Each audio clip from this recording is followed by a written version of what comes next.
I'm alive. Speak with you. Hello. Sorry. The only way I could really get the info out that I was going to be late was on Discord, and it was also on Blue Sky. So, well, here I am. At least for now. Unless the power goes out, but it probably won't. Not tonight. That'll be more like a tomorrow thing. Frames seem decent.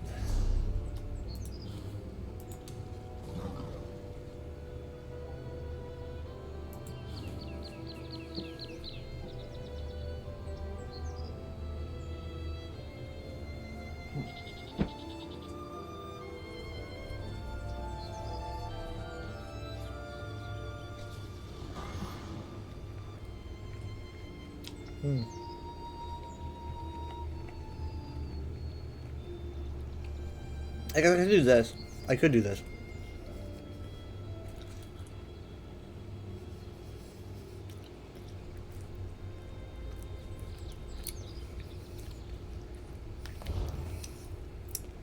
I could go ahead and get that out of the way.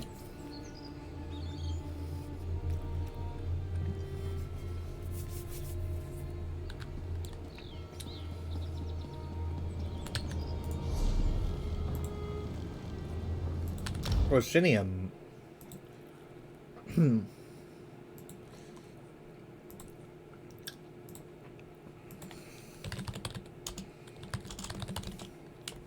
Uh-oh. Uh-oh. I need to think of a different lore fact. I already did this lore fact. Of today is just a mess. Hold on. What lore fact can we choose today? Give me a second. It's a good thing I checked. It's like, I was like, there's no way I've not done this. If you throw up on me, I think I've got it. knock you off of there. Count on it. I think I've got it. Let me see. Okay.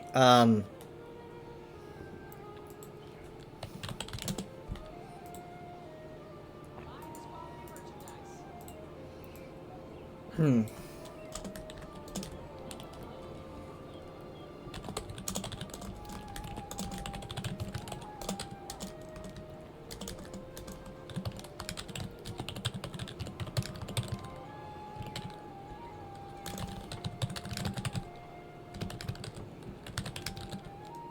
Hmm.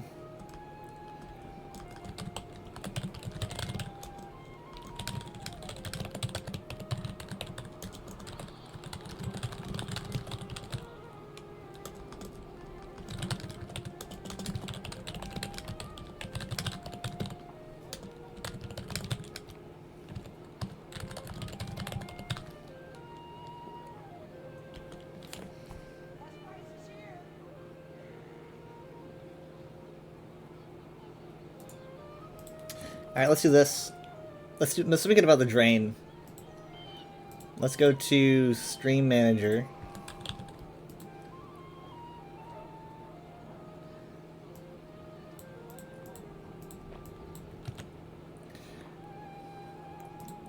Okay, I'm gonna make a note to...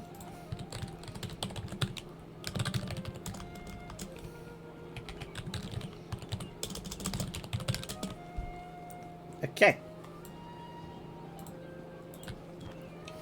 I just had a hunch, you know. I was like, I feel like I've probably, like, I couldn't tell you when, but it just, I don't know.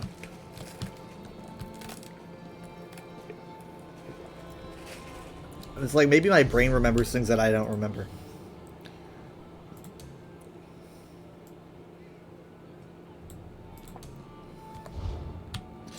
The frame rate's kind of weird. I don't know why.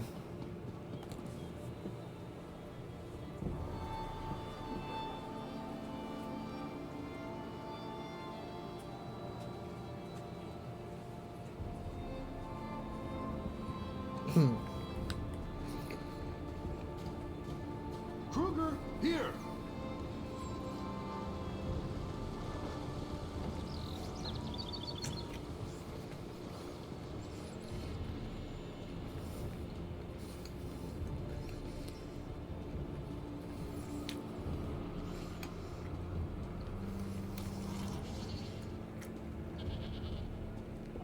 You know, this place is gonna be free in well, by the end of the year. Wait, no. It'll be season 0, actually.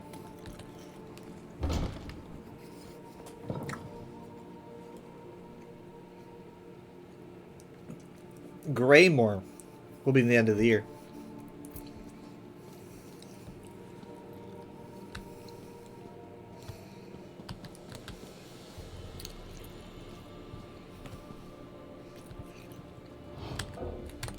Really? I have that on... Okay, well, you know what? That makes sense.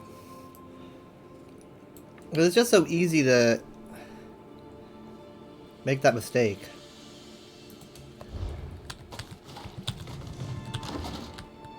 One, two, three, four, 5, 6, 7. Don't say anything. 8. Okay, and they didn't see me, so I'm just gonna make my way over there.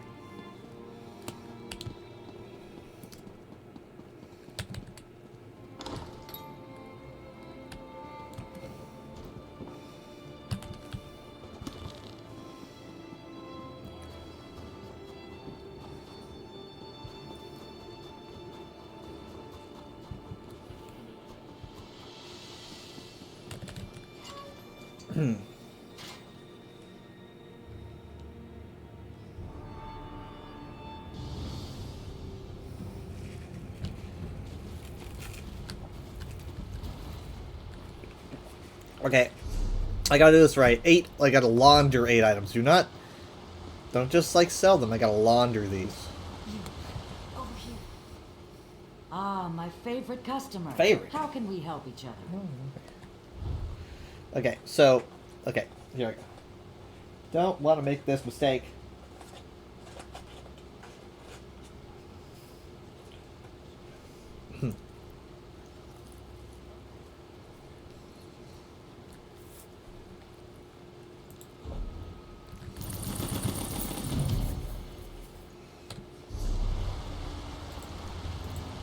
They're scattered? Ugh.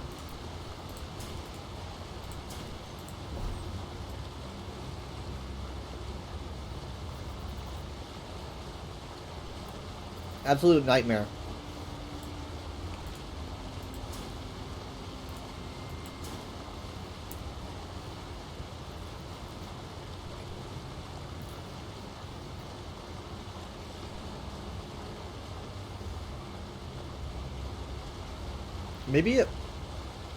Maybe a lot of them were a lot of the materials, because I ain't seeing nothing.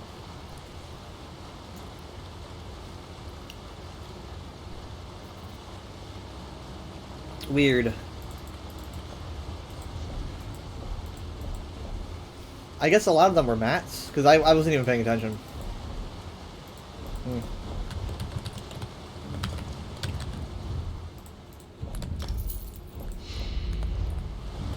Okay.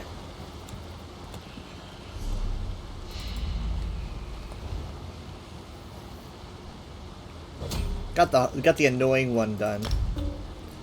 Don't know if I'd call it hard, but it was annoying.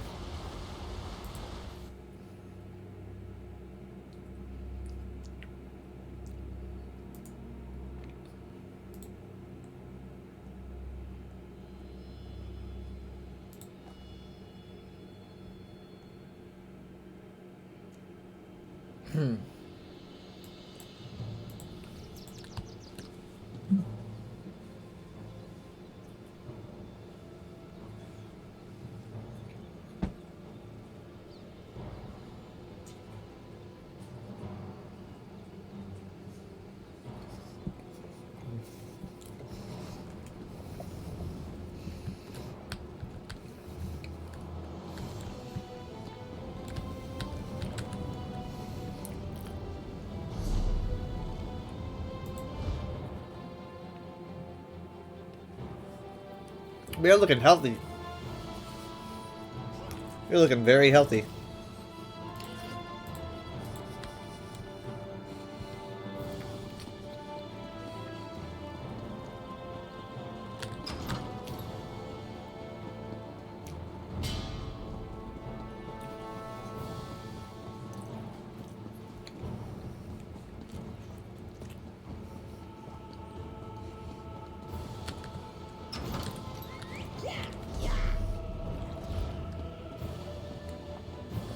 Hello. I gotta say, one thing I can't wait for is definitely making tabards invisible. That is, something I've been asking for a while. I'm surprised that there's no mark as junk feature, but it makes sense as why they were asking everyone about new features at the dinner, because they were accumulating things to stockpile to work on this year. So yeah.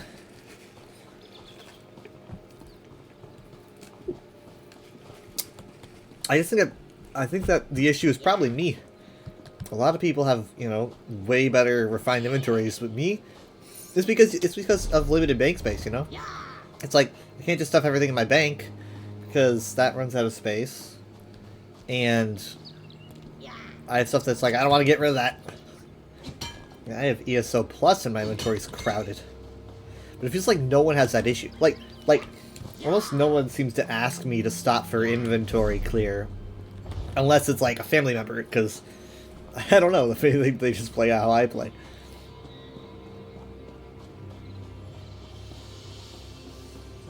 Anyway, I guess I didn't even explain why I'm late.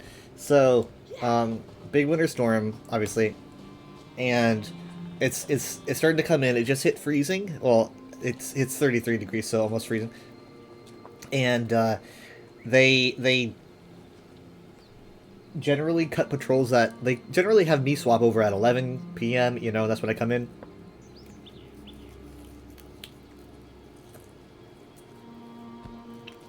That's why I start my streams at like 11:30.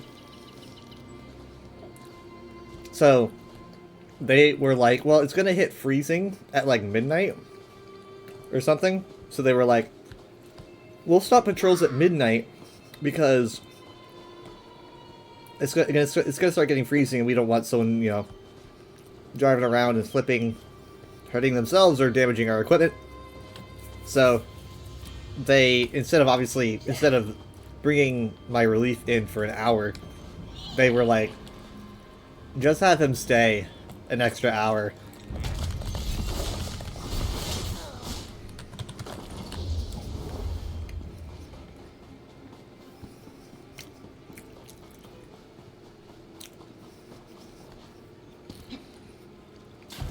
And this is like the first time I've been late to a scheduled stream like this. I mean, like, even when I was working at Allied and stuff, I think I always just made it home just in time.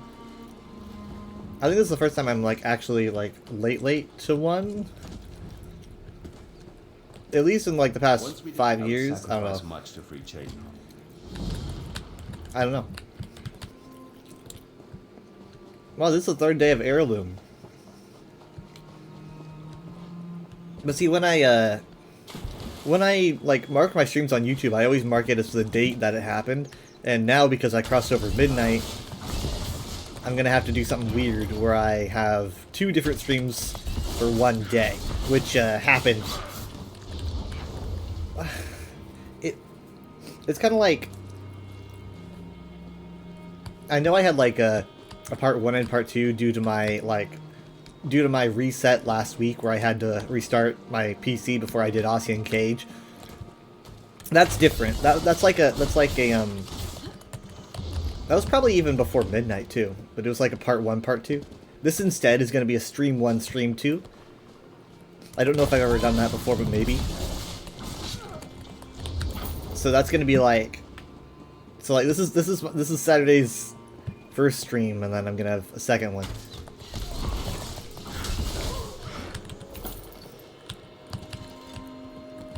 So this winter storm is going to be pretty icy because it just rained a lot, and so obviously now that it's going to be below freezing, all that rain is going to start to freeze, and that means that they're not really going to be bringing... They're not gonna...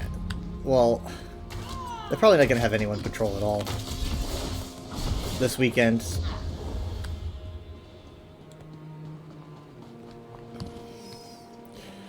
Obviously, though, there's lots of cameras and alarm systems and whatnot, so, there's that. But, so they're probably not going to bring anyone in. I don't know if they're going to have me going on Monday, because it doesn't really get above freezing until Tuesday. So, I might actually have a snow day. And I haven't had a snow day since last year. Nice. I mean, the last time I had 3 days off in a row was my vacation in October. It's been a little while.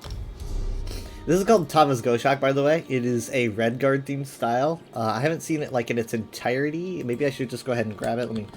I see the picture, but I want to see it like I want to see everything.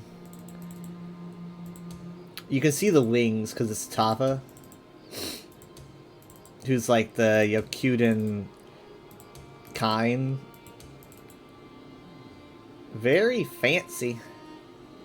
But yeah, you can see the heavy feather motif and the birds, like the ibises on the chest. Pretty good. That's a pretty solid style. I like that. When was the last time we got anything Redguard? You know, that's pretty sweet. Obviously no weapon styles, and if there is going to be a weapon style, it's just going to be like in the store.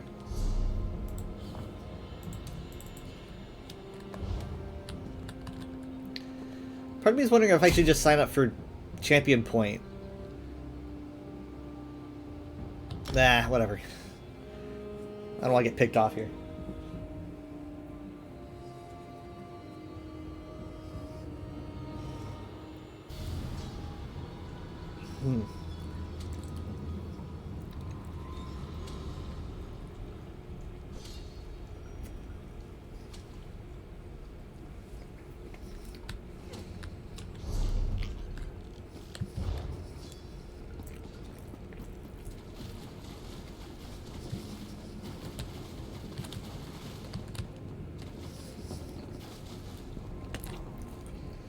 I'd be happy to look.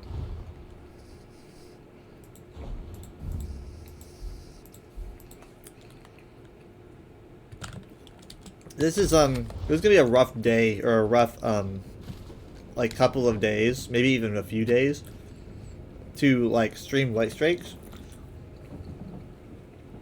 Because if the power does go off, and we're like mid like mission, that'd be frustrating. Good to see you. Do you have time to speak? Time. Of course. Yeah, I'm sorry to wish I went Champion Point, but whatever. Hello.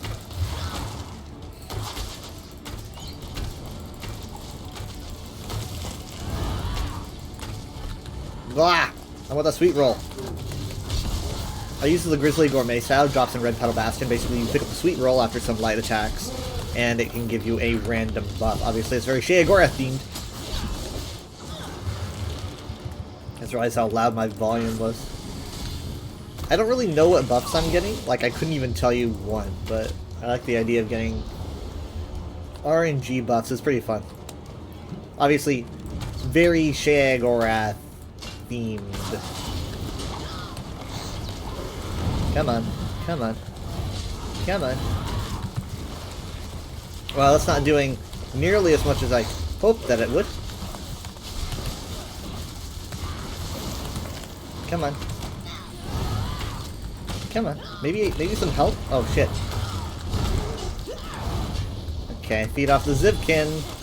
Christ, I'm getting my ass kicked in such a easy fight. Okay, I did pretty good. Alright. Now is the skeleton. We'll get one.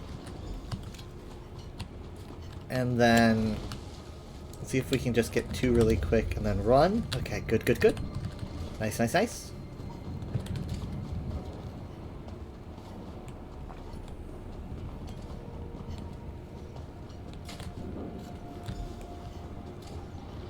that's 3.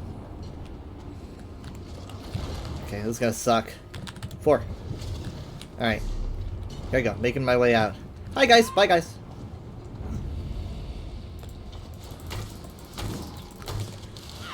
If you're wondering why I'm doing some light attacks, it's so that I can actually grind some ultimate, because I'm gonna need it before I go into the exit here. Or entrance, whatever, what have you. Whoa, fear magic, huh? If I get spotted by another player though, I'm gone. Like, that's it.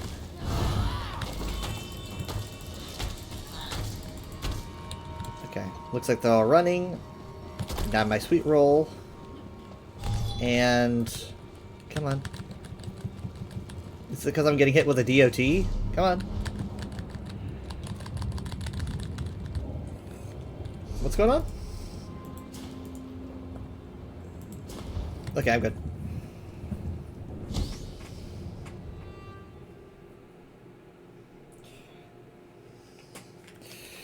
When you go into the sewers, you're kind of hit with an invulnerability buff for a tiny, tiny bit, and then it goes away.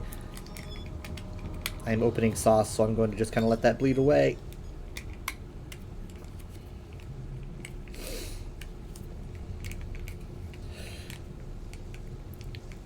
By the way, if anyone is interested, the Writhing Fortress is actually back for a limited time.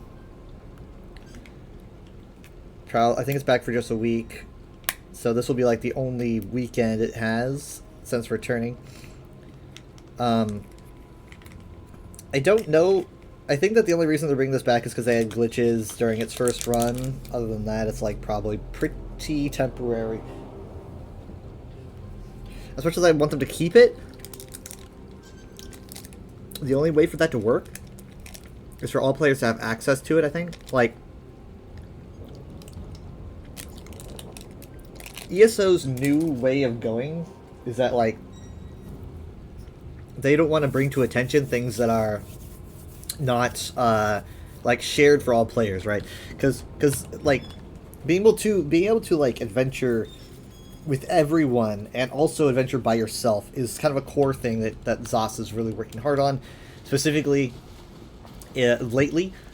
So, for example, I've just noticed this. I'm just telling you from what I've noticed.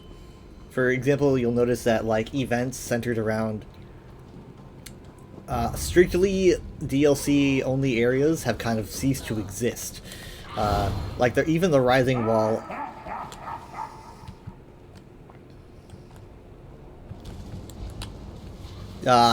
okay. Even the Writhing Wall event allowed base game players to participate in some way. Granted, maybe not in the most, like, shiny way, but they could still participate. I don't actually know if base game players are allowed to access the Writhing Fortress. I don't know. I've never thought about it, but I don't think so.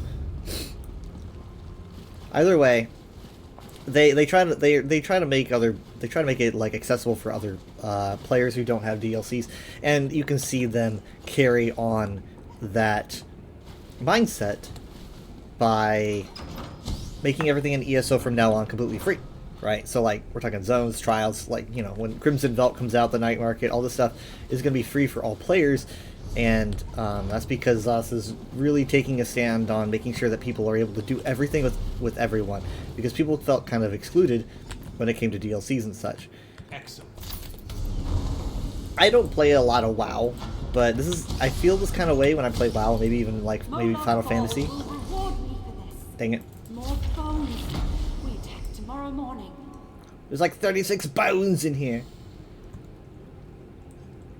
But like when I play like World of Warcraft and stuff, I get so overwhelmed with maybe like the differences between like levels. Like, it's like, you know, that's a different level zone. And time walking, it confuses me. I'm like, I just want to play with my friends. And ZOS knows that that's what players just want. They just want to play ESO with everyone else. And so, I'm not saying this as a fact, so do not quote me on this. And if you do quote me on it, make sure to quote the entire quote.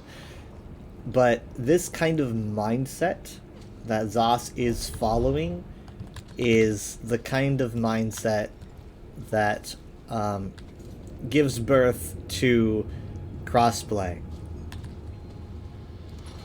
You know, I mean, like, think about it. They're trying to pursue making sure that everyone can play with everyone else, and crossplay is like the major reason that people can't really do that. A lot of people are like, well, I want to play with my friend, but they play console. So crossplay is basically like the big final boss of this issue, and seeing Zos kind of start playing the game, I think eventually we're gonna get to that final boss.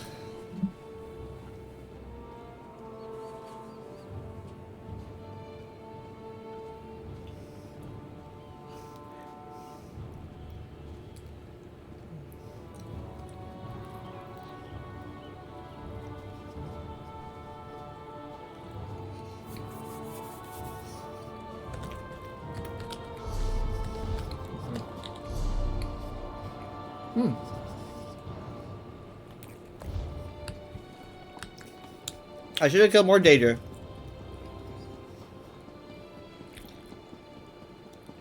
Hello, Leaf.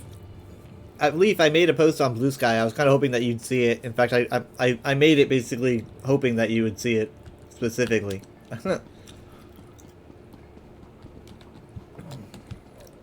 My God, this doesn't make any sense.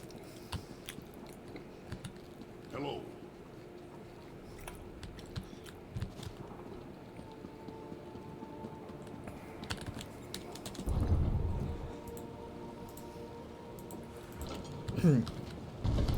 I love this forge. It's so good. It's so good. You did what you were working so you couldn't comment or anything? I made it while I was working, huh? Okay, so speaking of working, that is the reason, obviously, that I'm late. So as you know, big winter storm coming in, right? So basically, this is how my work operates. Like, when I get off, I basically hand the baton, you know, to my relief, and then they continue on patrols. But the company that we do patrols for, they didn't want patrols past midnight, because midnight is when all the rain freezes, right? Because it drops below freezing. So they were like, we're gonna have patrols until midnight. So basically it was like, are they gonna call in my relief to do 11 to 12? No. They just said, you do the extra hour. You, instead of leaving at 11, you're leaving at 12, because they weren't gonna bring my relief all the way down here for 1 hour of work.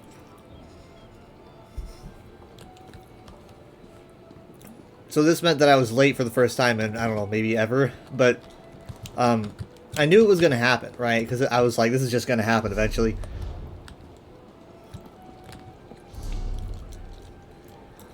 It does kind of throw a wrench in things.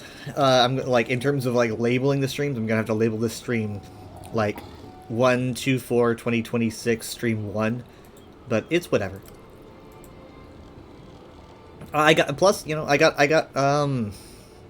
got overtime pay, right? And Mom and Dad went to go grab me dinner. I ordered it. I paid for it, but they went and grabbed it for me. So that was nice of them. It was -25 today here, right? See, like that's I don't know how security works when it comes to those kinds of temperatures. Like how do vehicular patrols work in places where it's just like this all the time? I'm gonna assume they probably have like treads on the tires for icy conditions. We don't have that because we don't really generally have ice. In fact, it's gonna be so like icy that it's possible that I might not even go to work on Monday, which is crazy. Like, you know, I always go to work like, you know, New Year's, Christmas, it don't matter. I go to work.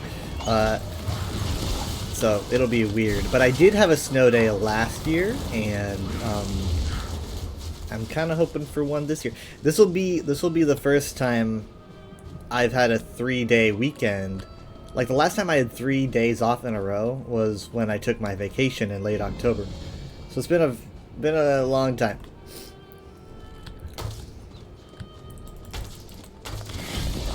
But we will see. We'll see how it looks. Like they could bring me in, but I don't think temperatures raise above freezing all weekend, so I don't really see why they would bring me in. There's gonna be ice everywhere. You haven't really had snow and ice, it's just been cold. Yeah, if it was just cold, then I would go in, obviously, but the ice is what makes the difference, because the ice means that I could slip and fall, or the vehicle could slip and hit something.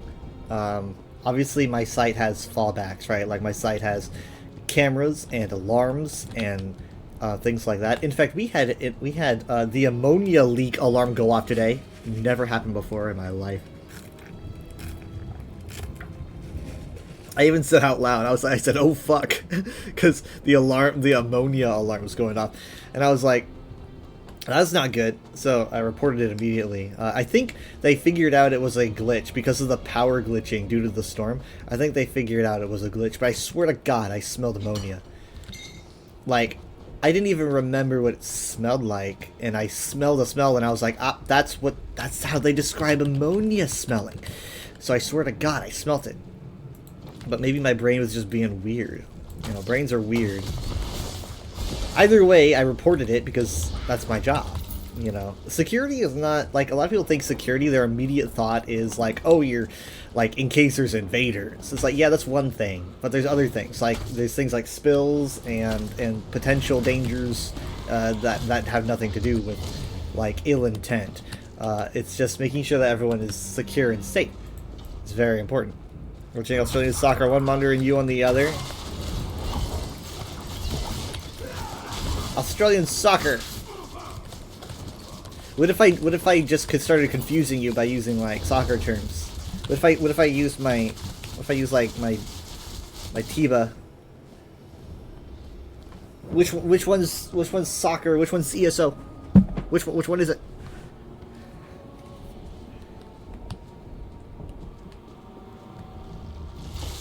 Ah, shit, I forgot about that. Okay, so I'm gonna go back to what I was saying before, because I want to cover something that happened this week that I did not get to talk about. God, this sounds so fucking cool. Alright, so you can't tell anymore, Help. Okay, so this week they dropped a lot of details about the Overland difficulty modes. I'm surprised they did it in a post instead of like a big stream. Obviously they talked about it on a big stream, but you know what I mean, like a bigger, because it's a big deal. Like Overland difficulty, which I think they're calling challenge difficulty now, is basically just a personal handicap. It's not going to affect the enemies. It's going to affect like how the enemies affect you, but it's your own personal handicap. So basically, like right now, I could set myself onto a different difficulty and start fighting in the overworld, and things would basically start hurting me more, and I would be hurting them less. And there's the exact percentages written out, so you don't have to guess. You can do the math and work your builds in accordance. But it's a way to kind of make the game more challenging for personal players, which I find fun, especially in terms of doing quests. You can that Leaf is a Tiba striker when she plays. I mean, it's your character, so yeah, you can make that canon.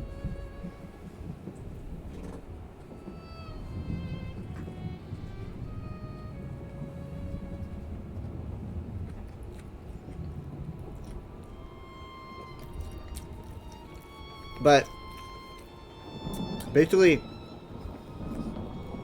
all that is to say, how often do I say that? ZOS trying to make individual play more challenging and inviting kind of works into the exact same talk I was having earlier about, you know, basically playing your way. Playing your way doesn't only go for, like, what do you want to look like and how do you want to play, but play your way also means how you play with other people and by yourself. So, ZOS is basically doing everything they can to make all aspects of the game more viable in terms of playing your way. And like I said, the main obstacle behind that, like the biggest one, is is the fact that we have a few different mega servers, right? Now, what I find interesting is that ZOS refuses to say that crossplay cannot exist. I don't know if that's a PR thing or not. We mentioned it at the ESO dinner back in August. We were talking with Susan, and they never rule it out. But they never say. They always say that they're looking at it, but they never say like we're working on it.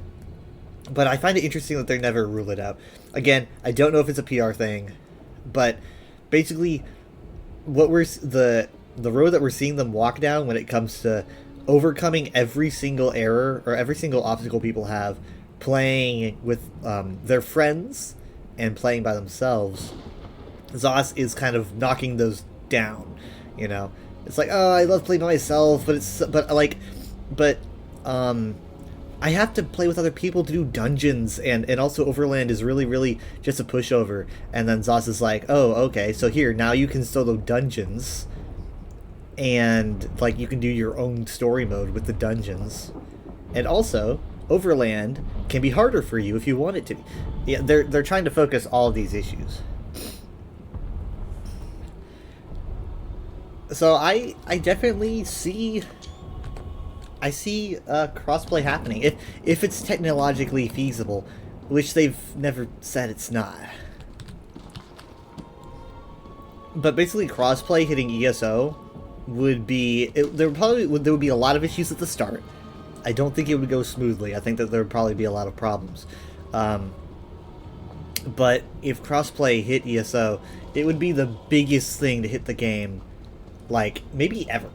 It would be huge. Like, you would literally have, like, 3 different streams becoming one. It would be enormous for the game. And so, I mean, like, obviously it would be better than a class. It would be better than a new race. So I don't know if ZOS is going to, like, hold it in their back pocket for if ESO really starts going downhill, you know? Kind of like what other MMOs do when it comes to like their furry races. It's like, ah, shit, we're losing players. Introduce the furry race now. I'm kind of wondering if ZOS might be like holding this in their back pocket in case ESO really starts going downhill.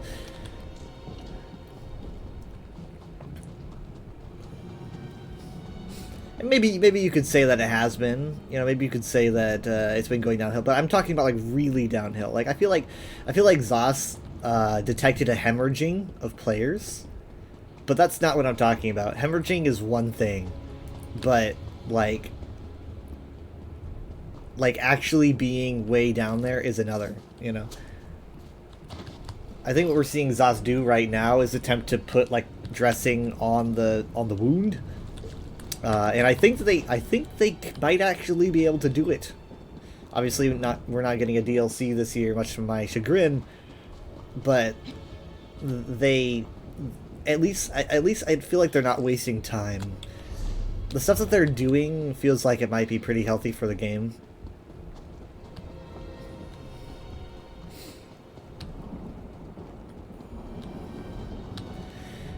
I'm a little tiny bit more interested in... What the heck? What's going on over there? Whoa.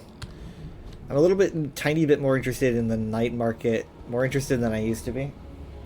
The reason I was kind of mad about the night market because I'm like, it's just new content with, you know, with Fargrave assets and, you know.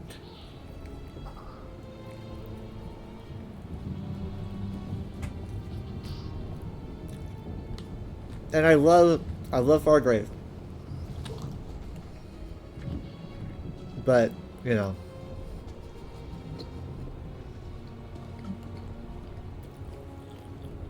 They merge, they fuse. So this is what Homeworld thinks of fusion.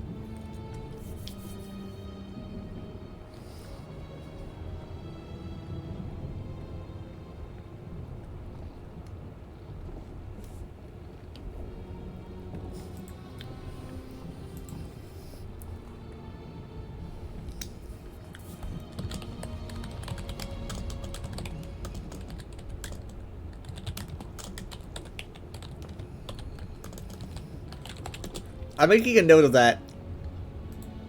I'm making a note of that. I literally just made a note that says Daedric Mimic Fusion. Because I'm starting to wonder if you were powerful enough and knowledgeable enough to edit a Daedra's Mimic, like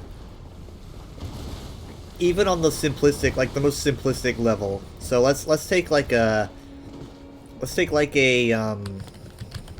I forgot what the simple mimics are called. Proto-Mimic? No, maybe not. I forget. There's like a really simplistic Mimic term. I just don't remember what it is. But if you take that Mimic and you edit it, right? So let's say it's like a Dremnican or something. Can you merge a Daedra, like two Daedra into one with editing that Mimic? I don't know. I mean, we have seen like the two Dremora become one. So maybe that's kind of all it takes. I don't know.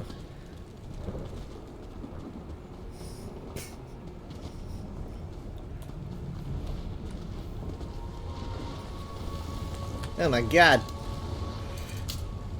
I have a 10% on the Force Lock, so.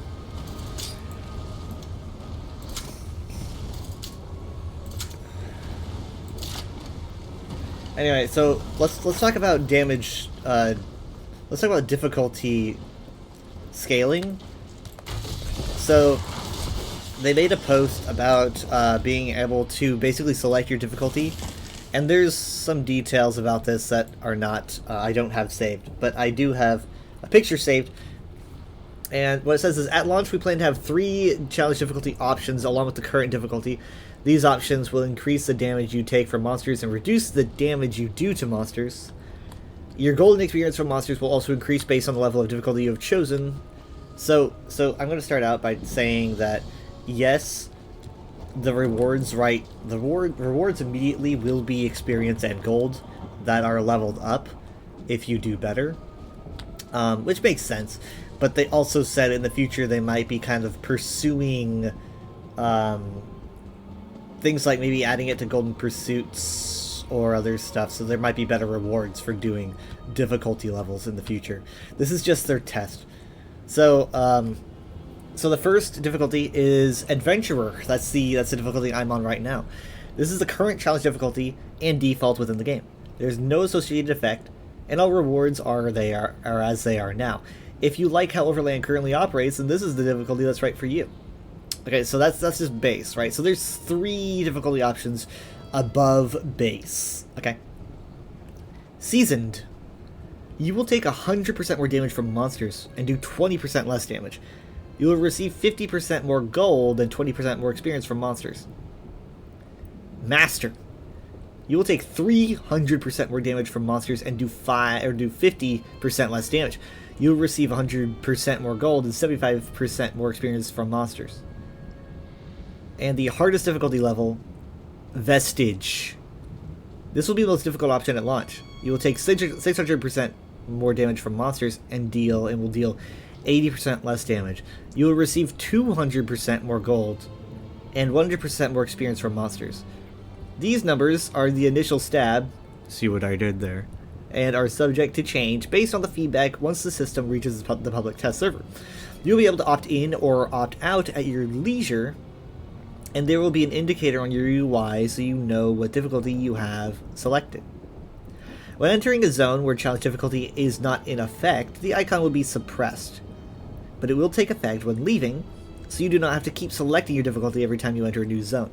This is by Mike Finnegan, I believe, who does like dungeons and stuff. I don't remember everything that he does. He's been on the game since launch, I believe. Just such hard work. And I mean, like this I think is just huge. I don't know why they announced it in the end of year letter, and then they kind of mentioned it during the stream, but then they just kind of like explained it in a post. But I do appreciate the communication, right? But in my opinion, and I've been saying this a lot, in my opinion, the best way to get this information out, even if it's not like before it happens, even if you want to do it like after it's officially released, you need to let people know in the game. You need to let people know in the game. Yes, I mean, I don't know. Maybe they do research and they see that most people like just skip boxes, but like, I feel like if you had a box pop up that says like this is a new thing, like check it out, then I feel like more people would know about it because they'd see it as soon as it releases. It happens with new stuff like I don't know, like if I opened a menu that was new, like say the group finder was new or something, and I pulled this up, I think like it would come up with a box and say, oh, here's the group finder and this is how it works, and that's fair. But like I feel like they should let people know before they even like try to touch a menu or something. Just pull up with the box and show it off. I mean, they do it with events and stuff, you know, with like Crazy King Weekend and stuff, like that comes up with a box or comes up with a thingy. It's like, oh look, there's an event going on, comes up with the thingy. Let people know when the thingy is live. So that's just my opinion.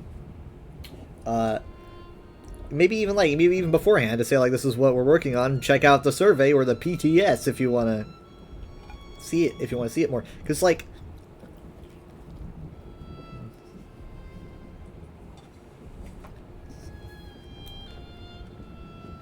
do you know how different ESO's reality would be right now if they put my plan into action during the Rising Wall event?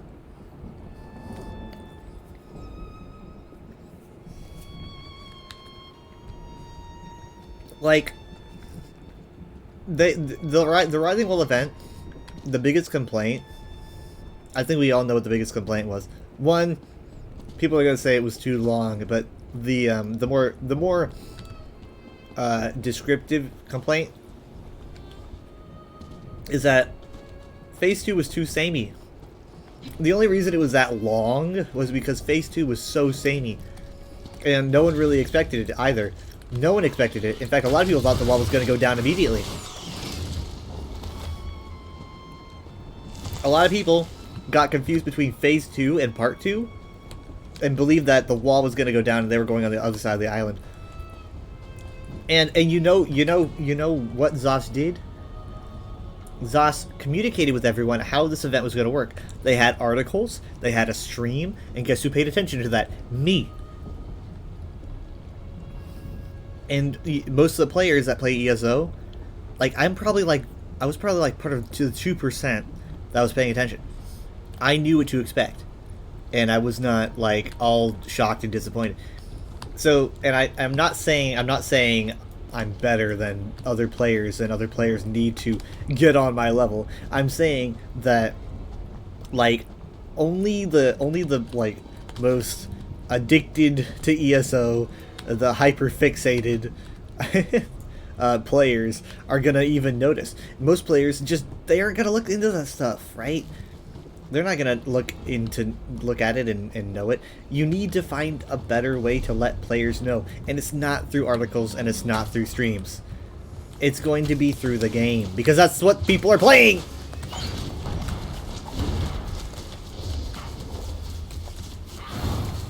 Now, obviously, I'm not advocating for like breaking lore and having characters start telling you to press A or whatever. I'm just talking about using pop-up boxes. It's pretty simple. Just use the pop-up boxes. Maybe people will skip them. Maybe they will. Maybe ZOS already ran a playtest and people skipped them.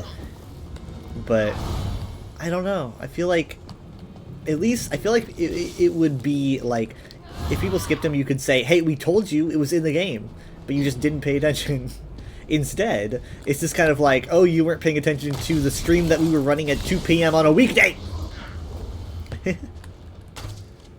Which isn't really the best way to communicate. But I mean, like, I'm not saying that ZOS isn't doing a better job at communicating, because they've been, from what I've heard, very, very responsive on the forums, and they've been putting out more articles than usual about these things. But it's like I feel like you need to you can guide a horse to water, but you can't make him drink. You know? So it's like you can't heck, you can't even guide the players to water, because you can't even tell them to go check out the forum.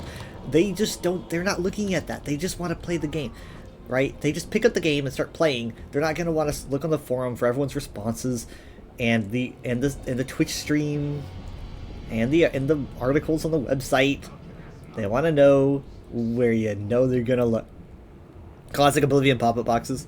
Kinda, yeah. I mean, like, nothing, you could maybe even make it so that you could opt out of pop-up boxes or something, but like just do it, but don't do it like once you start doing it really, really often, people are going to start opting out. But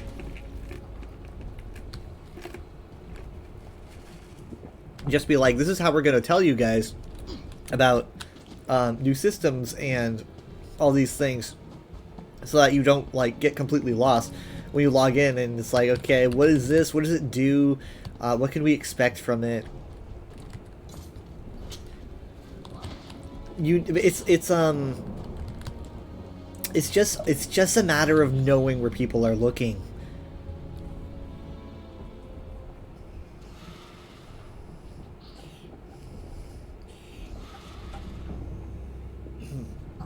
I mean, like, am I the only one saying this? I don't know.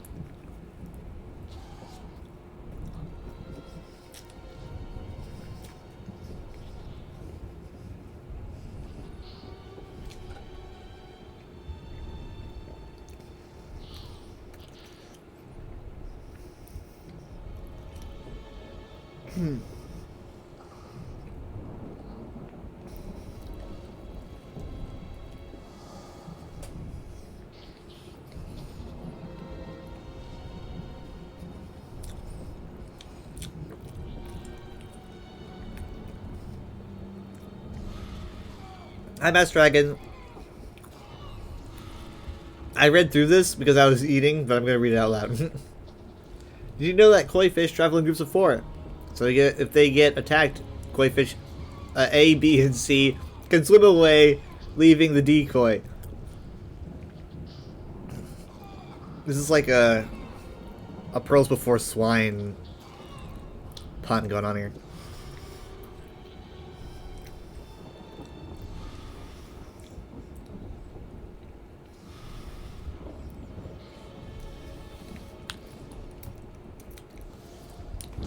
Ow.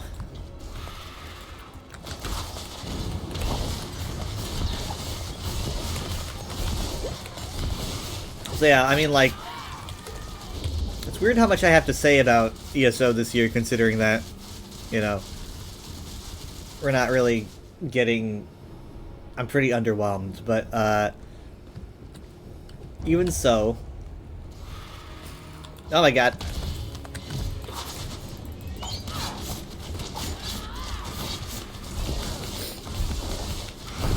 I mean, like, even if I'm underwhelmed, I'm glad that other people are very happy, because it's like I can control my own behavior, right? Like, I'm an adult, and if I'm upset about something, then I can react accordingly.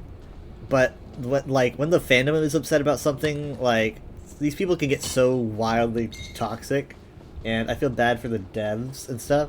So if they're happy, I'm hoping that things start looking up.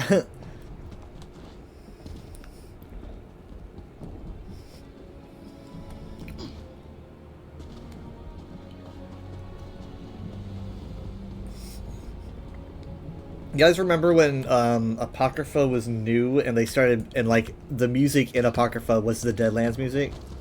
And I don't remember if they were using it as a placeholder or if it was a mistake, but I was like, when Necrom released, Apocrypha had the Deadlands music, and I was like, oh, is this like a placeholder? Is this because it's a Realm of Oblivion? Are they just gonna go with this music track? I was confused.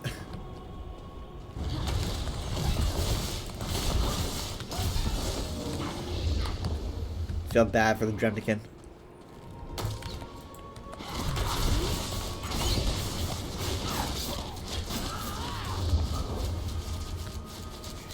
So onto the night market. I haven't looked into it much, but basically the night market is going to have like new kinds of player content. One is, I guess, more akin to a trial-y thing, like an arena trial. Not really like a long trial. So it's not going to be like Lucent Citadel. It might be more akin to Cloud Rest. I don't know. They're going to have like these little dungeon-y instances, but they're not actually dungeons. So those are in the night market.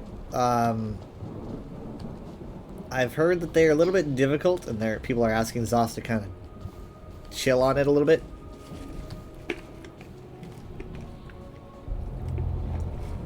Now I know you might be thinking, well, since difficulty is about to be like customizable, you just customize the difficulty. But unfortunately, the night market is not included in that. There are a few things that will not be included in the difficulty scaling. I believe things like trials and dungeons are not part of the equation. So it's more like for overland stuff, I guess. Quests. Oh my god.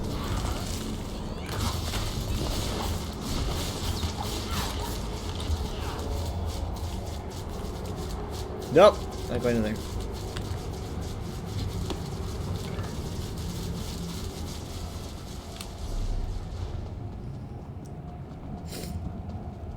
I'm way further west than I thought I'd be. I guess it makes sense I'm not in the Sever.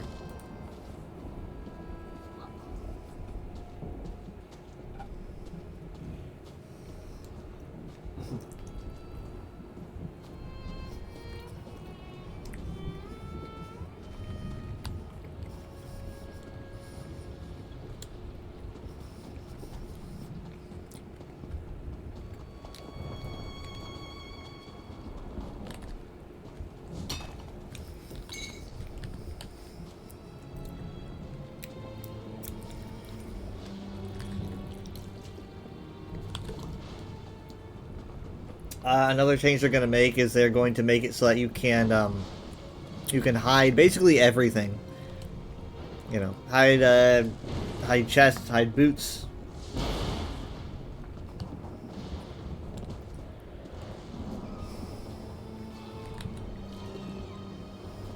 There's going to be a lot of naked Khajiit running around.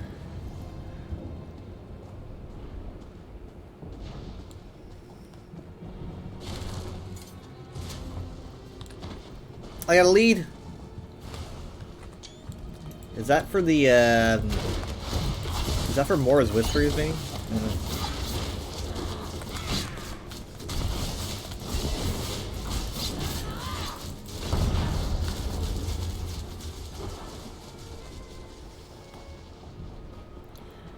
Something I've always admired Zos for doing is,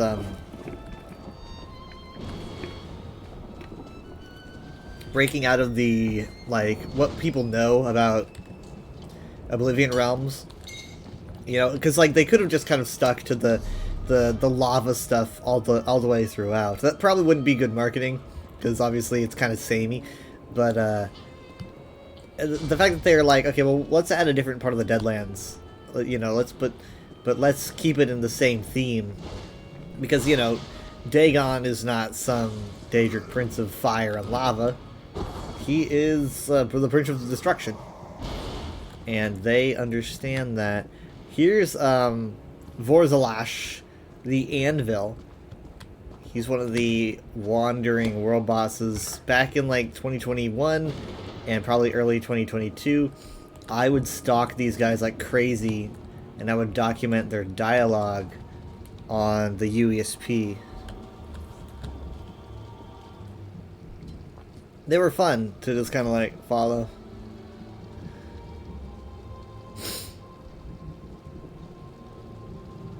Havocrel, like him, are actually totally blind. That's kind of why he has the blindfold on.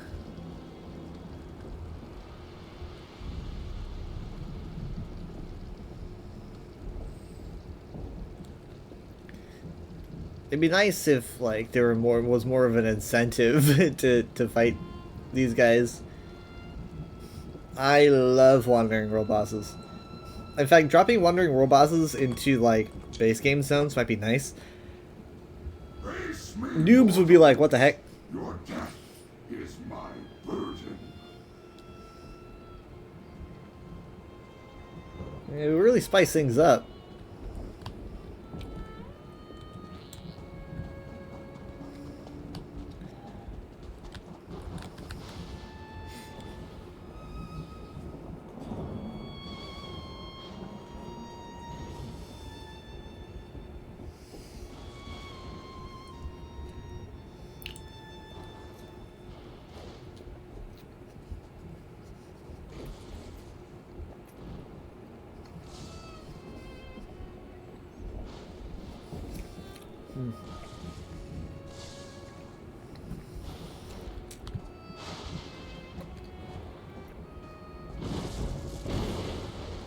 Hi, Darklight.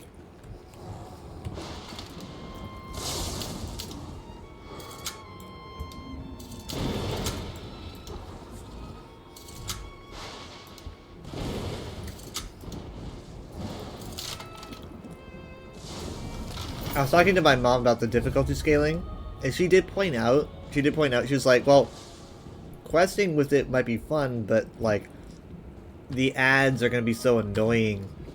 Because, like, we don't really mind running through ads, but we wish the boss fights were more, like, you know, climactic. I wonder if they're going to make a setting, maybe, to make it so that, like, it only applies for boss fights. Because I don't really mind pushing ads out of the way and during quests. I don't know. I guess we could just, like, we could probably just flip it on, right? Like we could just go on adventure mode, and then as soon as the boss shows up, we all agree to, like, scale it up a notch. Because that's what we're going to have to do. Like, we're going to have to agree, like, let's scale it up to Master or something. Or Seasoned, more likely. And that's not hard to do. Apparently, it's an easy, flexible system. You can probably just go like, alright, just kind of, there we go. Like that. So, I can assume it'll be easy enough. But I can imagine me and my family are going to be, like, needing to stay on the same level. I'd like to see how well they do, you know? Because they... You know, they're not, like, veteran gamers.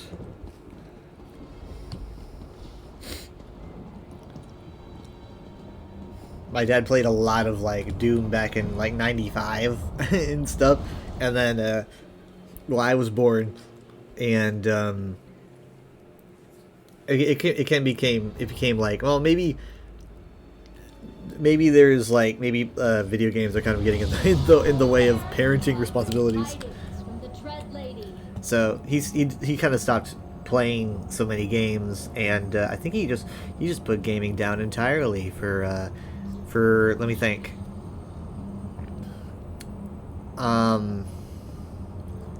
1995.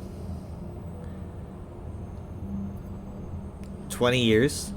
He probably put gaming down for like 20 years. So yeah. So he's not. He's still, like, he's been playing games again for like the past 11 years. So but like both of them, and Mom didn't play games at all. So both of them are still kind of getting. They're you know. They're not really doing veteran dungeons, but they've done veteran base games, you know. And Dad's a better tank than I probably ever will be. He doesn't like playing tank, though. He doesn't like playing tank at all. Tank literally is like the opposite of what he likes to do. It's so funny that he did it for so long. I don't think he fully understood what it was, and then once he figured out what it was, he just wasn't really interested. But he's just so good at it, you know? Like, he's pretty good.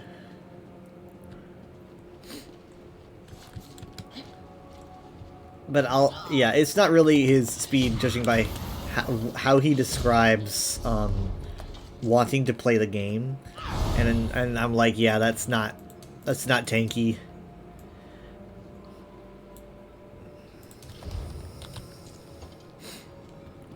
Because he doesn't like it. He basically, literally, this is so funny. He doesn't like it when enemies focus on him. Like, specifically. Like, I think he's probably the only person I know who just gets very, very annoyed when enemies focus specifically on him. He's like, why me? Why are you focusing on me? So it's so funny that he was a tank at a time, because that's literally their job. And I think when that sunk in, he was just kind of, he's done.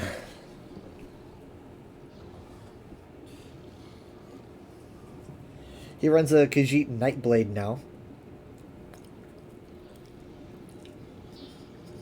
DPS.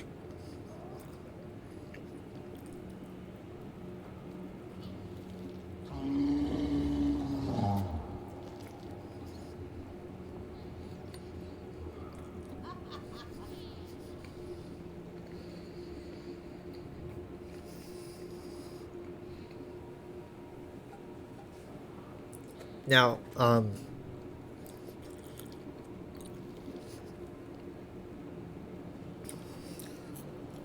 Mom is more into tanking. I think she just really wants to fill in that kind of slot that Dad, like, isn't filling anymore. So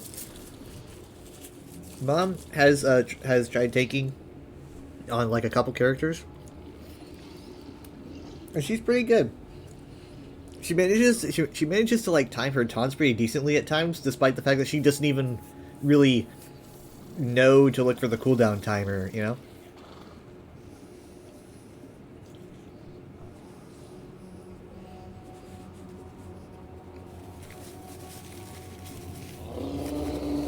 Like for me, I need that timer. I need that like debuff bar when I'm looking at bosses. I need it.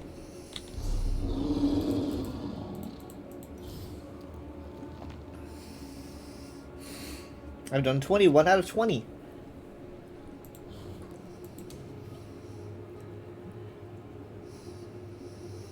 That's weird. I didn't know you could make it purple. Sandy's Edge. Yeesh. I mean, I could join. I could join this, but yeah, I'm not the toughest warrior, and I don't think I've ever done a veteran Lucent, so.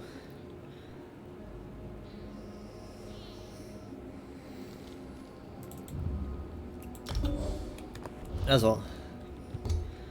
This is for Rockgrove, actually. This is a normal Rockgrove.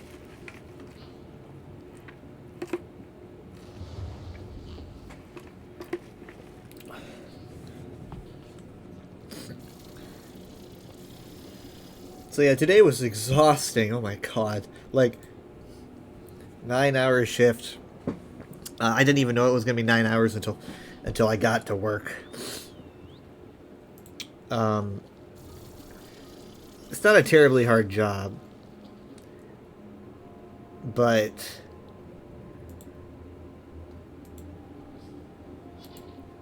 it's still, like, I was just like, if it helped that it was a Friday. It's one of those things where it's like, if it wasn't a Friday, it would be a way worse day. I'm just thinking, like, just gotta get through. But also, part of it also kind of makes it kind of slow, because it's just like, it's Friday, I just want to get home.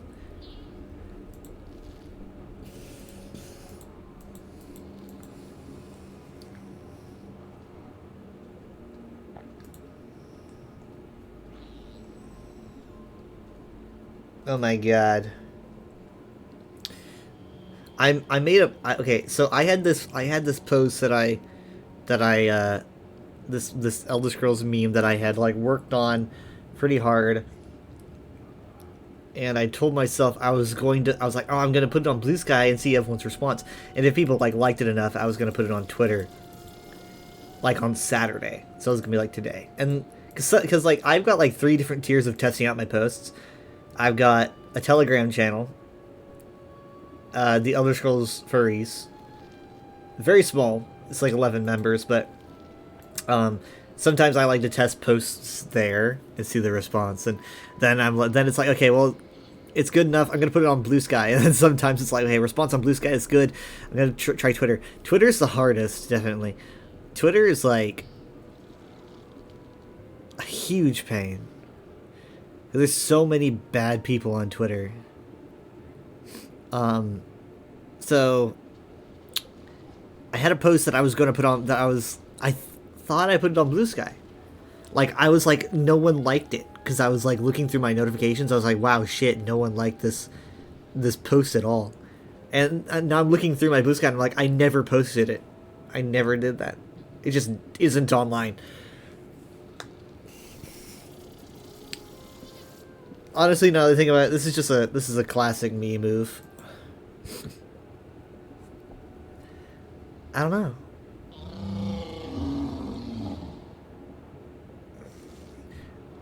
Like a second ago, I literally could have sworn I posted it. You're probably working at the time we're asleep. No. No, I'm saying I didn't post it. I thought I did, but it's just not there. Like it's not online at all. So I guess I'm gonna be moving it to today, and then if it's good, I'll post it on Twitter on Sunday.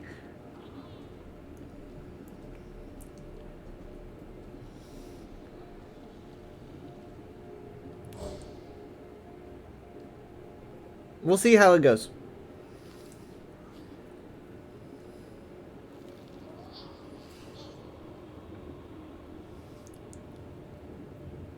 It's something that I feel like I kind of would you guys want to see it? Do you want like you guys want a sneak peek? Like before anyone else except for the furries of ESO, I guess. That's a Telegram channel, by the way.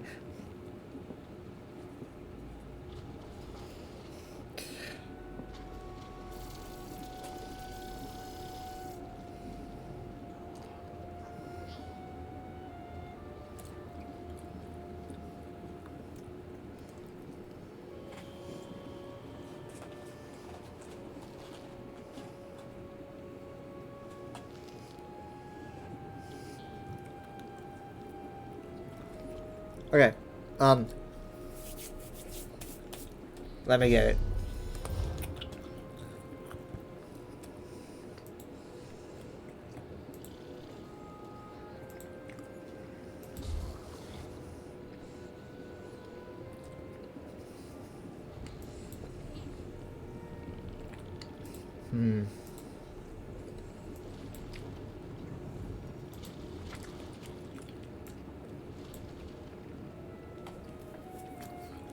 Okay, here it is. This is the... I don't really want to celebrate something that was built by slaves. Oh, I'm sure the White Gold Tower wasn't built by... Yeah. This is from Spider-Man Homecoming. And I don't know, it just came into my mind when I was doing the Imperial City. I was like, I wonder how many people know that White Gold Tower was literally built by Nedic slaves. And like a lot of people probably don't even know, and so they're like, "I'm sure White Gold Tower wasn't built by." Oh, oh no. It changes how you look at it.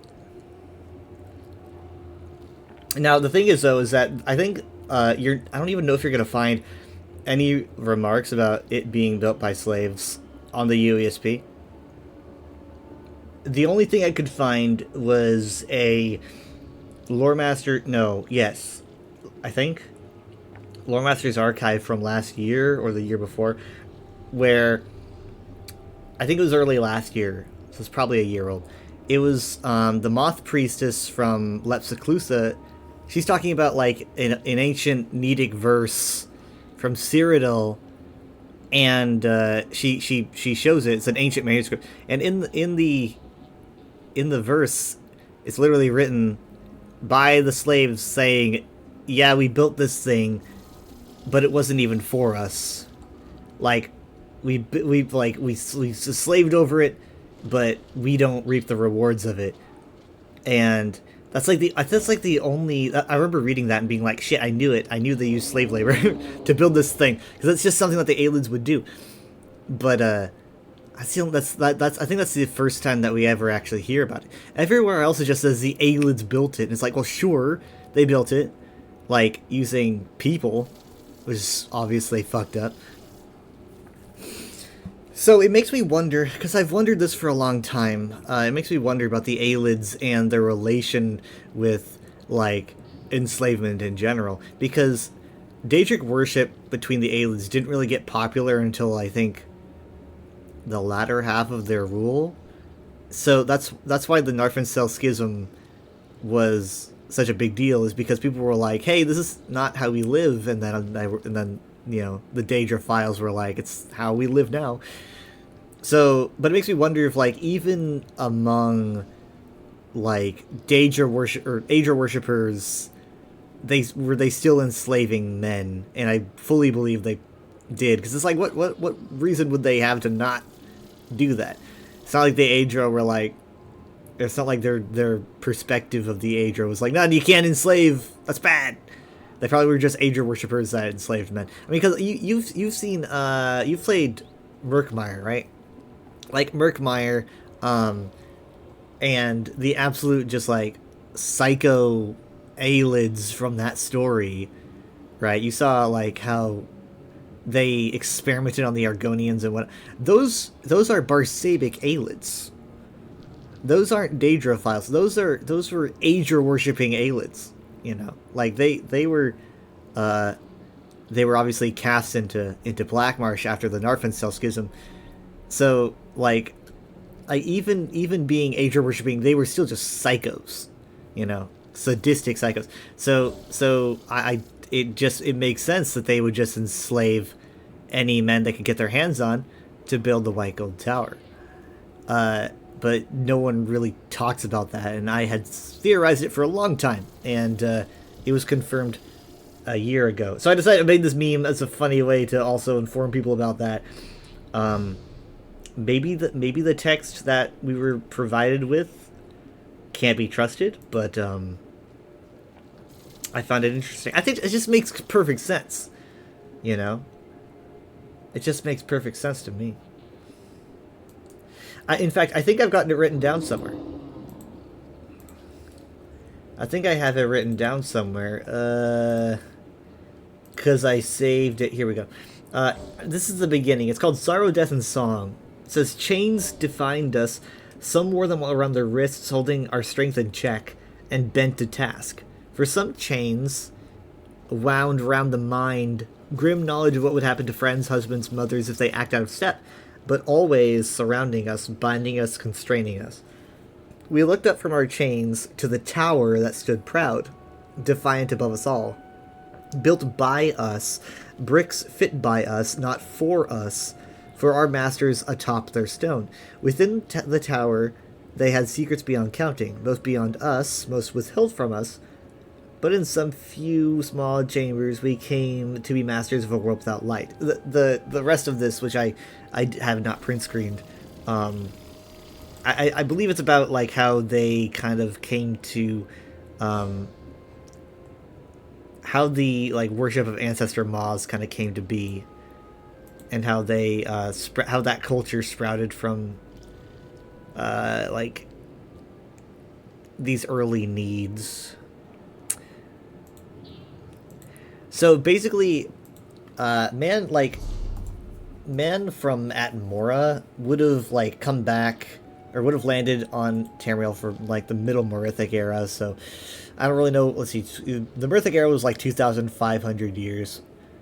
So I don't know where you would put it. Just like 1,250 if you just want to smack it in there. And then.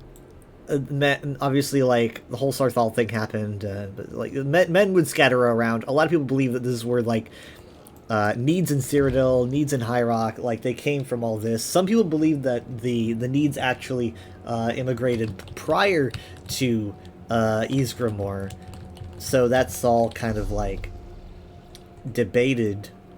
I personally believe that it's very likely that a lot of men actually came from Atmora before Ysgramor. You can find some really, really ancient relics that date prior to Ysgramor. But either way, people were there when the Aelids were there, and they decided to use them.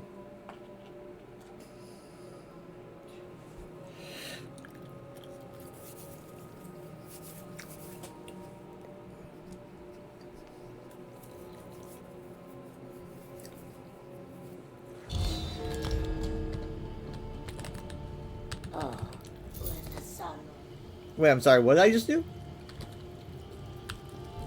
Oh. That must have been, I must have taken the quest outside of Leowin on this character. I just exited. I was following my freaking quest marker. Oh my god. I'm so stupid. Okay, let's try that.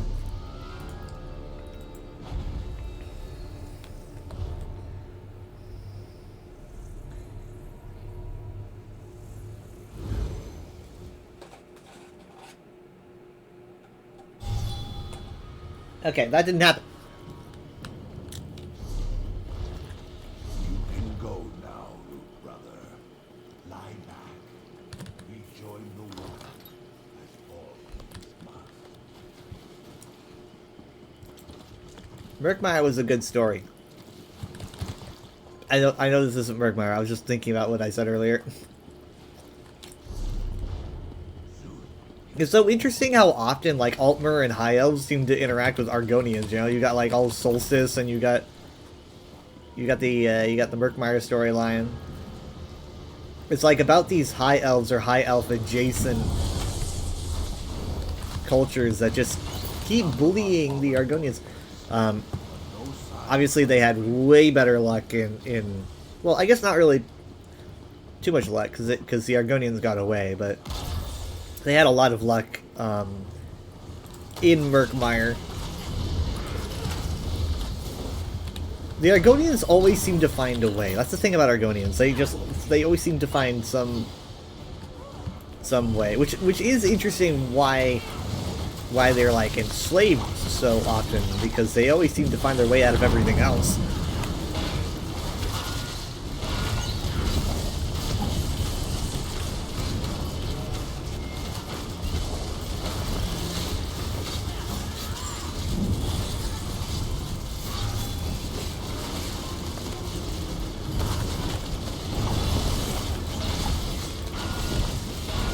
The thing about Argonians is that they're adaptable. They're very flexible. And obviously that's kind of incorporated into their whole nature of change. The hiss keeps them flexible.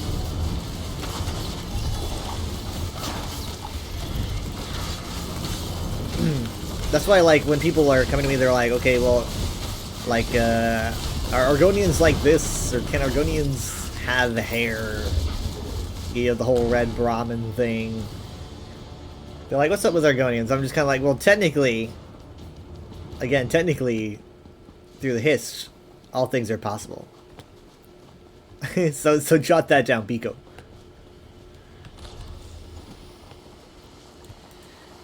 I mean, like, I guess if you want to get into, like, fundamental Argonian biology, that's one thing.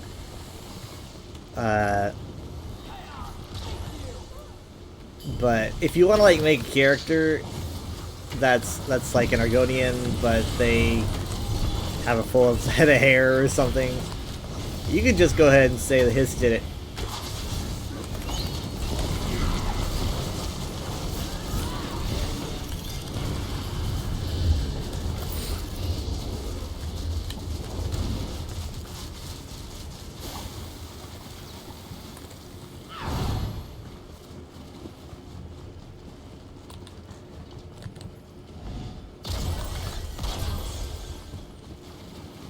That's someone's sloth.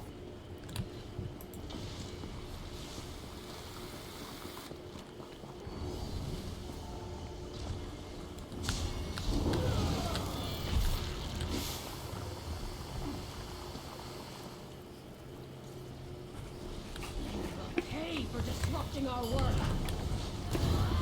Anyway, I've got to mention that because of the winter storm, I don't know, because, like, I live in Texas. Our grid, our infrastructure sucks for various reasons. So if the power goes out, like, this weekend, no, I won't do it. I won't do it. If the power goes out this weekend, unless I'm just like, unless it, like, comes right back on or something, I doubt I'll start my streams over. Oh my god, that sucked. Like, I'll probably just take the L or something, because, like, if, it's like its power goes out and it comes on, like, an hour later. It's like, ugh. I don't know. Man, our infrastructure is so bad.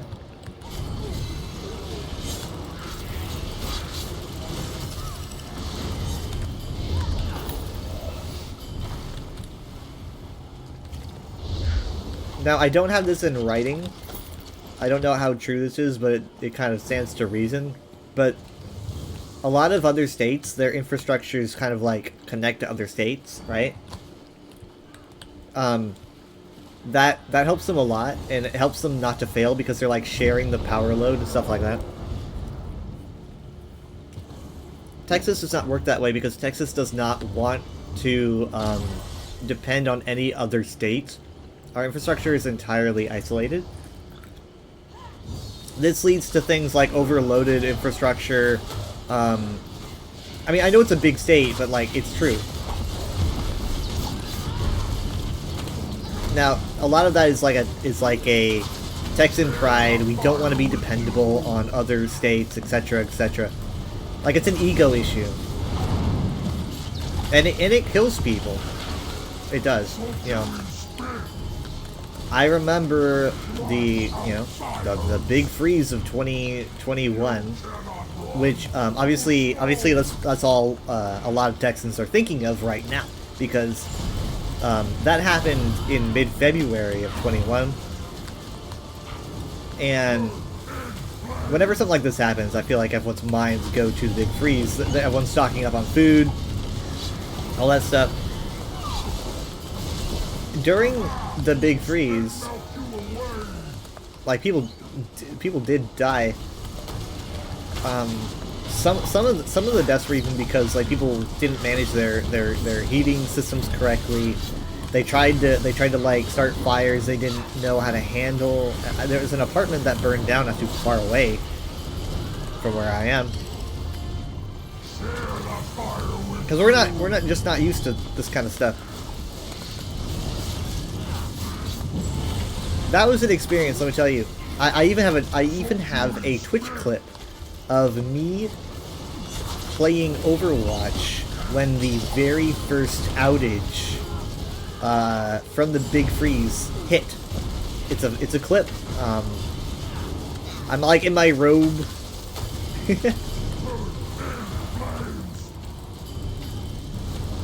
Now, oh, they just want to burn through the icon. They want to burn it. Some men just want to see the boss burn. Alright, here we go. So, the big freeze, I remember watching the first snowflake fall. Like, I looked outside and saw just this little snowflake, and I was like, it begins. But I had no idea the grid was going to suffer so much. A lot of the outages that we were experiencing, in fact, maybe even most, if not all of them, were not because of, like, actual errors. I think it was because they were trying to prevent the infrastructure from getting overloaded. They were basically rationing out power. So what they would do is they would turn off power for like whole swaths of like all these cities and stuff, because they were like, you know, you had your 1 hour of power, now it's time to pass it on to another group, because if everyone tries to do it at once, then it gets overloaded. Like I said, because it fucking sucks. And so they would basically give us intervals. Basically, the intervals would go like this. You would get 1 hour of electricity, and then 7 hours of just, like, pure revolution. So it would basically be like, as soon as the power was on, it's like, you better hope that your house can get heated in that short amount of time, in that hour, which didn't happen for my house because it's larger, it's 2-story. And like, it would be like, everyone was charging their phones, right? It was like, charge your phone, make sure that things are charged up because you don't have much time. And then once the power went out, it was like, you're just back to the cold. Because, sure, like, people up north are probably like, that's not cold, you know, that's not cold at all. But also, we didn't have heating because our infrastructure kept dying. We were basically just, you know, victims to the elements, to the weather. I remember we did have a fire in the fireplace, and we were resting by it, and we had dinner, which was like fried hot dogs, right? So like obviously can't use electricity, but we could fry things. So we'd turn on like the stove, and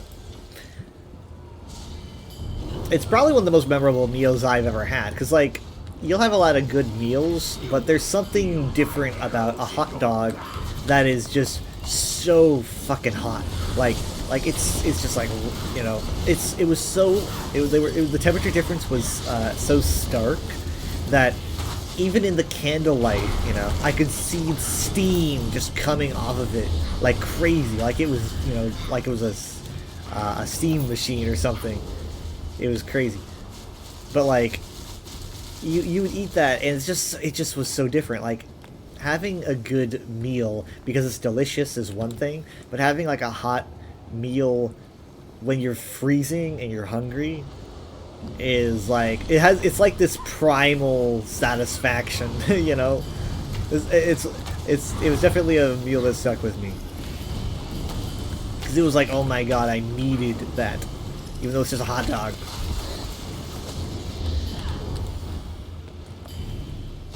But yeah, then the power would go back on, and then you'd have it for a very, very short amount of time.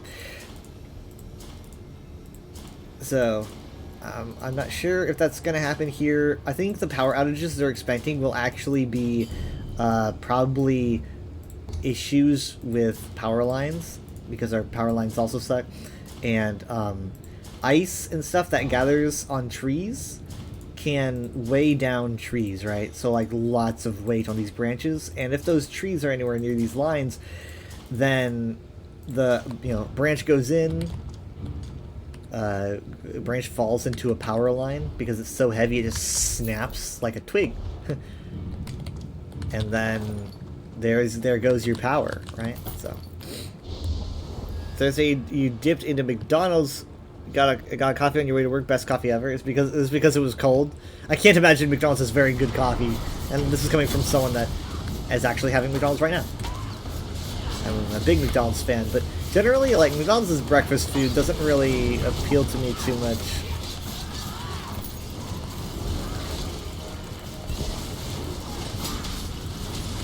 Ugh, God.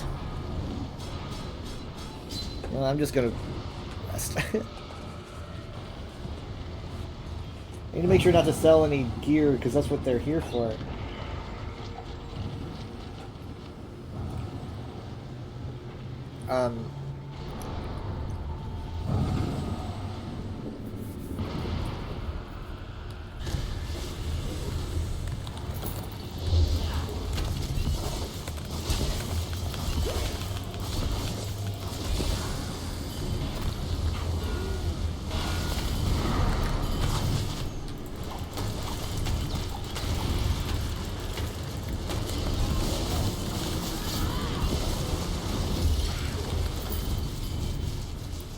Man, that fight.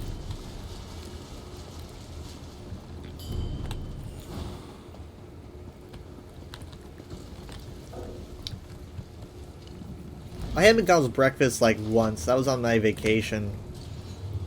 Because I was like, you know what? I have time. I'm just going to drive over there and grab some breakfast food, because why not?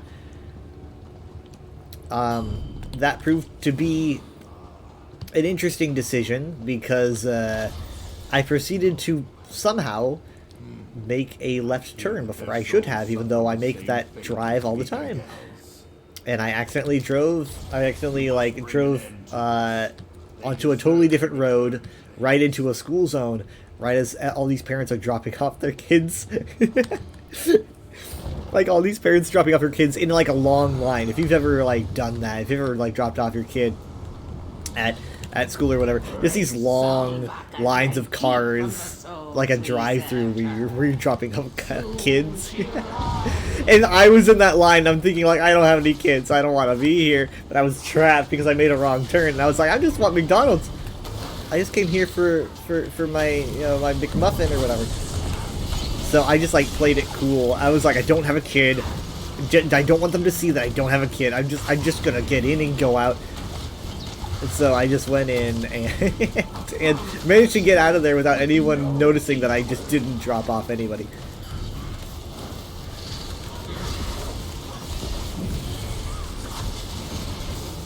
And then I got my food, and I was like, it was okay. Like, I got orange juice, and I don't know if it was a McGriddle or a muffin, I forget, but it was pretty good. It's just like, I don't know, it just didn't stand out to me as much as like their other foods post breakfast. The hash browns were good. I'm always a fan of hash browns.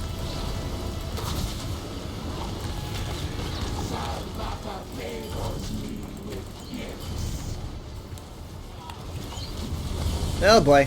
Okay. We gotta focus ads.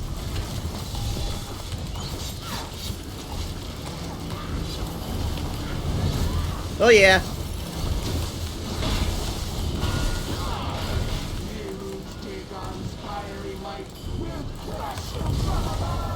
Explosion incoming. Do I get energy from that? Yes, apparently I do.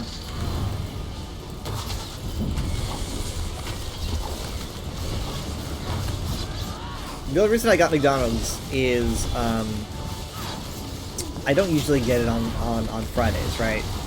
But my thought was, oh, I'm not going to be able to go on Sunday because everything's going to be freaking frozen. So I was like, I will go after work today before my stream. And then they told me that I was going to be there until midnight, and that's when they close. And I was like, I can't go now.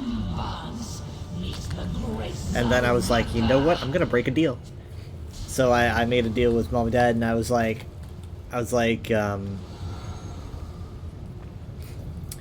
because I can't exactly do this during the week, they were gonna drive out to get my car quickly inspected, and I already made a deal to pay them with McDonald's, and I was like, you know what? I can cash out that deal right now.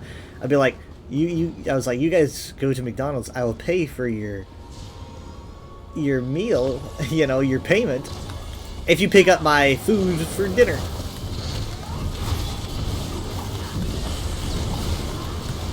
They actually did not end up cashing out. I guess they wanted to do it another time, but they did get me my foods. So that was nice of them. I paid for it, obviously, but delivery was nice. Such brave prey to enter my realm. You shall be a quick snack.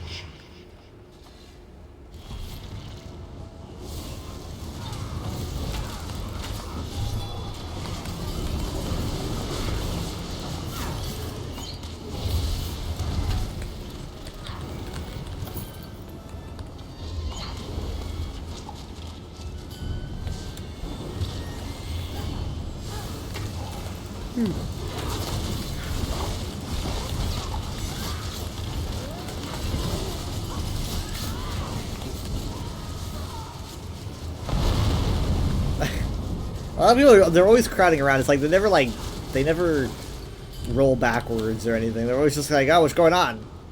These guys explode every time without fail. Ow, that sucks. Shit.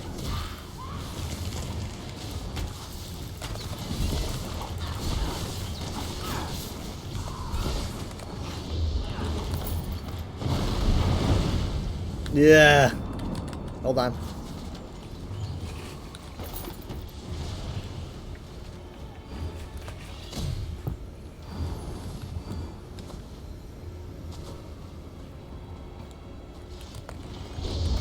You guys were busy.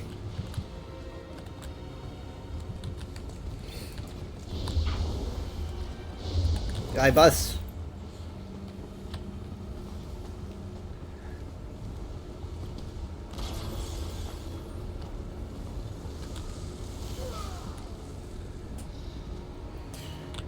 So I got my space heater. My room is pretty small, So my space heater actually does a pretty decent job of heating the room up. So, I mean, sometimes I'm like, oh, I gotta take my socks off. It is so warm in here. But right now it's competing against almost freezing weather. Do you truly think you can escape from here?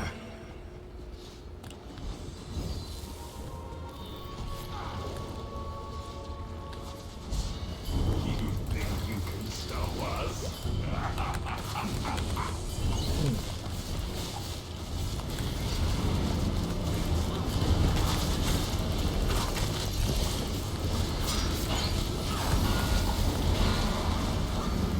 I hate this move.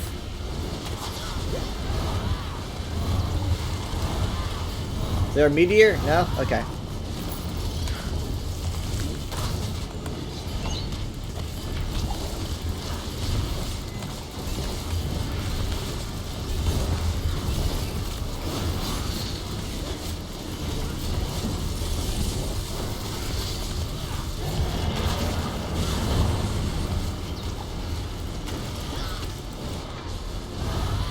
So I accidentally started the stream with a lore fact that I had done before. We can't have that. So I chose a different one. I was like, ah shit, I've probably already done this, and I checked and I was like, yep, I've already done it. So I had to go back and fix it. Souls of the brave and the doomed. Such a I mean, I've been doing delicacy. those facts for. Oh my god! Holy mother! What? Hey! No, I held down my. Oh gosh, my freaking mouse is screwing up again. I held down my wheel, which allows me to move my camera like this, and I like doing that, and then it just didn't work. Like, it didn't work at all, and so I just went right off the edge. So basically, I was trying to run one way and then start doing a cinematic cam, and instead, I just changed directions and ran right off the bridge. And now everyone's like, what the fuck? I need to get a new mouse.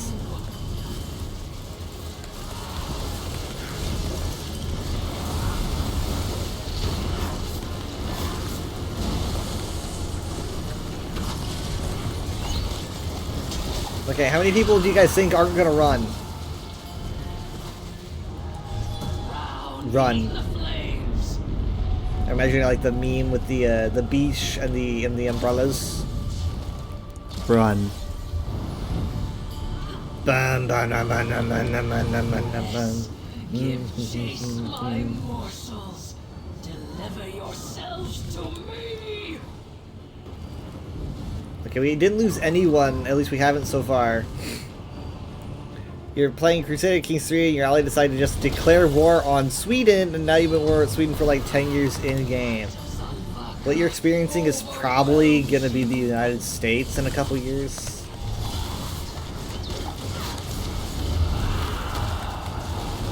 Am I too much for you? Would you like more? Tank down.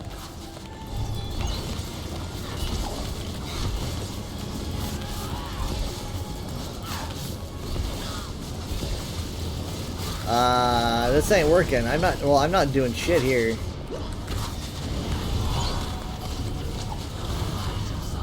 Is this the tank? Please tell me this is the tank.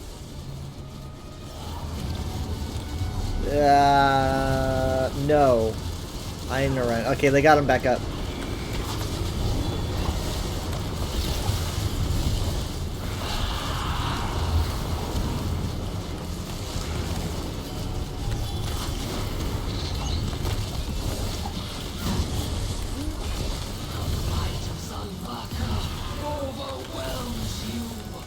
Yeah. I didn't know that was a mechanic. Okay, are we gonna... Okay, hold on. No.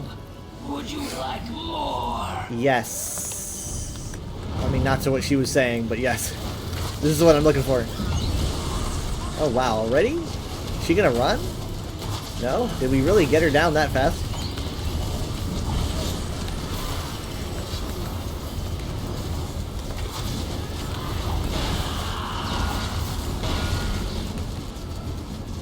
Run. Cannot win. Drown in fire.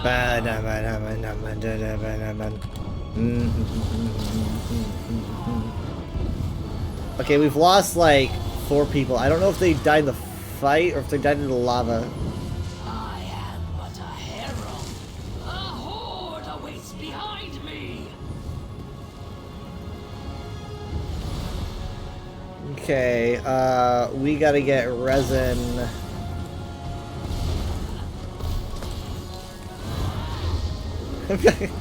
Yeah, I'm gonna like siphon their energy before I get them up.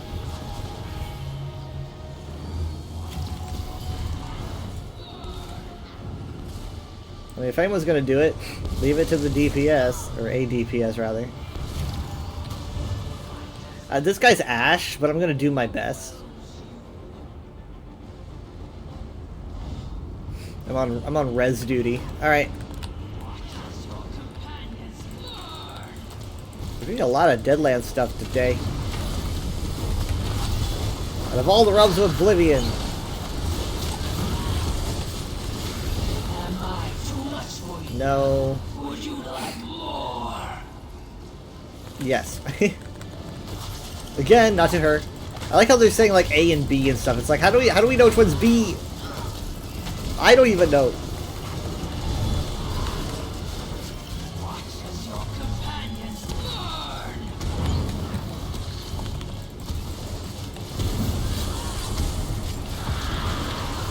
The might of Zalvaka overwhelms you.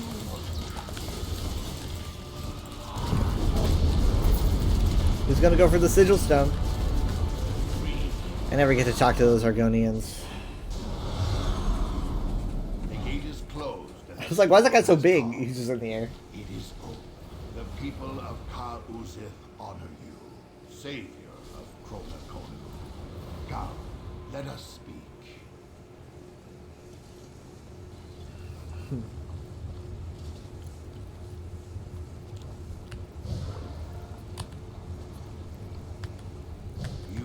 Those who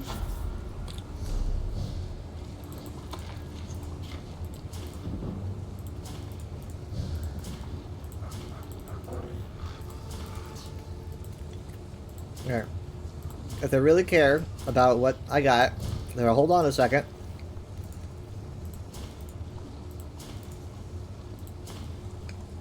Okay, let me see here. Link? Even though I don't have that, but it's whatever. Other people probably need it. Gloves. Link. Link. Link. Link. And that's it.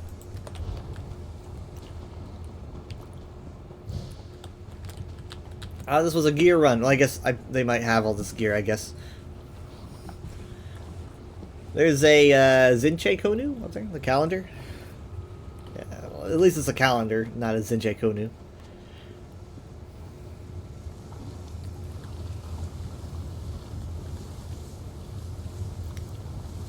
Oh. Interesting. I mean, like, I guess they don't want anything I have. I will give it a few more seconds.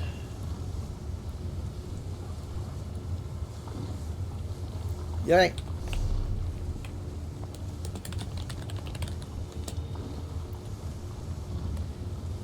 Bada-boom. Which is good, because I actually don't have this.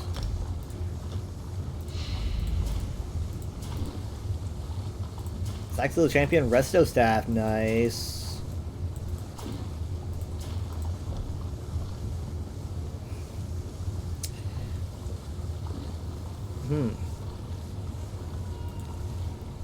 Sweet.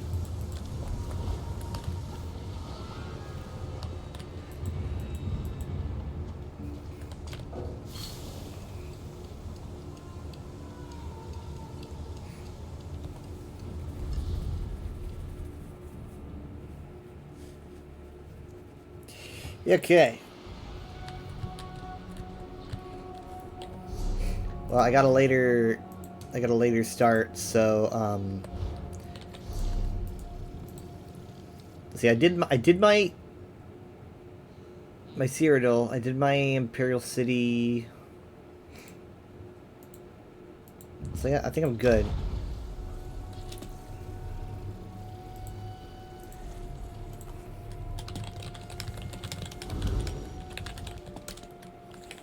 I'll probably move on to do some Overwatch.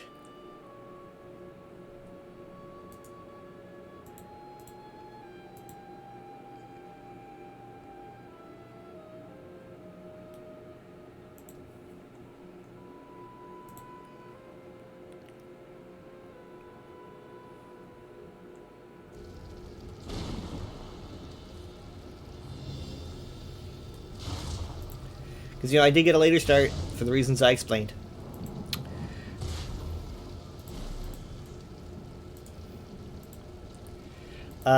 If everything goes well today, I see us starting at probably 8. It might be 9, actually. It might be 9 p.m. Central Time.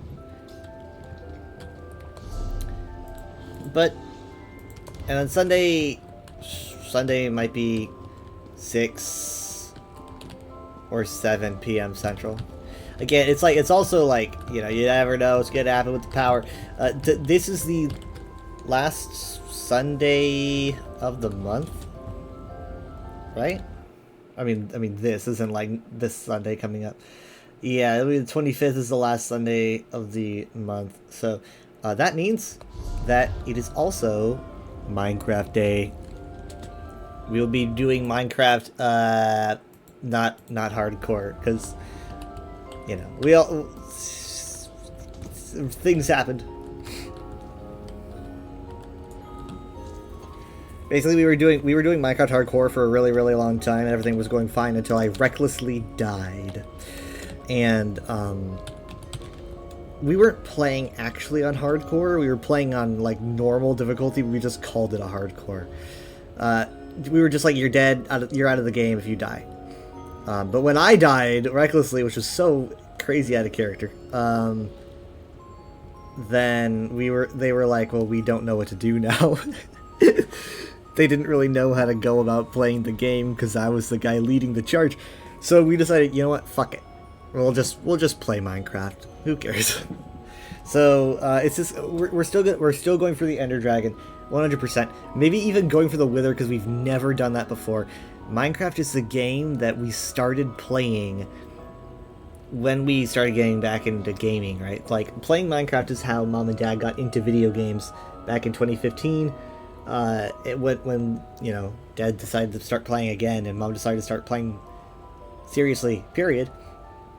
Minecraft was our game. So, we've never beat the Wither, though, and we've probably beat the Ender Dragon once. Maybe not even that, I can't remember. But, so we will aim for those things. Still, obviously, very big goals that if we complete them, I'll be very happy with ourselves. And also, it takes off a lot of pressure from what we were doing before. And on top of that, it means that Michaela can come back and play whenever she wants. So, that'll be fun. But yeah, give me a bit. I want to do some Overwatch. Oh, sorry, I mean, Talon.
Yeah, my god. I hope you guys enjoy it. What are you guys thinking of Talon? Yeah, you guys thinking that Talon's a fun game? I think that it's better than Overwatch.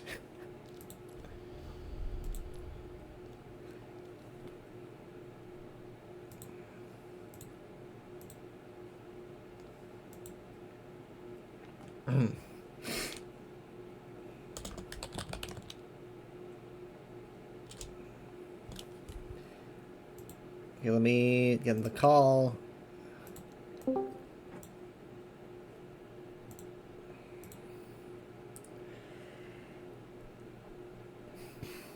I'll just wait a second.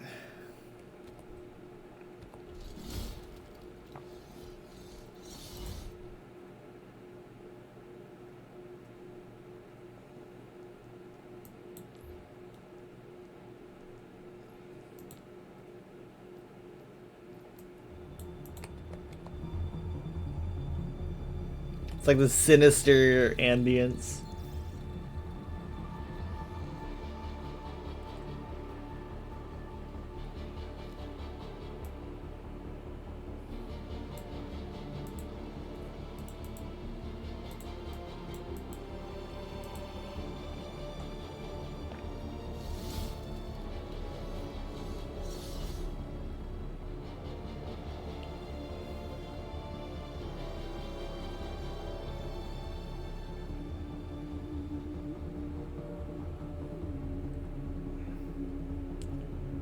This kind of sounds spooky for some. It's like, ooh. Like there's a what's the name of it? It's a funny alien synth. Forget what it's called. My brain keeps wanting to say shamisen. No, I had it. It's on the tip of my tongue. Dang it. Hello. I decided to play Talon instead.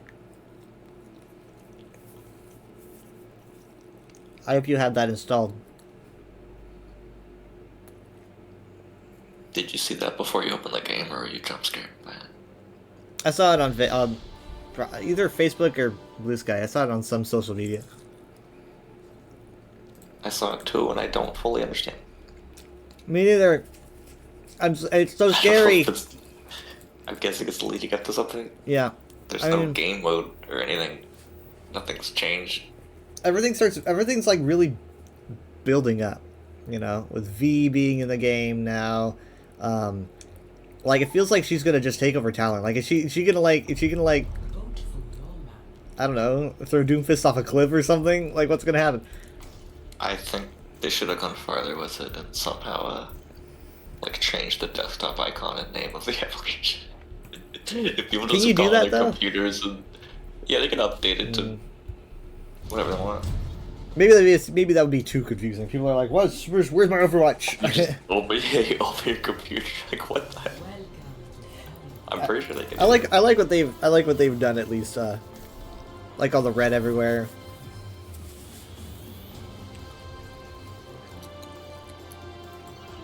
Part of me kind of hopes that's not their big anniversary thing. It's just swapping from Overwatch to Talon. I feel like their Having, like, a anniversary Talon thing. season. I feel like their anniversary thing is going to be something that officially moves the story forward after 10 years. You know, like I guess that would be like Talon. V is perfectly suited for that. She's not just some rando. She's like perfectly suited to like start whatever is about to happen. She's like the ticking time bomb, I think, and this feels like this is just kind of getting people's attention for that. I don't know if it's going to be the PV. I don't know if it's going to be PVE, but like it's crazy to think that it wouldn't be. I mean, like that's the thing that everyone's been asking for, right? Everyone's been wanting PVE. And now Overwatch is officially moving their story forward, which would be PvE. Is it just not going to happen? Like, Well, I think what they're teasing is probably just the next season, because it's around that time that they start teasing the next season. Maybe. Maybe, I mean, like, I wouldn't be surprised if the next season, like, They already did like overlaps. Overwatch. They gave a bunch of people talent. yeah. They didn't give the talent people talent.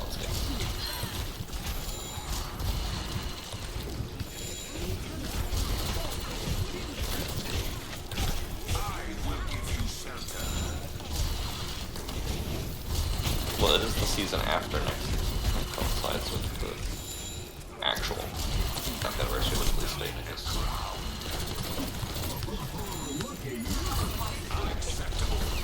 It's a gesture on the point. I'm just kind of hoping it's more of a... I mean, like, what... Like, you want to do something big for your 10-year anniversary. You know, like ESO added a freaking Daedric Prince. I mean, granted they did that in 2023, but the story was 2024. I'm not gonna get my hopes up that this is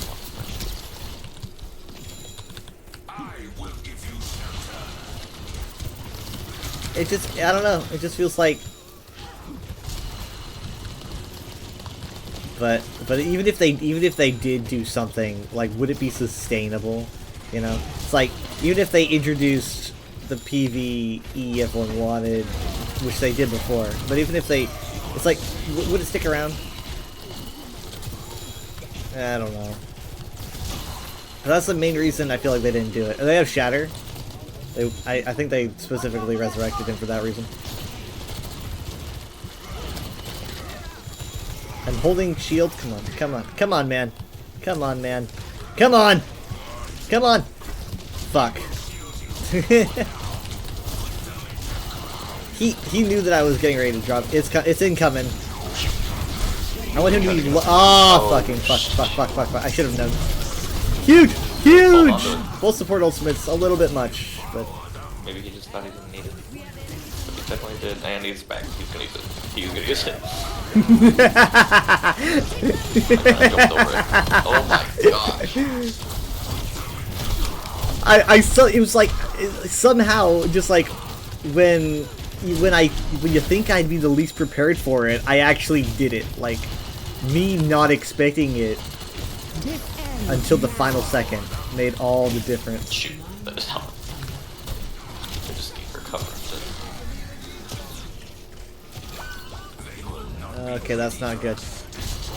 Oh, Did, it's Roadhog. did you see the other thing they're doing? The other thing they recently released that's probably related to all this, because I think that they pretty much just showed us. Oh, I'm gonna die. What the fuck? They pretty much just showed us the next hero. I think that they're red herring everybody with. I saw that they did a Freya. What? Not cinematic, but they had that Freya video thing. A comic. I didn't Yeah, actually watch they it. had a comic. It was like a And motion comic, right? It was a video. it was a comic, but they give the comics motions. I think they do it with a lot of comics. Yeah. So the format wasn't really anything special, but what the comic was about was special. Because I'm pretty sure they just pretty much were showcasing everyone.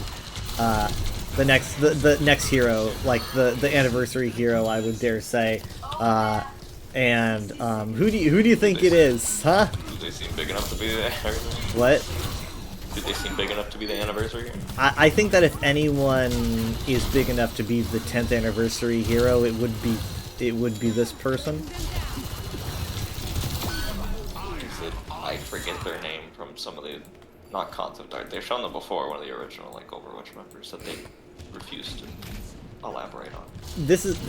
I don't remember if this character was in the original like designs, but it's a character that's kind of gotten like the background treatment for John Overwatch. No, not John Overwatch. Thank you for the alert. It's a character that got like in fact, it's like I think you really need to be like maybe a lore nerd. I don't know.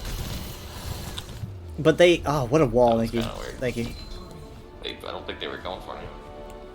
You like showed him into the roof. They put this motion comic in the game, but it's probably too long for me to watch between. It's like a 7-minute. Yeah, we're not gonna get 7-minute queue. Do you want? You can just tell me. Okay. Well, okay. Here's the thing. Here's the thing. That If you were to look at it, if you were to like read it, you would know who the hero is like 2 seconds in, because it's who the comic is about. Let me go to it on Twitter then and skim. In fact, you might not even remember, but I remember. Are you exaggerating by 2 seconds, or do I? It's okay. Did you see did you see the Freya sketch or the Freya cinematic that they dropped when she came out? You said 2 seconds, so I skipped towards the very, very beginning, and it's Maximilian, but I don't think. No, it's not Maximilian. It might be. Like, it might be. We're voting, by the way. It might be Maximilian, but that's not who. But like, if you watch the Freya short, it's Moira. No. Yes, it's Moira. Yeah, I don't really recognize this person, but that is a Overwatch playable character design I've ever seen. Yep.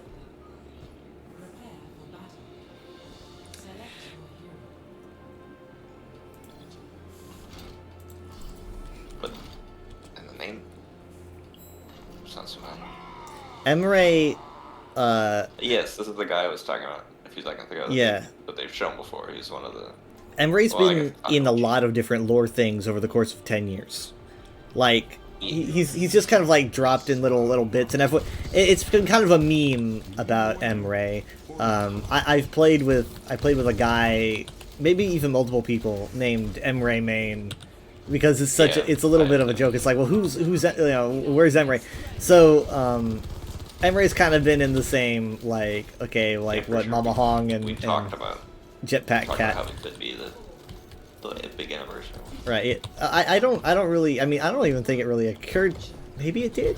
I don't know. But I think that if anyone's going to be like a 10th anniversary hero, it's got to be Emre, because of the little like lore drops he's gotten over time. Like literally, you don't do better than having a character that everyone's been kind of chatting about for a long They time. would have to show him soon, because next season would be when they do the trial. So I guess so, yeah. I was thinking it's not until the season after next season that he's added, but they always do it in the trial, so they want to show him. He's also got a voice actor, because in the comic he specifically speaks. Like he's not just voiced by Freya, or Freya's voice actress. Well, I'm gonna get knifed. Did Manga have a voice when he? I don't remember. I don't remember. Like, She does pretty good impressions. Fuck. But yeah, so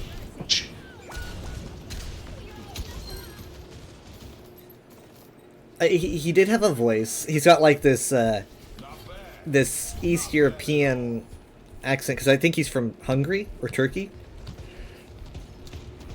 I think he's from Hungary. So he kind of has that like Khajiit voice going on. And when I heard him, I was like, "Is that Razandar?" So it sounds like. I don't think it is. It'd be cool though. So he's got that kind of voice, and they showed his like.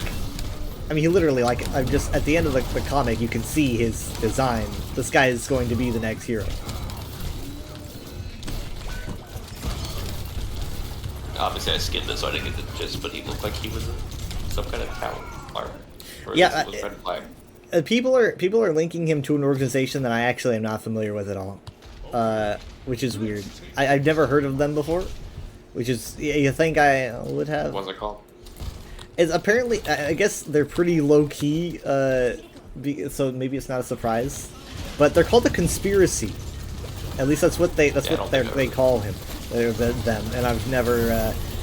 But the thing is, though, it's obviously they're very secret, so it makes sense.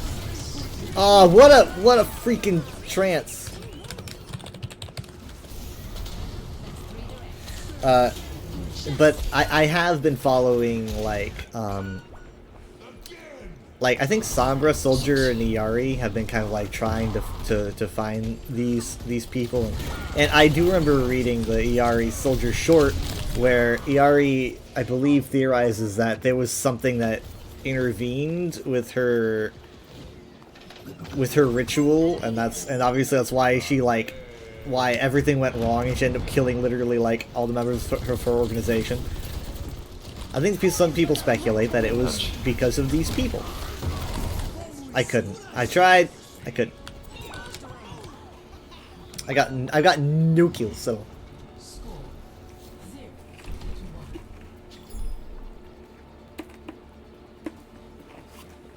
But it seems like, as people have been saying, it seems like he's been Winter Soldiered or something. I don't know. The regions of Earth are so varied.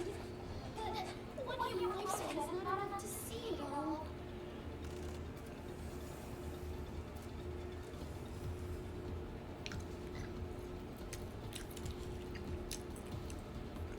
He does a really good job of narrating too. Like really good.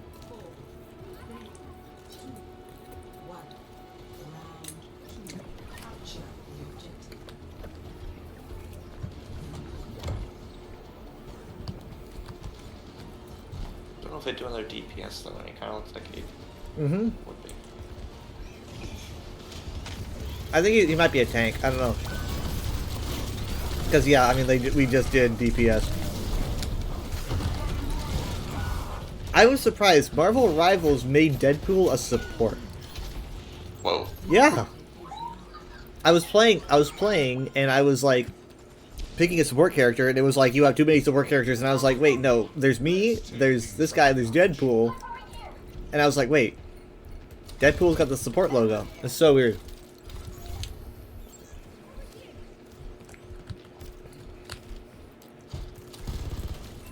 He also talks too much. I get it. I know who Deadpool is. I'm not stupid, but like literally for the sake of the game, he literally talks too much. Like there's only so long where you can get it's in character. You can still have him say things, but and also like he's just like everywhere in the game. Like he's affecting everything at all times. I like the direction they went with him. He's like talking with Galactica, which is funny because like no one else does that. And he has this line where he says like this game has a lot of lore. You nerds better be reading it, or he says, or some writer's gonna cry.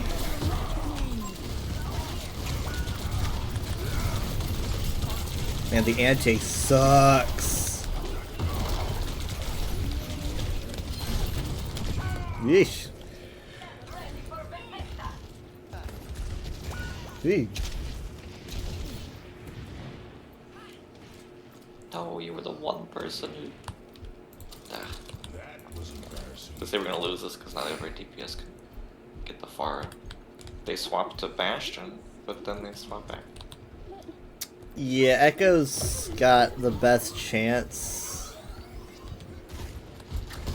but it's not like Echo's a hit scan. Oh my god, what? What happened? I mean, I can go after the Pharah, but... I was so low health. Kill me. I was gonna touch. I was gonna touch it. Oh, you're... oh my god. I was in spawn. I had a moment of confusion because I didn't know that you were the Echo. And then I was like, so I was literally just like, oh yeah, you're the Echo. And that 1 second of pause is what cost us the match. Rip. I literally was just so used to seeing you in support, like Juno. I was like, ah, you're Juno.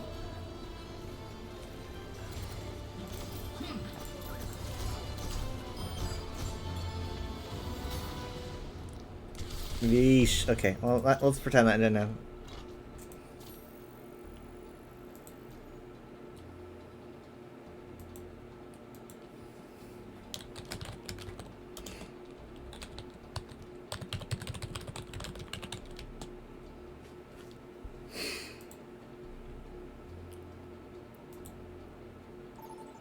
I decided to like break out of my comfort zone a bit, and because like last night I was like I have a little bit left on my headset because it didn't charge. Apparently, I thought it was fully charged, but it was not. And I was like, okay, I've got a little bit of charge on my headset. I'm going to go into a public instance and use my headset charge as an excuse if things go awry. You know, it's like, my headset's dying. I hate lying. Lying just, I hate it. I hate doing it. I'm too genuine to lie. But so I was like, you can do a creative lie and you could say, I need to charge my headset, which doesn't imply that it's dying. Yeah, that's true. It just implies you would want your headset to be charged. Like, I'm gonna go charge my headset, and then go charge your headset. I'm gonna charge my headset. It's at 99%, but I'm gonna go charge my headset. I am going to, yeah, see, just like, I am going to go charge my headset.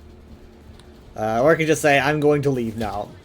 I mean, because, like, I went to usually I go to, like, an 18 and up instance because then you don't get the kids. I don't think I did that because I think what I wanted this time was I wanted to go to the Pug because earlier this week I was at the Pug and I was thinking no one goes here anymore. Like everyone's at the Black Cat and stuff. No one goes to the Pug anymore.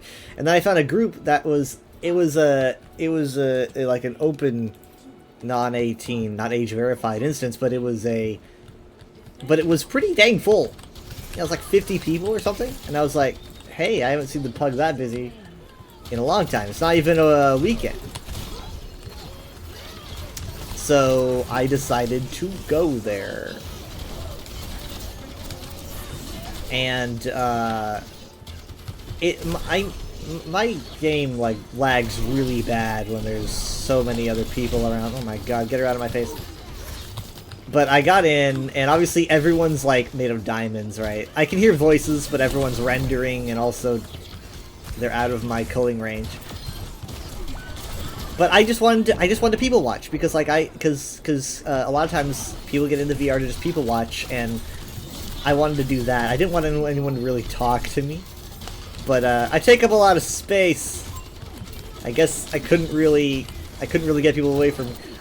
I walk into this instance, and I walk into a corner where no one else is, and this little cat avatar, like a realistic looking cat, but not like in body proportions, was like, he ran up to me and he was looking up at me, waving his little arms. He was like, Jesus. show me your paws. And I was like, no? And he was like, show me your paws. I'm like, I'm not going to do that. Also, for some reason, everyone was really quiet. I have literally no idea why. I couldn't figure it out. Like, everyone was super quiet. My volume was at max. And so was my voice's volume was not very low. Everyone was really quiet, though. But I could hear him say that. I was like, no. And then this other guy runs up to me, and he says something that wasn't rude, but it confused me. What? You put a shield up. I think your character Oh. would have been a lot bigger if you did that. This guy came up to me and he said, I don't remember what word he used, but he said, like, you look like blank.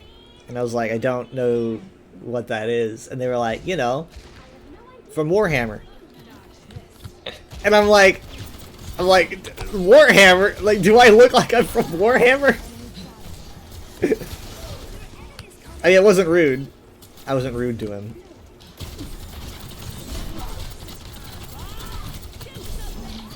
Ah, yeah, body blocked it. I think I said like, oh, fucking hell. I said like, Warhammer. Is Warhammer this cute?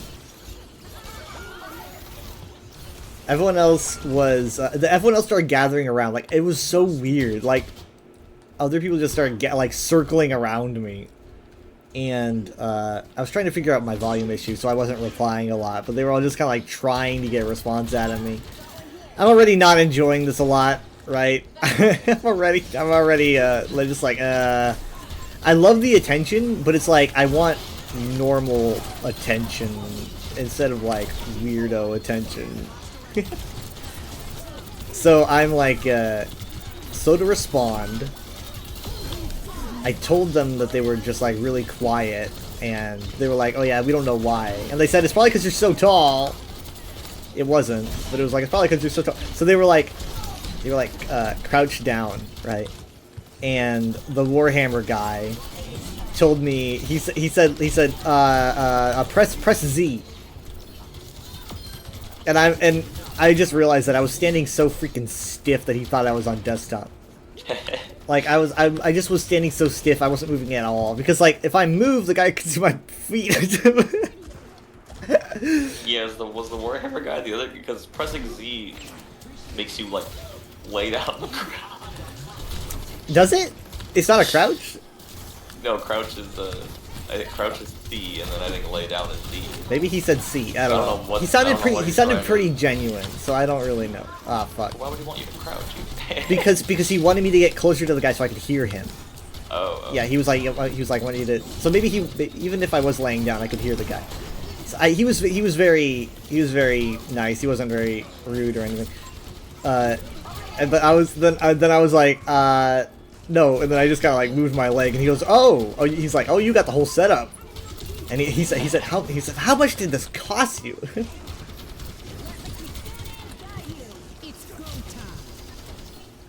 But yeah, I don't know. It's just kind of like, there's just something I don't know what I want. I want something, but it's not that. I want, oh my god, kill him, he's one! Oh, what a kill! What a kill, it's huge! Nice, good job.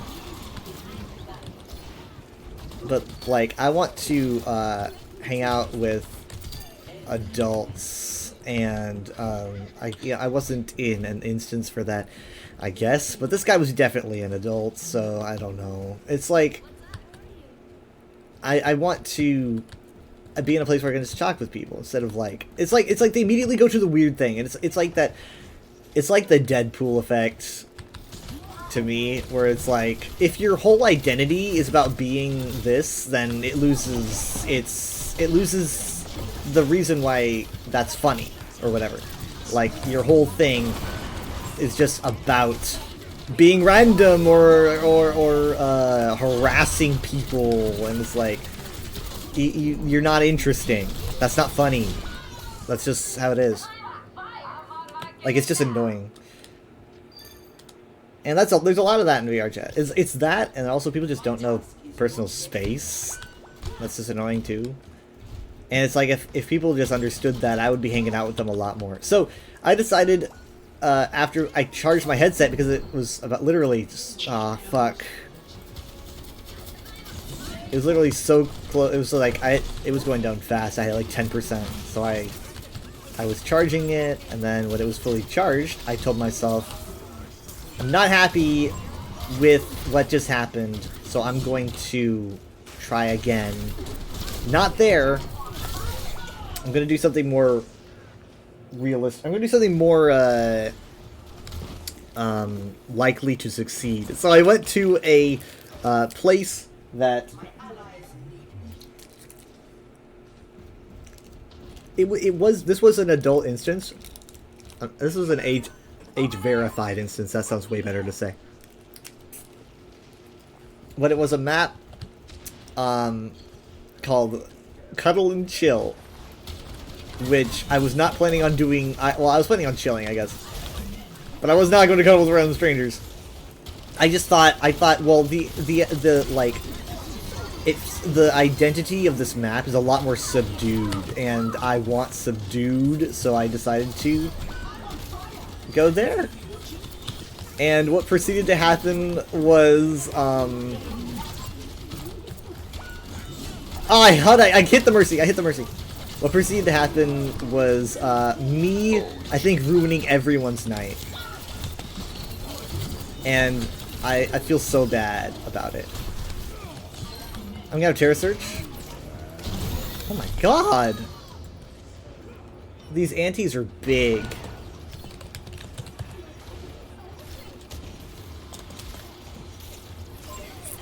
You might want to blizz. Yeah, I didn't want to, but... I'm coming in. I have Terra Surge, if you can just stay alive. I have Terra Surge. Yeah, you gotta stay up! Cassidy wasn't frozen, but he was killing me. It's okay. It's okay. It's Cass at the desk. So, I proceeded. I went to this map, and it's a great map. Like, it's super high quality. But I'm saying, like, again, this is like 50 or 60 people in an 80 people max instance. And so I walk in, and there's a lot of people there. Literally no one's saying anything, because 99% of all the people, they're literally just zonked out. Just completely. Like, I was expecting some people to be like, maybe whispering amongst each other. They're just like, flump! Just laying just on the ground, like, as if there was like tranquilizers all around or something. So I'm like walking around, like tiptoeing around all these people who were laying down, and I was trying to be careful because my PC can't handle a zillion avatars. That takes an incredible PC to do that, and I have culling on, but when everyone's snuggling, it doesn't matter how much culling you have because they're all smooshed together. So there were a lot of different rooms with a lot of different people, and in like all the rooms I was visiting, I had very little issue. But I was done exploring, and I was like, this was a nice little visit. I'm happy with this. I am going to leave. And then it hit me that I couldn't just leave. And do you know why?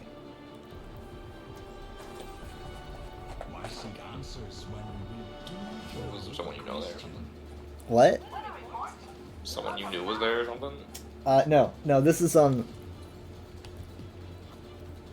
Like you physically couldn't leave? No, I could leave, but it would be a rude, bad idea, and try to think about why. Is it one of the maps that like has a big old message saying blank left the instance? The what? It's one of those maps that has a big notification every time someone leaves. No, but you're close. You're way closer. You're way closer. It sounds an alarm when you leave. Oh, the confetti when The you confetti! Well, there was confetti when you hopped in. Right. That's a good point. But you hop But also- in at an isolated part of the map. So my idea was, I was like, oh, I don't need to turn this off. I'll just walk back to the isolated portion of the map. Right? So I start walking back, and I start to realize that one, like, the main room where like most people are snuggling, when I walked through that room, there's a drop off, and I just kind of dropped off. When you go back, you have to climb up. There's like an incline, and I can't just I can't just like jump up the ledge just like I fell off the ledge. I have to go up these stairs, and I'm thinking, can I do that? Because I have to get what? You could hit respawn probably. Fuck, I guess I could have. But I'm like, I just want to walk back, and so I'm thinking I'll just run past all these sleeping people, even though I'm gonna have to get a little bit closer than I did before. I might be okay. I was not okay.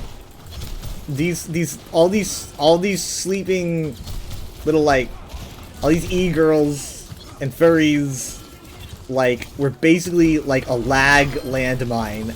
My PC did not stand a chance.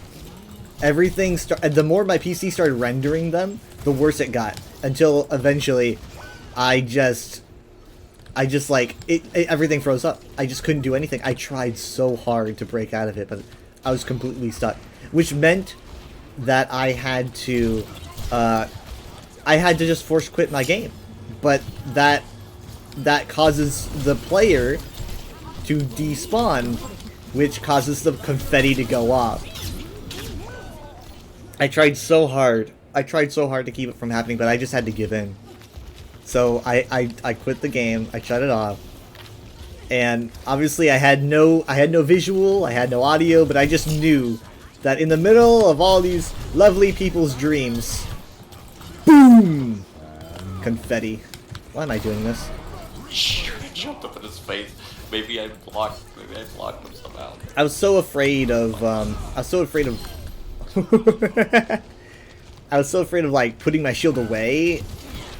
I was like, because as soon as I dropped the shield between that and my grasp, he was gonna put a bullet through my head. So I was worried.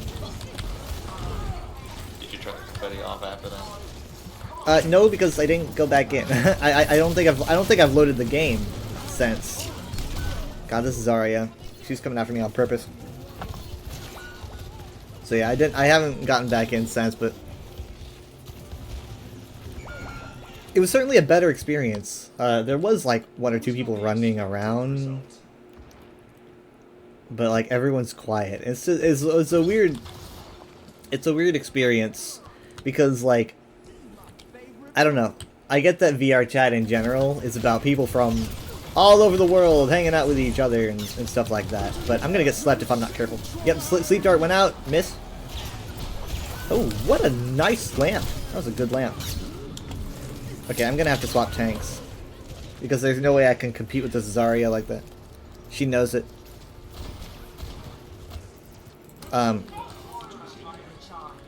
Fuck. So, what was I saying?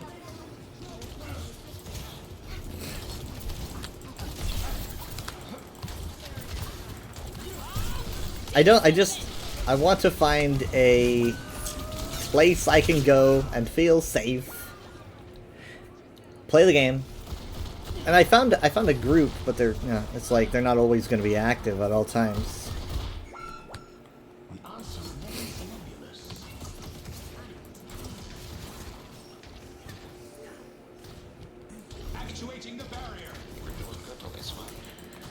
And I think to myself, am I being impossible? Am I being like way too critical and being like, oh, I want friends, but they have to be this and they have to be that. It's like, that's an unrealistic expectation for if you're gonna want to make friends. And that means like, can I make friends at all? Because I'm so critical of how people behave. I don't know.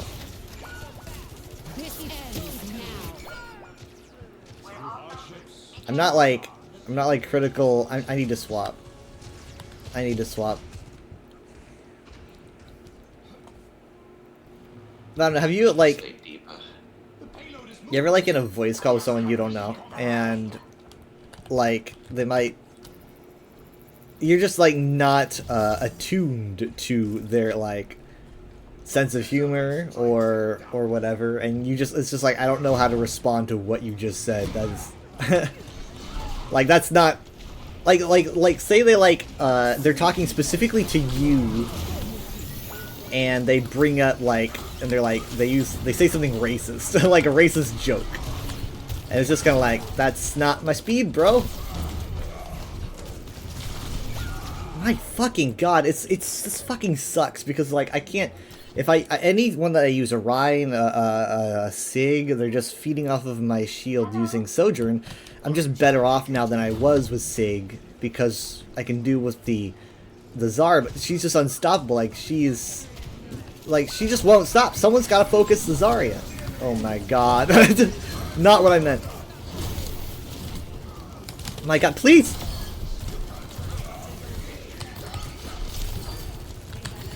Nice job.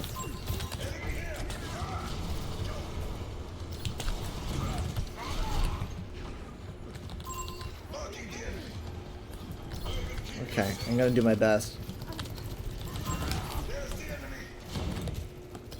There's stairs. Thank you. Not even.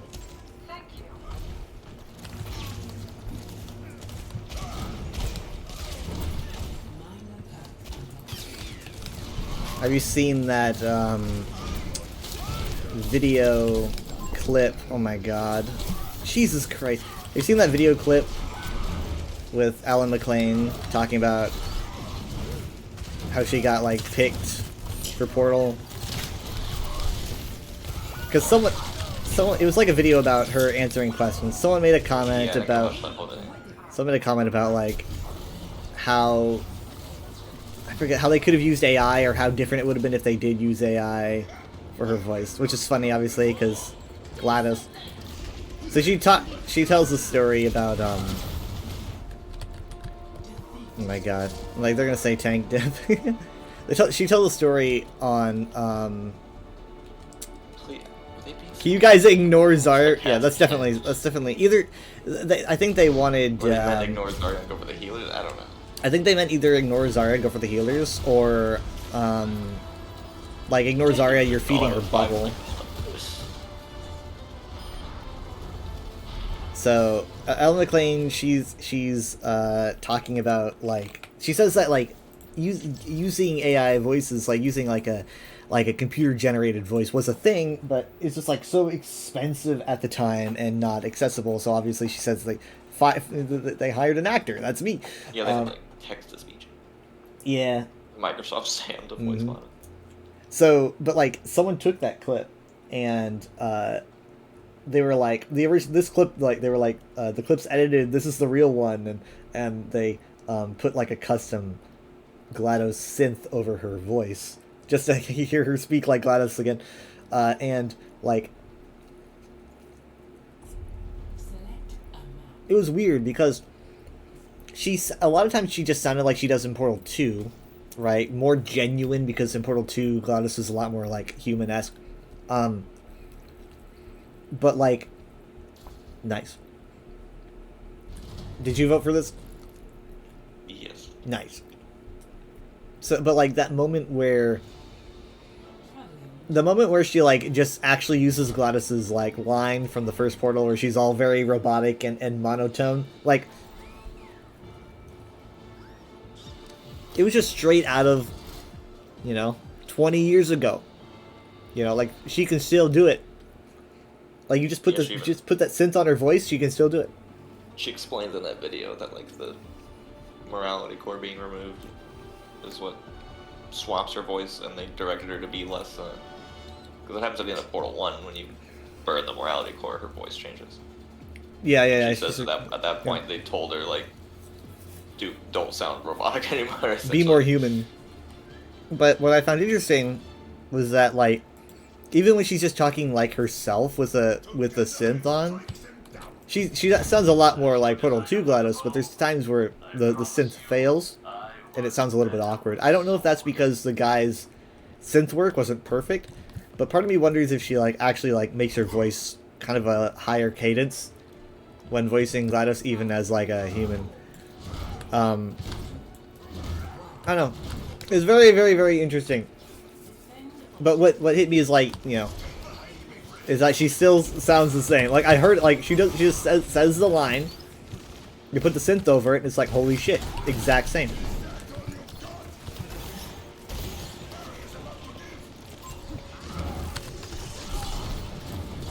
And people like Portal so much that they gave her the voice. They made her the voice of Gypsy Danger, which I forgot about that.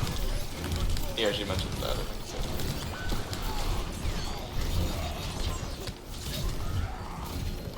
What the fuck is going on? I've never played the game, but she also voices Overwatch in Team Fortress 2. Oh yeah, that's right. Playing this character named Overwatch in Team Fortress 2. I think there's also something called Overwatch in Half-Life, right? Yeah. Because it's a term that means something, and I forget. It's a term that means something. It's like I think it's like guarding. It's like a high guard, if you will. Maybe I got this mixed up. I thought it was a character named Overwatch in TF2. Maybe there was something else. I was thinking of Half-Life. I remember it being a Half-Life asset because I remember like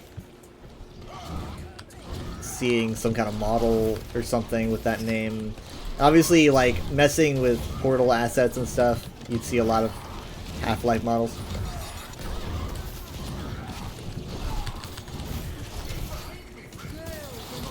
Oh my god.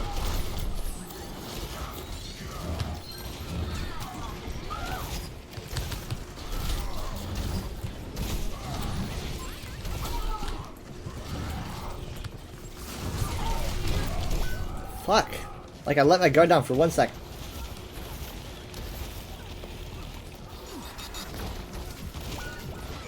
Shoot! That was a lot of carnage.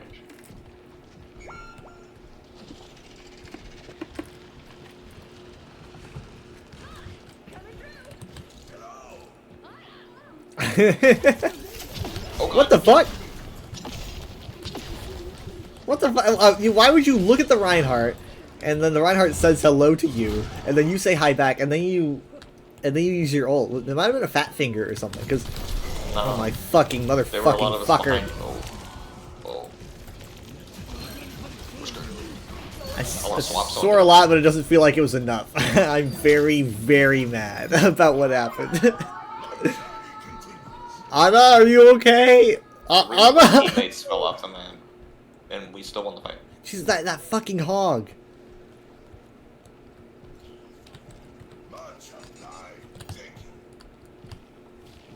I saw the hog when I turned the corner. I was like, this is not gonna go well for me. Thank you, Phantom Zach 52 for the follow. It's appreciated.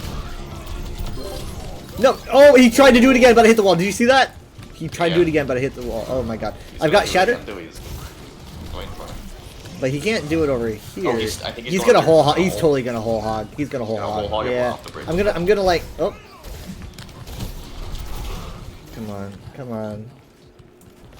Ventures.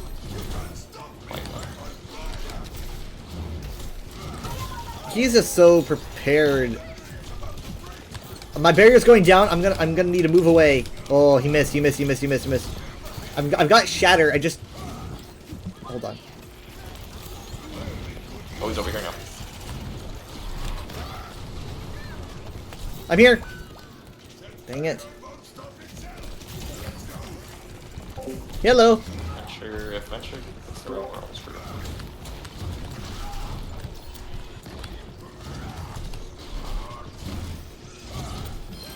Nice.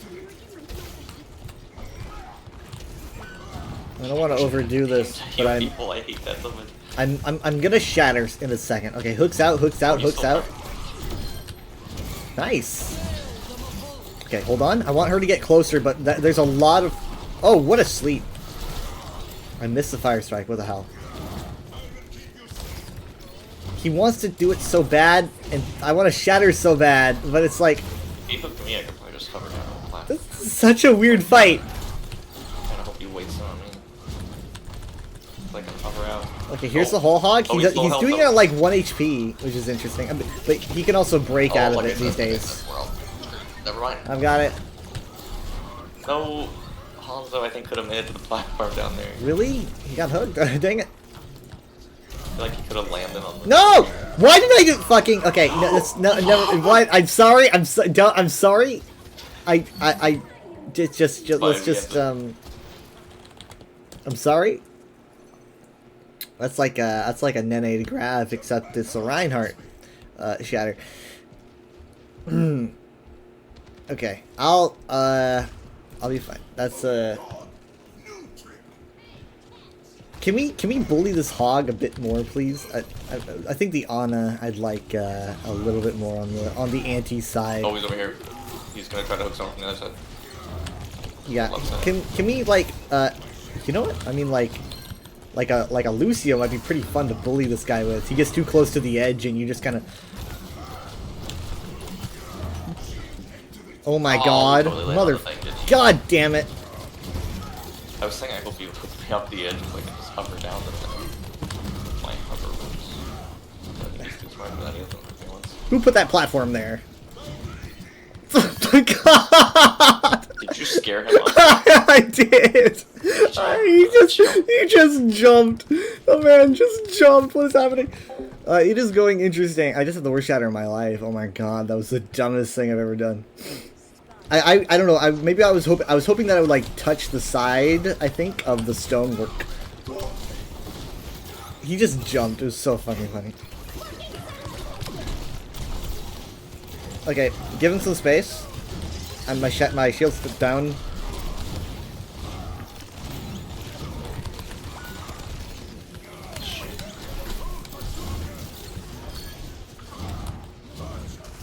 It's just you and the healers, though. Like defensively.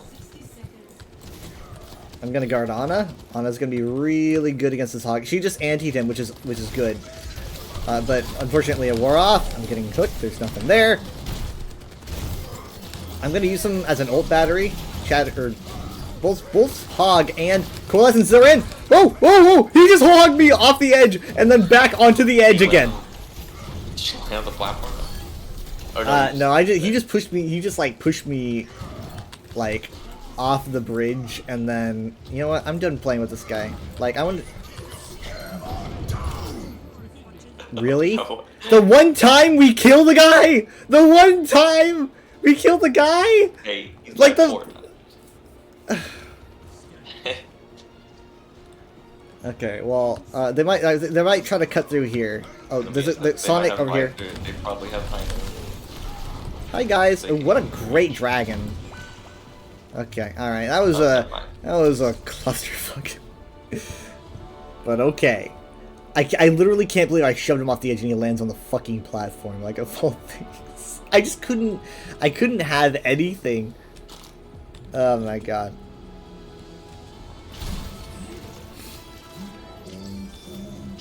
What does it say, bro, please report? Like, who are we reporting? No! It was after or after the person was talking about their Juno ult. Oh. Which, I don't think their Juno ult was that bad. They did it far back, but, like, probably because it goes forward. Yeah, but But it was a little too far back, I think. it's good against chokes. I think that what they might have been going for is, like, bleed or, like, take down my shield and then I'm open for hooks. Was probably a good strategy because, like, you know, they're doing a lot of damage from a distance, and I've got my shield up. And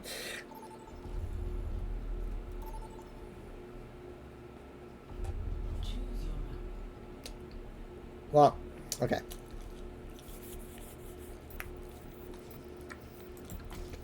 I watched Thor 4 a few days ago, and I watched Doctor Strange 2 today. He wanted to go out his own way. Yeah, the soldier was so funny. Okay. Like, let's do it. Let's do a 1 to 10 for Thor. Well,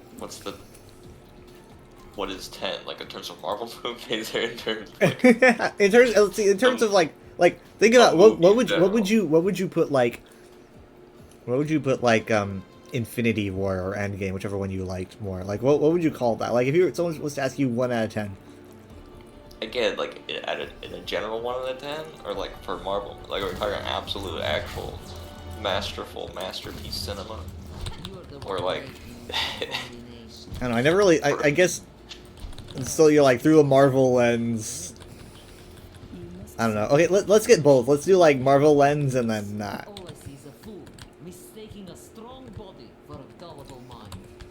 Been like 4 years since you played Overwatch. I've been I mean, playing. Well, we've been probably- playing consistently you say since Infinity like War or Endgame? the end of 2016.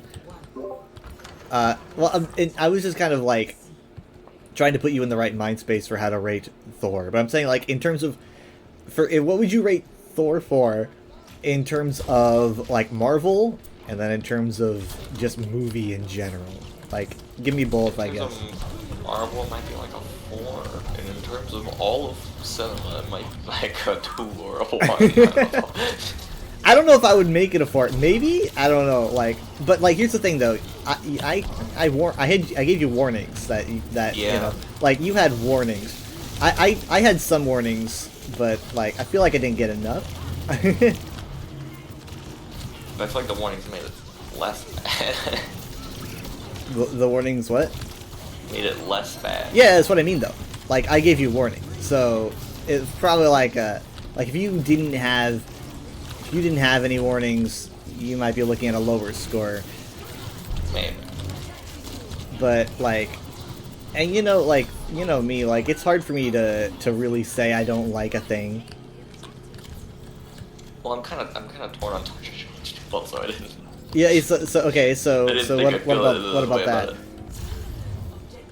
I feel like maybe it's too soon that I watched it. It was like a few hours ago. Well, that's probably the best time though. Well, actually, I don't know.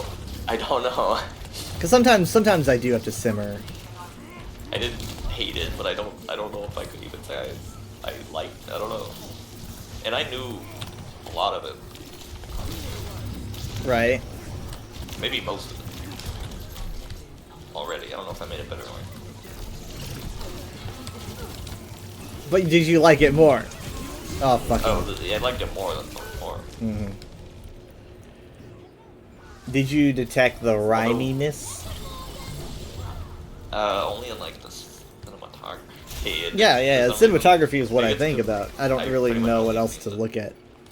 I've only seen like the Spider-Man Ryan movies. Raimi loves using eyes. That's what he. Eyes are like his favorite thing to mess with. Like, oh, zoom in on someone's eyes. Well, he didn't do. He wasn't directing movies with the Eye of Agamotto. That's true. He didn't get Thing's gone now. He would have done some crazy things. So yeah, I mean, like, God, how old's the movie now? Like, yeah, 4 years old in this spring, I think. And so it's been a while. I recall thinking it was okay, but it's not the first. Nowhere near the first one. It's definitely a bit wonky. I think what kind of makes Doctor Strange 2 kind of hard to appreciate so much is that it goes so many places. I think that it's a lot less consistent than like the first one. It goes to a whole bunch of places, but it doesn't feel like much. It feels like all this stuff happens, but like not much actually happens for like the characters of the story. Yeah. Like you already go from like 10 to 100 with Wanda because it's all like off screen. You're just like, okay, after WandaVision, you know, WandaVision was pretty bad, and you had her like be like, oh, I gotta go isolate myself, it was so bad, and then you have the post credits where she's like reading the Darkhold, so you're like, okay, maybe she's getting worse actually, and then you jump to 100 where it's like, oh, okay. Yeah, well, I did give you the warning though, didn't I? Worse. I specifically told you that what you're gonna see is different. And I know that in between, but it's such a, you see no gradual. I don't know what the amount of time that'll last was. Well, hey, you don't know how fast the thing corrupts you. Shit. Not too hard to believe, but it almost felt like it was a different. It could have almost been a different character. Well, I mean it's kind of like, I don't know. I mean, think about Anakin Skywalker and Darth Vader. You're thinking this is the same guy, you know? Yeah, like she literally read the book of corruption. A little more gradual, maybe, because the way it ends off in WandaVision like leaves off some more hope. It's like, oh, you know, she did some awful stuff, but there's coming, you know, you can come back to this. I mean, she's literally reading the book that she's not supposed to read at the very, very end. She, like, I told you about that. I specifically told you so I could prepare you. I watched the show. I know what. She's literally, it's basically, it's almost like she's like looking at the One Ring and going, this thing is amazing, and the next time you see her, she's all like an I'm just saying, addict. I don't think it was that great of a decision. You think that, I mean, it's so funny that they had a show setting all this up, and apparently they still didn't do a good enough job. It didn't sell. I wasn't all even it up because, there. Like, it all focuses on what she does in that 1 pound, and again, that's pretty, that's pretty bad. But it's on a badness level that's like, you could come back with this. There's Marvel heroes that have done worse. But then the post credits, you just jump right to, okay, there's no, I guess there's no coming back actually. Well, I wouldn't even say she can come back. I mean, maybe, I guess, but like it was a way to showcase how desperate she was. It was a way to showcase how absolutely desperate she was. Yeah, no one died. In fact, the opposite happened, where a guy came back to life. like gradual jump. Again, there's a time. I don't know what the time gap was, but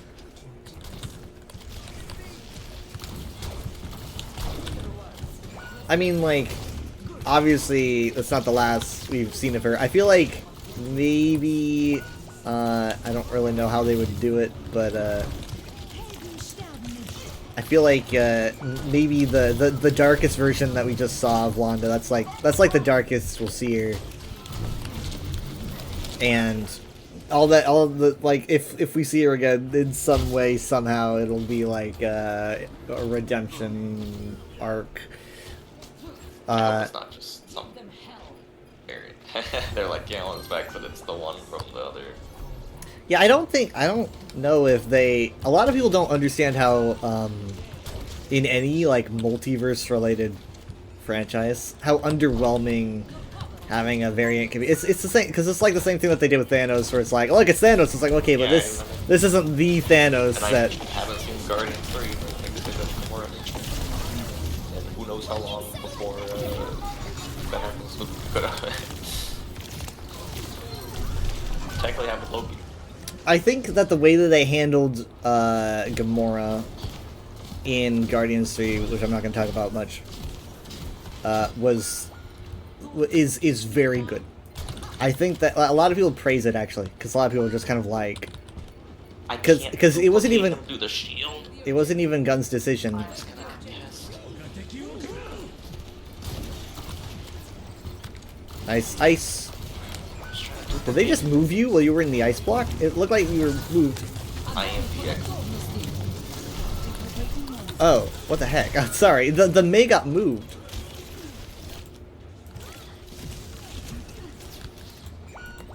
I am conflicted because I can't leave the point, but I'm Primal Rage. It did nothing. That's a GG. Is it? May have been a beach.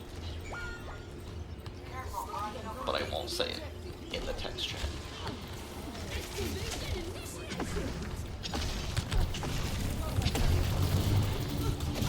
Ah! Alright, go for some words, go for some words. Mercy's low, Mercy's low. Fucking... She's gone. What is with this venture? Ooh, the numbers. The numbers on their team. What do they mean? Their numbers on their team are... It's just like golf. Went up that high. That means that they're bad at the game.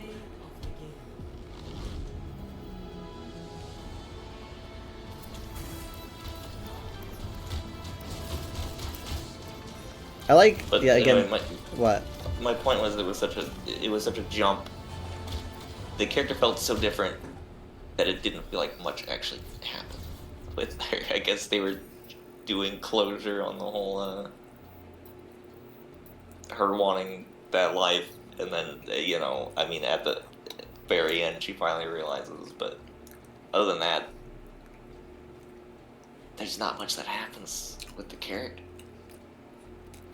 Well, I guess Doctor Strange is like, there's that whole thing with, I mean, it just doesn't feel like much. I don't know.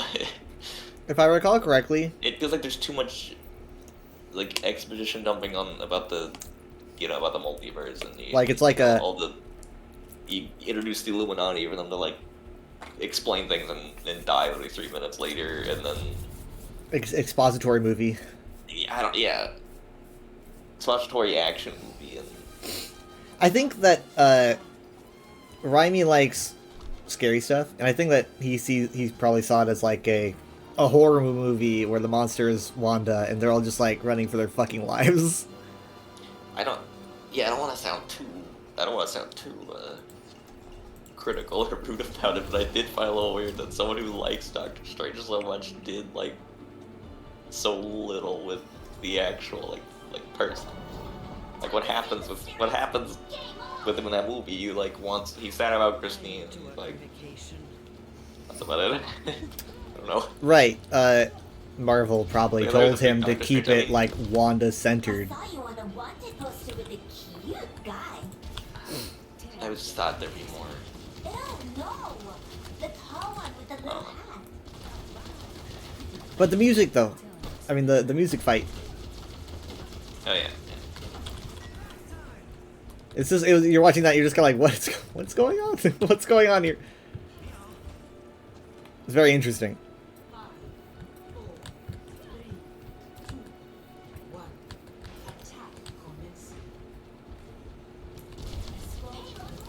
And then also almost like nothing happens with American Chef is because you've got like 50 other things happening in the movie that they could really just leave like a plot that might sort of like we got this person who can open portals. Well, I mean, That's your function for this movie. she was like the living MacGuffin of the movie, basically. That's what I mean. Is Yeah. Since you have so much other stuff going on, they didn't really have much time where it's like doing.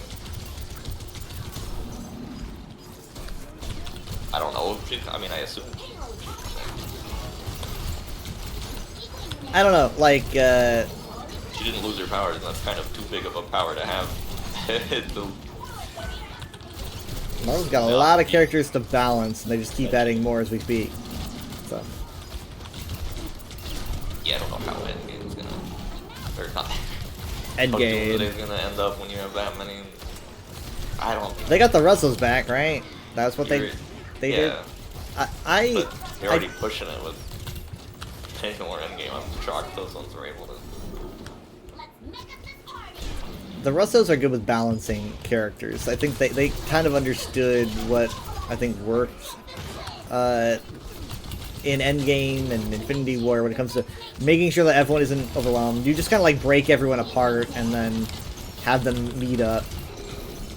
It's like the Subspace Emissary kind of a way to make sure that everyone doesn't get overwhelmed with all your characters. But it is hard to do in a movie, like because it's like you've got a limited runtime. And obviously some people might just have to take a back seat, and then I don't know, but Christ. I've been kind of interested in watching Wonder Man. I'm sitting here thinking maybe I should just watch this when it comes out instead of just waiting for all of us. I don't know. Because I don't know anything about... Oh my god, what? No. Sorry, what? I'm just gonna hold down so I can swap. I don't know anything about Wonder Man's actual story. I doubt it's the way that it's looking in the show, because it's very it just seems like something that Marvel would come up with. I don't know. I didn't do that. I didn't do it. No, my ult ran out right as I was doing Flux, and so nothing actually happened with him.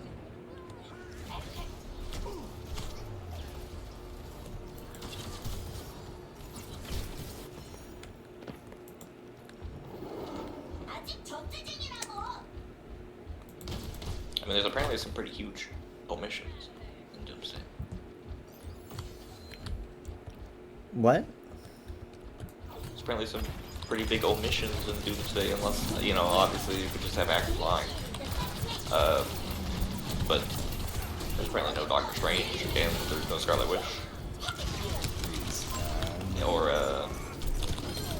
actually, I don't think Spider-Man's in it. And, you know, they could do what Ant-Man and Hawkeye weren't even in Infinity War. You know, they just, like, saved them for the second one. And again, actors could just lie about not being in movies. But so far, Benedict Cumberbatch and Elizabeth Olsen have been like, yeah, we're not in that one. Which, those aren't like cameo characters. Like usually when people lie about that, it's like you expect them. I'm a secret cameo character. Yeah, it's like that's just a big main character. Yeah, I mean, like Weird to lie about. I think that if anyone's omitted from like Doomsday, it would be like they're omitted from Doomsday, but you could expect them in Secret Wars, kind of a thing. It's like, oh, they're not. I mean, like they've got a lot of characters to balance, so I don't know. Oh my god, I thought that was gonna go way further. I cannot believe that I actually got Squidward's nose. Oh, but that means they can't rest attack. Yeah. Exactly what I meant to do. No, not me, not me, not me. See, that's what happened to me, except I didn't get anybody. Nice, good job. Good job. But yeah, so do you know the Wonder Man like general plot? Kind of. I'm kind of worried. I'm kind of worried about it because like I'm kind of worried about Marvel in general, especially when it comes to shows, because the way that they're advertising it is they literally have like a narrator telling me what like the first episode's about, and it's not even out yet. They're like this is what happens. It was so interesting. It was like they were like he's a big fan of this film, and then he learns this, and then he learns this, and then this is what happens in the first episode. I don't really know how much they say because I literally have to leave the video. I'm like, I don't want spoilers for this first episode. Oh no. But Marvel really likes to do like retro thingies where they're like, oh look, it's a retro thing, and I gotta say, I mean, I like it. I like the idea.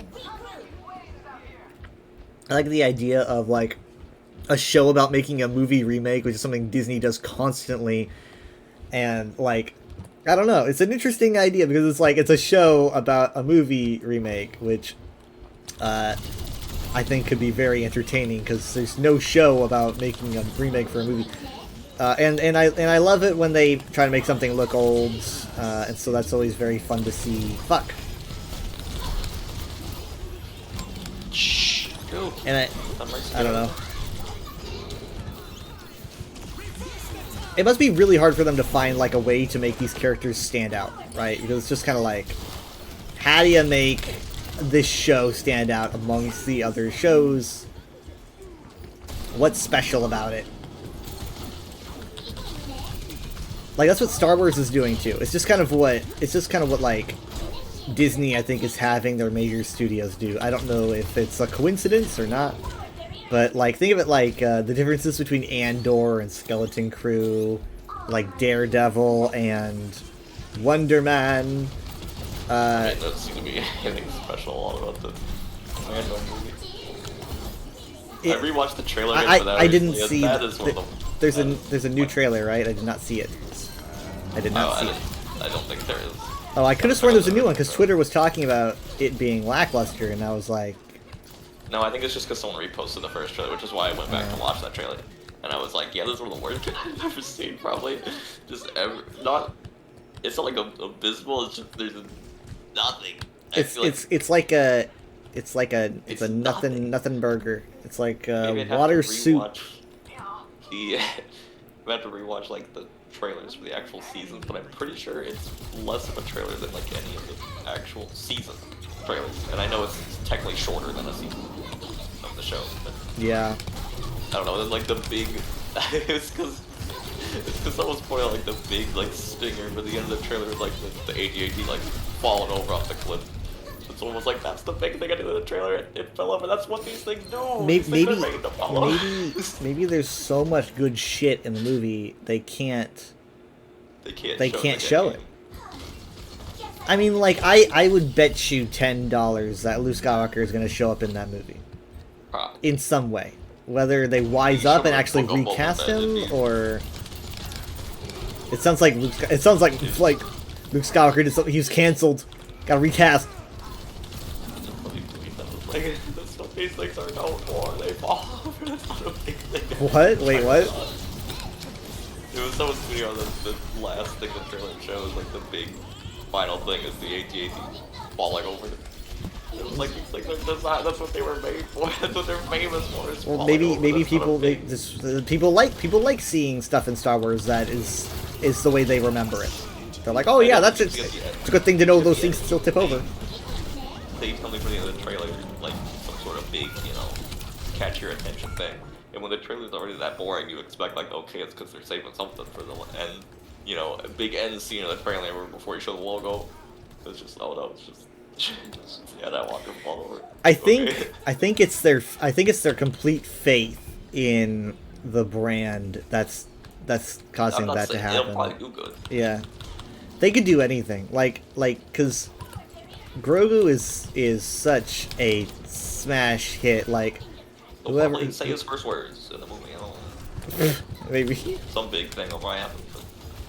but he's like probably one of the biggest breakout characters in like modern TV, whether or not. Yeah, he's like the minions for Star Wars. Yeah. Oh my God! What a play! What a Deadeye! That was pretty solid. That was pretty clean. Now, obviously, like, I like Grogu and I find him interesting, but like the reason that I like him is probably very different from the reasons why most people like him. They're like, ah, it's cute, baby, and a lot of these like soccer moms probably still think that he's a baby Yoda. But for me, I'm really curious about, like, it's like, oh, what does this mean for the oof? He looked down to spray and then he emoted.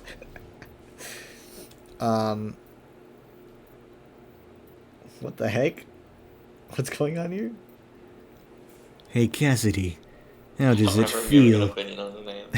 Hey Cassidy, how does it feel knowing I'm going to forget you and your meaningless opinion on my name? It must have been Team Chat because I've scrolled through everything and they never mentioned it. There must have been some infighting. Yeah. I'm guessing either they were like, twinks are cringe, or they know what an NB is, which is like, I don't know. Usually, like, really hateful people don't know, like, they wouldn't understand that term. Like, if you were to say non-binary, they'd be like, I know that term, I hate that. But, like, if you were like use a term like NB, I don't know if they'd pick it up. So it might be the twink that's pissing them off. Or maybe it's the. Maybe he just hates the word the. I don't know. These people. But yeah, I did prefer The Mandalorian for it is what it is now. I'm sure a lot of people do. And I don't really see it going back into what it was. But like, there was one great shot of the trailer. It was not the buff hut. Rada. I forgot about that shot. Rada. I didn't even notice this. I don't think the first time I knew he was in the movie, but there's a shot of Zeb. At least he's there. Right. He does a cool thing. But see, for 1 second. that is what I was gonna say though. Like, these shows seem to always like start out like Rebels did this, and like The Mandalorian did this, where it was like, look at this this brand new roster, everything's new. You don't you don't have to expect a bunch of cameos, and then like as soon as the first season is done or whatever, they're like, okay, we got you hooked. It's time to break out the cameos. So many constant cameos all the time. Sometimes it's cool. Like I'll admit, like Rada's cool, but it seems like Zeb's not gonna be a cameo. I think he's the character. okay, well yeah, but okay, what would the term be? What would the term be for like not a cameo. I'm not talking about like a cameo, like a 2-second blink and you'll miss it, or what. I'm just talking about like That was so low. this. Moira's named Moira, by the way. Oh wait, no, never mind. It just said eliminated by Moira, and I was like, what the fuck?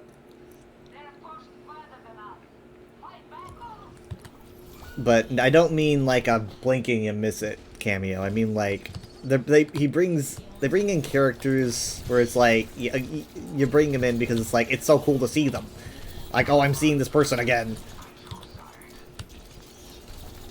Well, our tank left. I don't like. I don't blame them because I don't know why we're fighting way out here. I don't know why we're fighting. Period. What's going on? Why But can't we just go on? I'm not gonna be like, oh my god, it's so cringe. Because I mean, to be honest, like the idea of having characters show up and interact with each other is timeless. Everyone enjoys it. I just think that there's a time and place for it, and it happens way too much in like these projects where it's like we just want to have it be its own thing. More sense than Marvel. When you start doing Star Wars, it's like the world is so big that it's like why is Zeb beating them? Man? I don't know. I You guess, have but then you could just say gigantic it's the galaxies in Force. The Force brought them together. The Force brought Zeb to Mando. Yes, basically. I mean, Star Wars is not made to be realistic. I don't care what people say. It's a fantasy, so I mean, like, I'm okay with that. Oh my god, can we kill this? Can't you A please? little bit smaller. I think that if anything, like Lucasfilm they're probably afraid to make new characters and stuff. They're like, well, let's do something completely fresh from the ground up. Let's call it the Acolyte. We'll see how that does. And obviously, yeah, we all saw how that went. It went, in my opinion, fantastic. To everyone else's opinion, they were just. God dang, what is with everyone just giving up on this man? Yeah, you're right. The Ramatra just stopped. No, Juno also did a little bit earlier. Like, we're not getting, like, we're literally still fighting. Like, it's like, imagine the differences they could make. How bad? Sure, but imagine the difference we could make if we were actually doing our jobs. I don't know if we can make a difference with this fight. Now, see, now you're gonna end up giving up. It's like an epidemic. I've literally just killed the Doom, and I didn't even need the orbital. We're screwed, though. We're screwed, Scoob! Ah, fuck, I fucked it up. That is like Whoa! the worst Do you see that? I think it's the worst push map I've ever had. I mean, at least we're... No, I've had worse. I've had worse. The only thing could be worse if it's just one right there. I mean, we haven't pushed it a meter. Yeah, but I've had it where, like, you don't even get the bot. It feels like... That's what I mean, is we didn't until just now, so the only thing that would be worse is if we lost right there. God, get out of my face!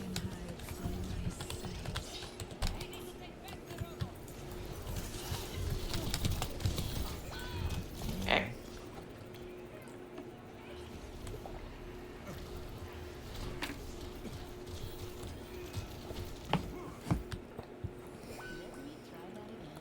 Well,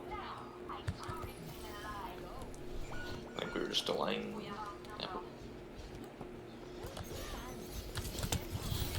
Oh my god! Widowmaker just got spiked like in Smash.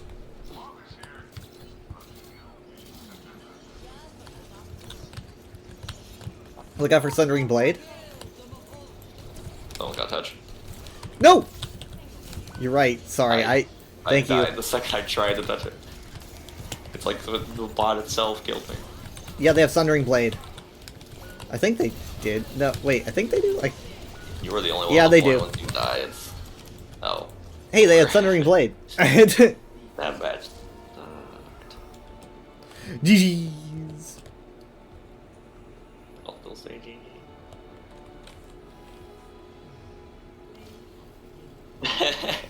Right after I said it, that sucks. That sucks.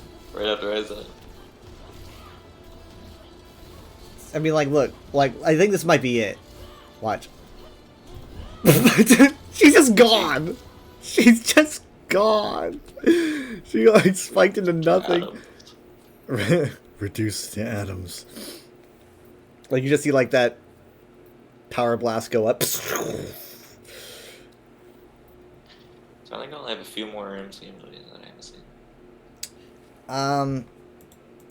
Guardians is good. I guess I don't know. Maybe I shouldn't even say now because I didn't think you dislike Doctor Strange that much. I didn't either. So I can't say. And you know what? There's Captain Marvel 2 I still have to see. I haven't seen There's that. 4 movies I haven't seen.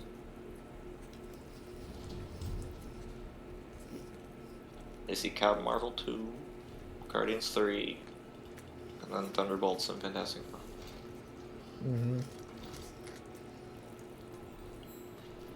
I don't know if we could organize group watches for Thunderbolts and Fantastic Four, or if I should just watch those myself. I haven't. Nobody's brought that up yet, I guess. I think we would need like a We have a lot of time to do it, but we would need a breakout like reason. Like you can't just say, let's start this and then pick a movie that they wouldn't be interested in. You need to start it, but pick like a maybe Fantastic Four or something that they would want to watch. They'd be like, oh yeah, I've been wanting to see that one. And then once we see Fantastic Four, they'll be like, well, I guess we might as well just watch the rest. well, again, I would probably only do Thunderbolts and Fantastic Four. If they want to catch up on all of them, I guess you guys can organize that stuff. I'm not watching Thor 4 again. I'm probably not gonna watch it. Yeah, that's true. Again. Like, yeah. Like, I pretty much would. I don't know. Thunderbolts and Fantastic Four. I would. Oh, Oh my god. my head. The real Joker. What were, like... Oh my god, this Lucy... What is going on tonight? I didn't expect that I'd probably actually like Eternals more than Doctor Strange 2. I did not expect it. I've heard really bad things about it. I mean, what about, like, Thor It is- 4 do you think that really you didn't like? I'm not usually the kind of person to ask, what did you like About Thor 4. about Thor 4? Like what's your... What would be, like, if you were to say, like, one thing about, like, why it didn't work?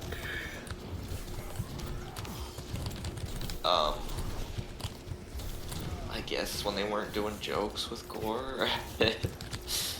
But even then, even when they weren't doing jokes with Gore, he like, what was with the scene where he was just terrifying the children? I don't know! I don't know! It's Christian Bale. You get Christian Bale. And that's what you do with them! But he had some scenes that were, you know, like the beginning Yeah, of the but- movie and the end of the movie. That's the thing. It's like it just felt like they suddenly didn't, wanted him to be the Joker for some he didn't reason. like gain his powers through like fear or anything. He just did that for the fun of it. I mean, they did make it to like he had loss in mind or whatever. He was Right, but like he wasn't but, like a Joker-esque character for it. He was more like ominous and terrifying, and less like I'm the crazy old man with a sword who's gonna scare a bunch of children. I don't know. It was just like, what are we doing? Like, he was way better in like the last act, which I guess is better than being good at the beginning and then bad at the end. I liked the last act because the last act had like some cool cinematography where like did you fall asleep? I was a little confused about the like act structure in the first place. It was kind of weird. Like towards the end, they had the whole. They're like fighting him on the the monochrome planet. Yeah. Everyone else gets incapacitated, and he's like, okay, now I'm gonna go have a separate fight. It was kind of weird. I don't know. Been a while since I have seen it, I guess, but It felt like the whole last portion of the movie was like split in half. They have a whole final battle with them, and then Valkyrie and Jane get incapacitated. And he's like, okay, I'm gonna go fight him again myself. But then he goes back and they have another final battle on it. Yeah. And he enlists all the child soldiers. Oh my god, she keeps headshotting me right at a spot. I remember people, when the movie came out, people were making a bunch of jokes about how he has a whole child army or whatever. But, like, he did give them all, like, the powers before. I think they were pretty, like, invincible. Like, I don't think they were really... Yeah. I just remember people joking about, like, how he has a bunch of child soldiers. How stupid it was. It was like, they were little god. They had god tier powers. I think they were probably safe. Yeah. I don't remember much about that, the discourse, but... It was mostly people joking about how ridiculous, like, that he has this whole army of children fight with him, and it's like, shouldn't you be getting them back to, like, safe? But also, can you just do that? Just give people the power, especially yeah, I don't know. For that long. I probably should have grabbed the armor. It's fine. Thank you.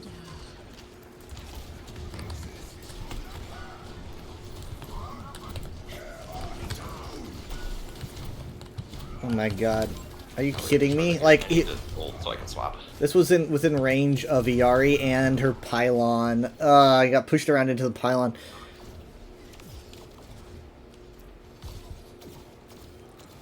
But, I mean, like, I think that the movie can kind of be traced back to where people lost faith.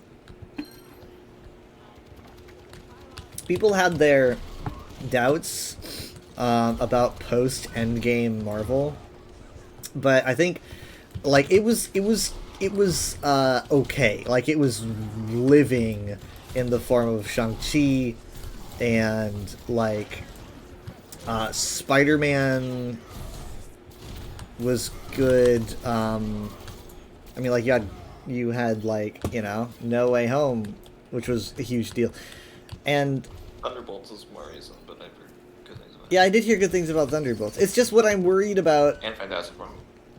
Yeah, but I'm worried about Marvel's like lack of Black Panther 2 either. cultural impact. Like all these like Marvel memes and reaction gifs, etc., that aren't made by the company.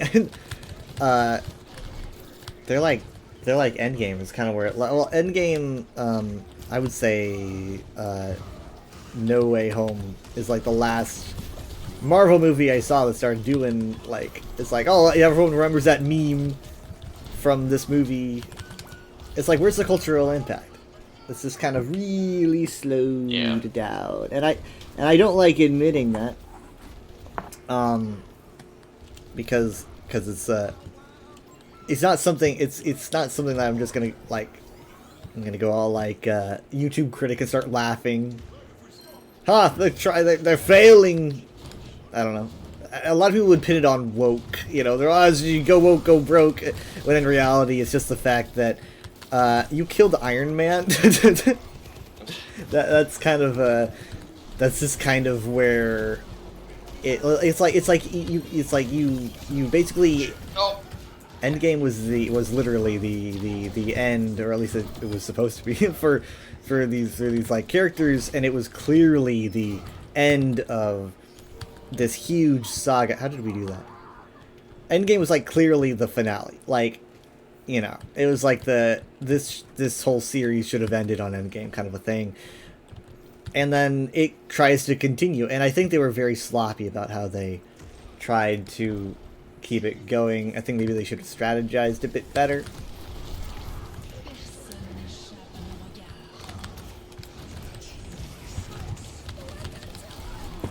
No. Nice, thank you. It's a good thing I didn't, but I died.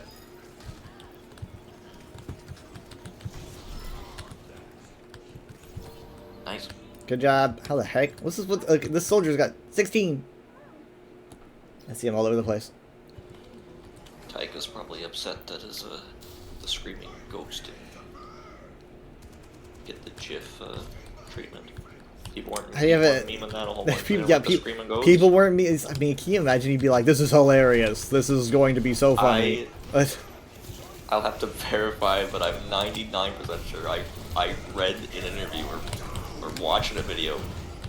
I think it was a video. He stated they were mid-making the movie when somebody showed him the screaming goat from like my 2008 God. for the first time, and he said, "This is the funniest thing I've ever seen." Like, even openly said this, he was like, and somebody showed it to me, and I was like, "That's the funniest thing I've ever seen." He turned himself into a pickle.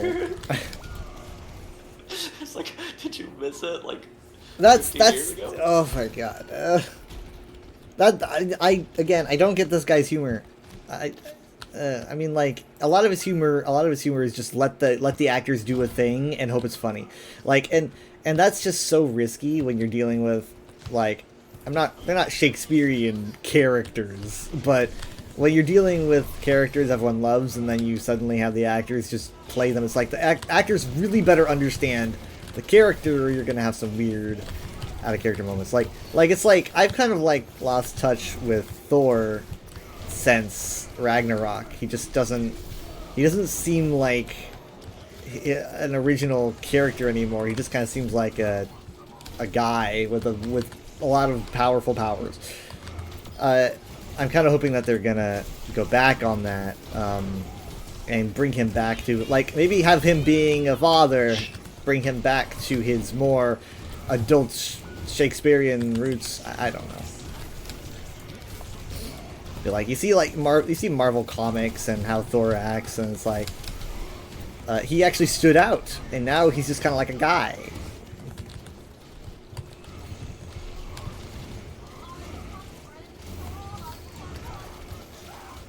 Especially that Loki, you don't get that Thor and Loki dialogue. They have some good. Yeah, that's true. He's gone. Though I think Tom Hiddleston straight up said he's on. I would not be surprised. But, well, I would be, considering, I guess, Doctor Strange and Scarlet Witch and Spider-Man and... Oh yeah, I guess that's Actually, true. Is Thor even in it? Oh yeah, he definitely is. That's Yeah, right, because he got that preview. Yeah. I don't think Hulk is, though, or at least it's not announced yet. Oh my god, poor Tracer. She ran into my hammer, officer. I promise. It was an axe. I don't, man. That's they also what they did to Hulk. I feel like what they did to Hulk was like, it's okay, but like they maybe could have found a way to deliver what people want out of him without, because now it's like we don't have Hulk, and we had Hulk for such a short amount of time, you know. I feel like What? I forget why they refused to give him a movie. I don't think it's a rights thing anymore. But they just don't do it. Like, there hasn't been a Hulk. There was one Hulk movie with the original actor, and it was the second movie in the entire MCU. yep. And then never, like, why does he have a movie? At this Not point, even a Disney Plus show. He's in She-Hulk, I guess. But I feel like they would have done one back in the day, but they didn't. I feel like it's too late now. apparently he's in the next Spider-Man as, like, a not cameo, like a supporting character.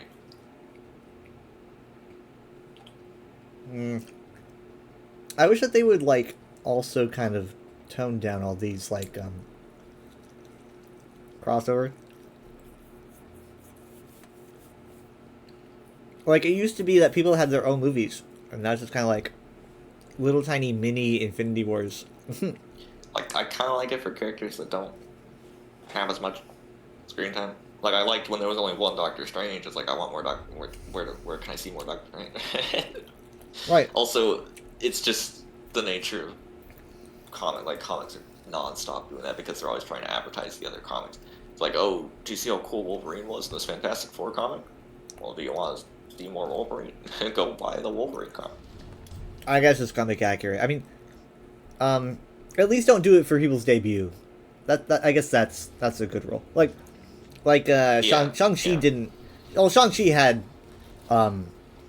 they brought back in Trevor, but. Oh yeah. But like. And Wong was there for a bit, but like it wasn't overbearing. It wasn't overbearing. Shang-Chi felt like a Phase 1 Marvel movie. I mean, maybe a bit much on the CGI at the end, but aside from that, Shang-Chi feels like a Phase 1 Marvel movie. It feels more self-contained. You're like experiencing this portion of the Marvel Cinematic Universe that is just so divorced from the rest. It's like Moon Knight. Moon Knight felt the same way. It's like And you know what? There's only benefits when you have these shows and movies that don't cross over, because the benefit is people want to see the bigger projects where they do. You know? Like Moon Knight, I want to see him interact with everyone else. If you just have him do that in his own show or whatever, then that magic is gone. It used to be something that you'd have to wait for. It's kind of pointless to talk about rumors, because most of these things never happen anyway. I heard on the rumor mill that Moon Knight will not be in either of the next Avengers movies, but that there is a potentially planned. I don't know much about the Midnight Suns, other than there was a game recently named after that game. But it's rumored that Moon Knight is gonna be in a Midnight Suns movie as like a big main, like possibly main character. But again, there's a stuff with Oscar Isaac, so I don't. Yeah, I don't know. Maybe they're just hoping he'll come around, but then they're like, maybe by the time we start making this, he'll be on board. I mean, Oscar Isaac is very passionate about what he believes in. He's a great guy. Oh wow, that shot. But unfortunately, I think this, like, because of that, it's like I don't know what they could even do to get to bring him back. Like, I'm not comfortable with the idea at all. But like, they've got to do a recast if they want to bring Moon Knight back. I mean, like, maybe. I'd potentially rather than not bring it back than recast. I don't know. Yeah, I don't know. Like, Oscar Oscar Isaac's Moon Knight for me. Like, can you imagine like, I mean, the guy's got acting chops, and the way that he is able to just like shift around his cadence, his face, like the way that he's able to personify all these different aspects of Moon Knight is just perfect. I mean, like you can see like the look on his face, and it's like, that's Jake. That's like who we're seeing right there.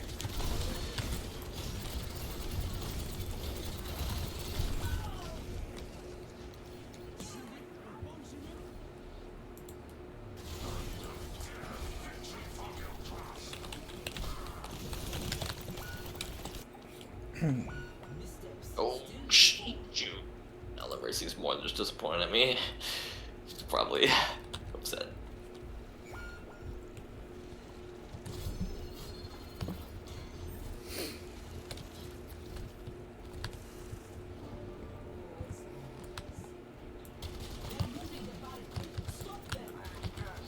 But yeah, like I mean, like with She-Hulk, it was a big cameo fest, and well, I mean, I guess not too. I guess it kind of was. It's like I kind of want. Seen it, but I mean, there's Hulk and there's Daredevil. There's Abomination. I guess Wong. Yeah, and I mean, there's yeah. Those are just the ones I know of. And obviously Bruce Banner is in it. But like there's a lot going on. I said Hulk. Oh, did you? Okay. Yes, Hulk and Bruce Banner are there. Hulk and Bruce Banner are the same, and obviously like. It just feels like there's just too much. I just want to focus on. I guess like it makes sense for Hulk to be there. It's because She-Hulk, and that makes sense. Wait. I thought he was like stuck in the Professor Hulk form, right? He found. I'm trying to remember. I mean, I think he could. I think that like they could probably come up with a way that he breaks out of it. But he's saying like that he's basically just both now. He's like, I got all the brains. Oh no, I know that, but oh my god, play the game. Hopefully. I hope so. If the game knows what's good for it. Every scene I can think of with him post Endgame, he's in that form, and I assumed he was stuck in it. But I just now remembered the post credits of Shang-Chi, which takes place after Endgame. He's just there. Oh yeah, that's right. That's weird. I don't know. Is he like a life model decoy? Forgot about that. Oh. Shang-Chi also had good humor. Like, I don't know. Like everything about Shang-Chi was pretty good. The jokes were funny. The action was just really top notch, and The lore was fun. The drama. I mean, it's not like I'm sitting here going absolute cinema best movie ever. I'm just saying like it, you know, in Marvel terms. Marvel is junk food movies, and if you don't take it as a junk food movie, then you're just not gonna enjoy it too much. But I want you to see Eternal so I can know if I'm crazy or not. When I saw the stuff for Eternals, I thought that it always looked really cool because it's like it looked like a big lore dump for like lore that wasn't like in the forefront. It looked like a bunch of, I mean, like the Celestials and all that stuff, and it always looked very interesting to me. Yeah, unfortunately they've done like nothing with it. Yeah, that's because the movie didn't do well. And yeah, and they're gonna try. They're probably never gonna bring the characters back. I mean, I don't know how much you know about it, so I won't even spoil this, but apparently in Captain America 4 there's a pretty big... Well, I know, because the Celestial. Yeah. Yeah. Well, you haven't seen Captain America 4. No, but you can't miss the Celestial in the ocean. I don't know how it got there, but no one was really talking about it. It's like that big-ass sword in Warcraft for a really long time. No one's talking about it. But I also have approximate knowledge of that poor soldier, man. But yeah, I like it when we're like really big things. You're all like, oh, are they even gonna talk about this? And then they do. It's like, finally, God. Yeah, but none of the characters are even talked about or dudes or anything, and that probably would be a little too much. We already have so many. But like, well, then what was the point? When is they gonna be brought back up?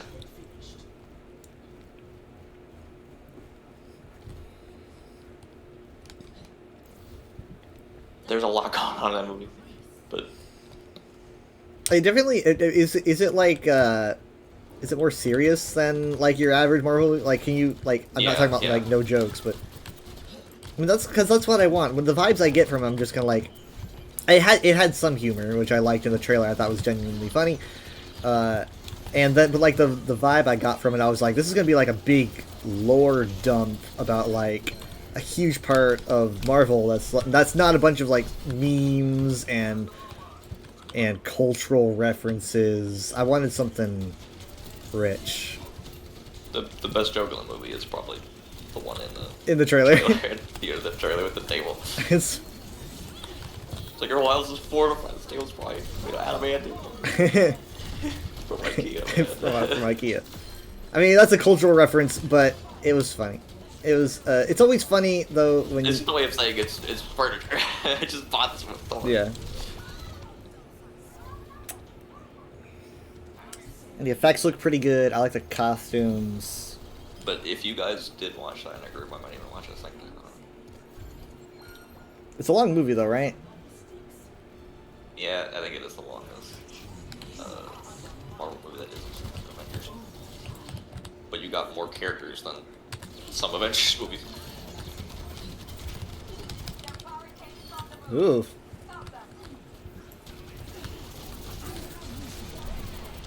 Dang, they're really... That... Oh my... I actually got the ram. I'm gonna die. Tell my story! Oh, I'm okay. Really trying. Yeah, can I have some help here a little bit? They're all really skittish. Oh, I'm not touching bot. I'm not touching bot. Now they're touching bot. God, they're so fucking slippery. Whereas like Nightcrawler. There we go. I watched that too. I've also been watching the X-Men. Which I really be like. I mean, the third one's probably the weakest, but I like them more than. I like Days of Future Past a lot. What the heck? What? Wait, what? This better be good. The match did go on a long time. Oh, that was the soldier that I laughed. So how he died. I mean, I guess the pylon, or they're doing a lot of.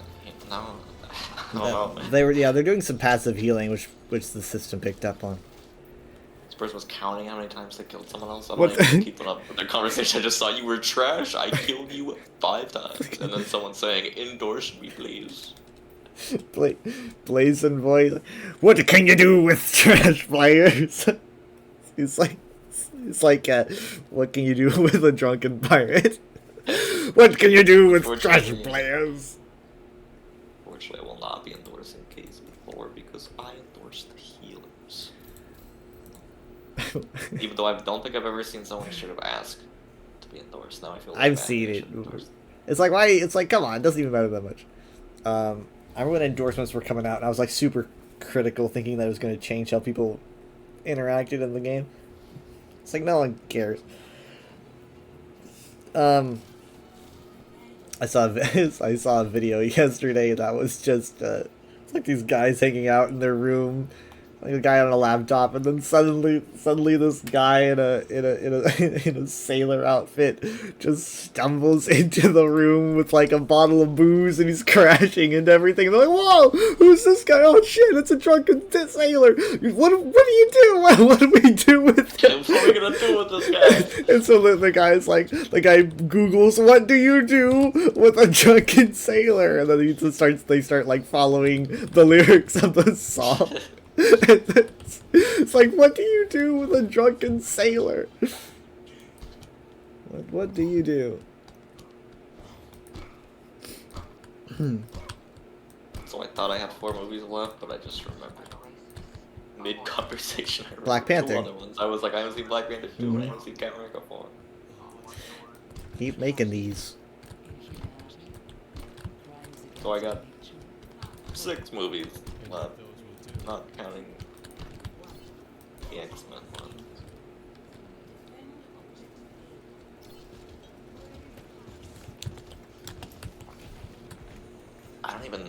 I mean, Patrick Stewart probably like cameos in the prequel X-Men movies.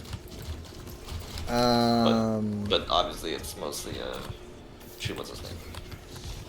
James McAvoy, Yeah, Mr. Tumnus. From Narnia. pretty sure it's just him for 4 movies. And yeah, maybe Patrick Stewart, maybe they have a cameo. I know there's weird stuff with timelines, I don't remember the details. That's already a mess. Yeah. I don't. It's been so long since I've seen, and I haven't seen like 2 of them. I haven't. So Yeah, I haven't gotten any of that. I just watched the original 3, which all 3 of them came out before the first Iron Man even happened, which is crazy. yeah, that's wild.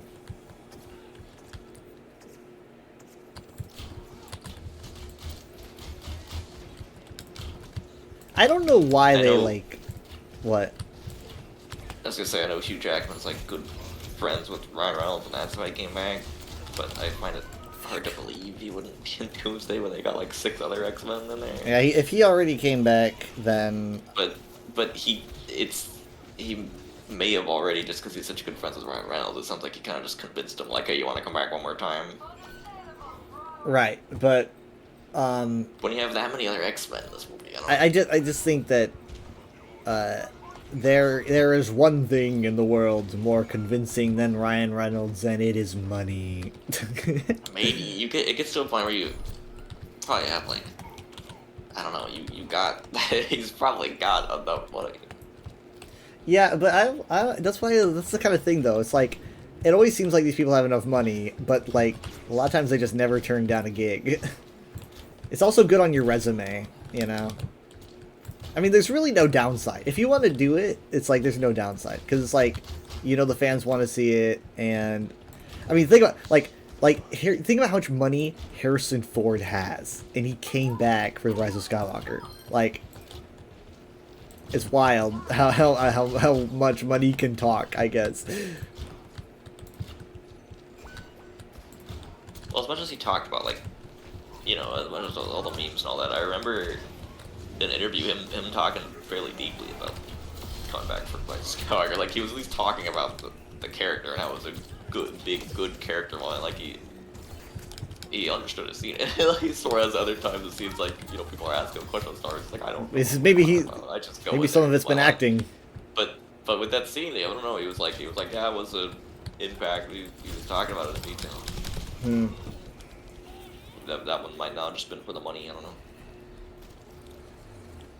I mean, it's probably mainly for the money. He would do Indiana Jones for free. That's something I know.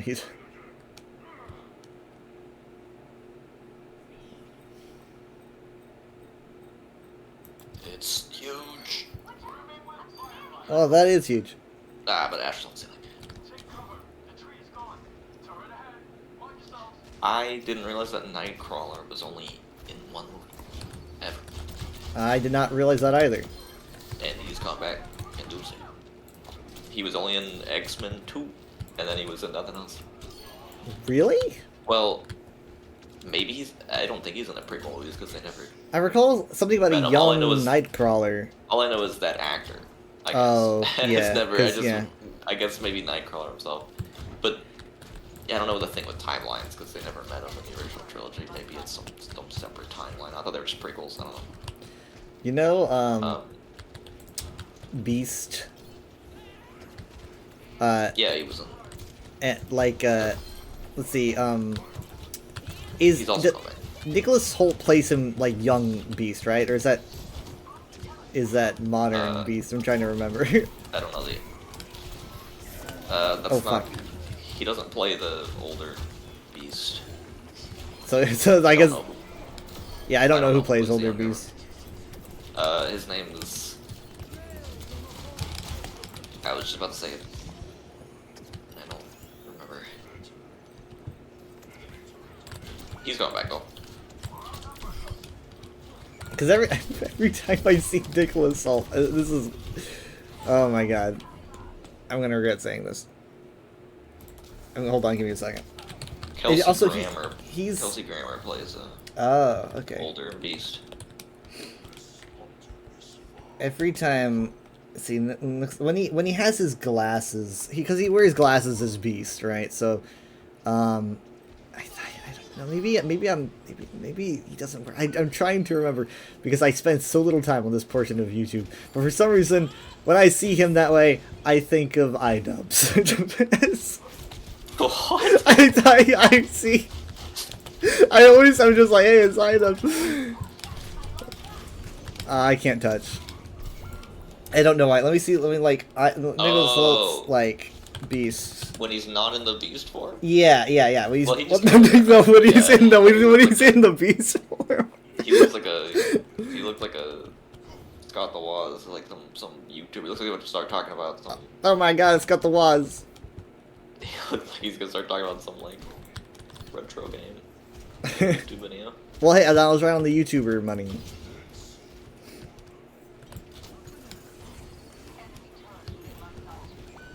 Also, he's British. I know, like you hear an interview, it's like, holy shit! It's one of those British actors that's like, wait, you were British the whole time? Yeah, the guy who plays House is British. Yeah. Or he has some... I think it was a British accent. Fuck. He's got some... I heard of an interview once and I was like, that every House clip I've seen, he's doing an absolutely flawless friggin'... Mm-hmm. And as soon as an American tries to be British, it's like,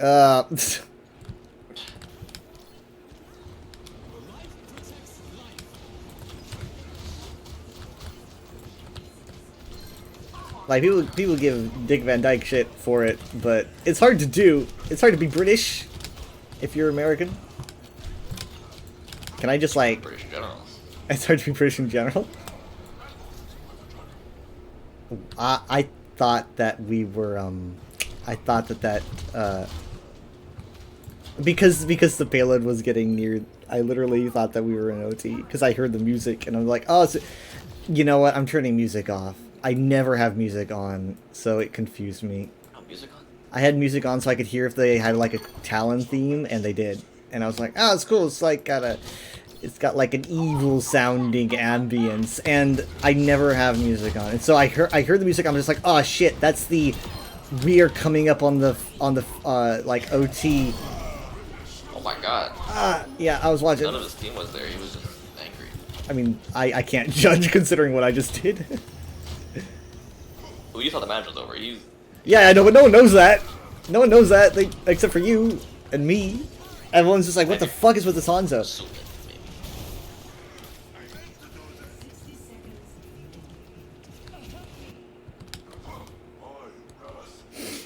Well, now you can hear the music the payload is playing. I just turned the music off because I was so annoyed with what I did. I died, but my blizzard is huge. Kind of. They got 3 of them. I don't know what's relative. It's big. It's very. Just got They have headshot. Reaper now, though, which sucks. We have a death. Bob's Blossom gonna. before the- Oh my god. Is Bob on point? He is close enough to it to be pushing it, I think. Okay, we've got a lot of people Maybe not there. more. We got a lot of people there. Oh, big, Oh, that's big, good, that's big, good, that's big, big. Nice. I'm still scared he'll You have know what? Oh, I mean, we still have 10 seconds left. I know. I know I it's feel like close the enough. Reaper, I'm scared the Reaper's gonna have Death Blossom if he can. No, he can't. I don't think he can. He got me There he too. is. Oh man. Oh, he did have Death Blossom. He just couldn't get close. That was my redemption right there. I just like I did it right as I died. I was like, Dragon Strike right through the Rhine. Ew. Okay, that'll be good. Y'all, Moira saved y'all. They're playing Ash in this play of the game. Are they like role playing? Role playing as Ash.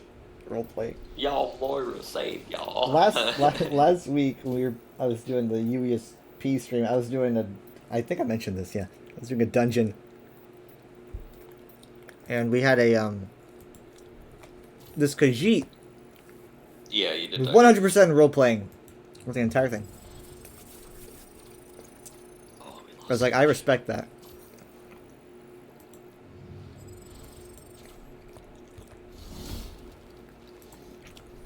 I thought we lost less than we did. It's still a lot.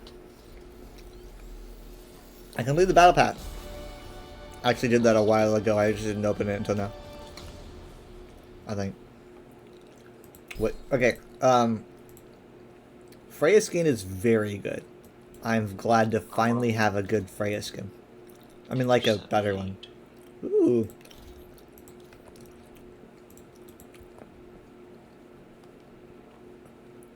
The first title, Cozy Homebody. Yeah, I think I read all that. Cozy Homebody. Stargazer is good. Oh, because the last title's funny. What? The last title's pretty funny. Stargazer, Getaway Driver, Exofauna Critter. I don't know what that means. Exofauna. It's not like I don't know. What is exofauna? Like those like onyx, those little like slicers. Exofauna. Icebreaker, Escape Artist, Uninvited Guest, Aura Farmer. that's pretty good. Aura Farmer. Apparently, Exofauna is a line of skins they have yet to put in the shop. That's interesting.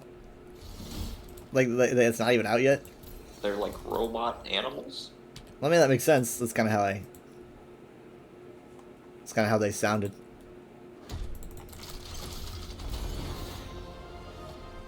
Halfway to a legendary.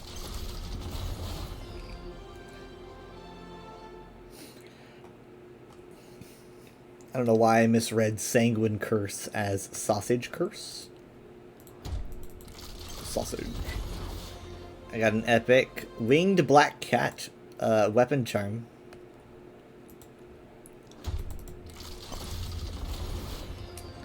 I mean, if everyone's stuck inside for a while, maybe we could organize it. Maybe it'll be easier if Right. I knew that I got Monday off, but I don't. Like, I'm not even gonna know until probably like 2 p.m. Oh. or something on Monday. Sunday's still an option. Yes, it is. But also, they're gonna be like, do you really want to be in the middle of watching a movie and suddenly have the power go out? That's what they're probably gonna say when they think of it. When they think of an excuse, they're gonna be like, "Ah, I can use that."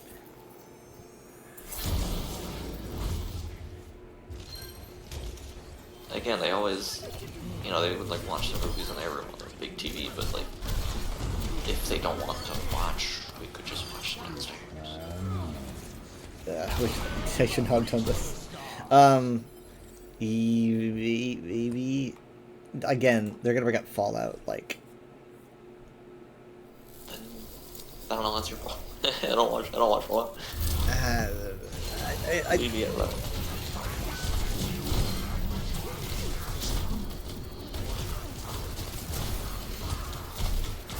Sounds like a problem. Because yeah, I guess you guys did used to do that on Sunday. Yeah, but like even my mom said she doesn't want to watch it with us because she's like, I think she wants the opportunity to pause or something. But it's also like a lot of it's just kind of like, I don't know, like watching it with other people can get weird sometimes. That's what she was saying. It was not. She was gonna talk about the violence. She was just like, it's awkward to watch other people. Yeah, I felt that way about some things before. Like where it's like people would watch this and like when it comes to like sometimes with a movie and stuff, it's like people would watch this in a movie theater with other people. It's like this is weird. I don't know. I'm just there's certain kinds of like humor and stuff that I just don't vibe with.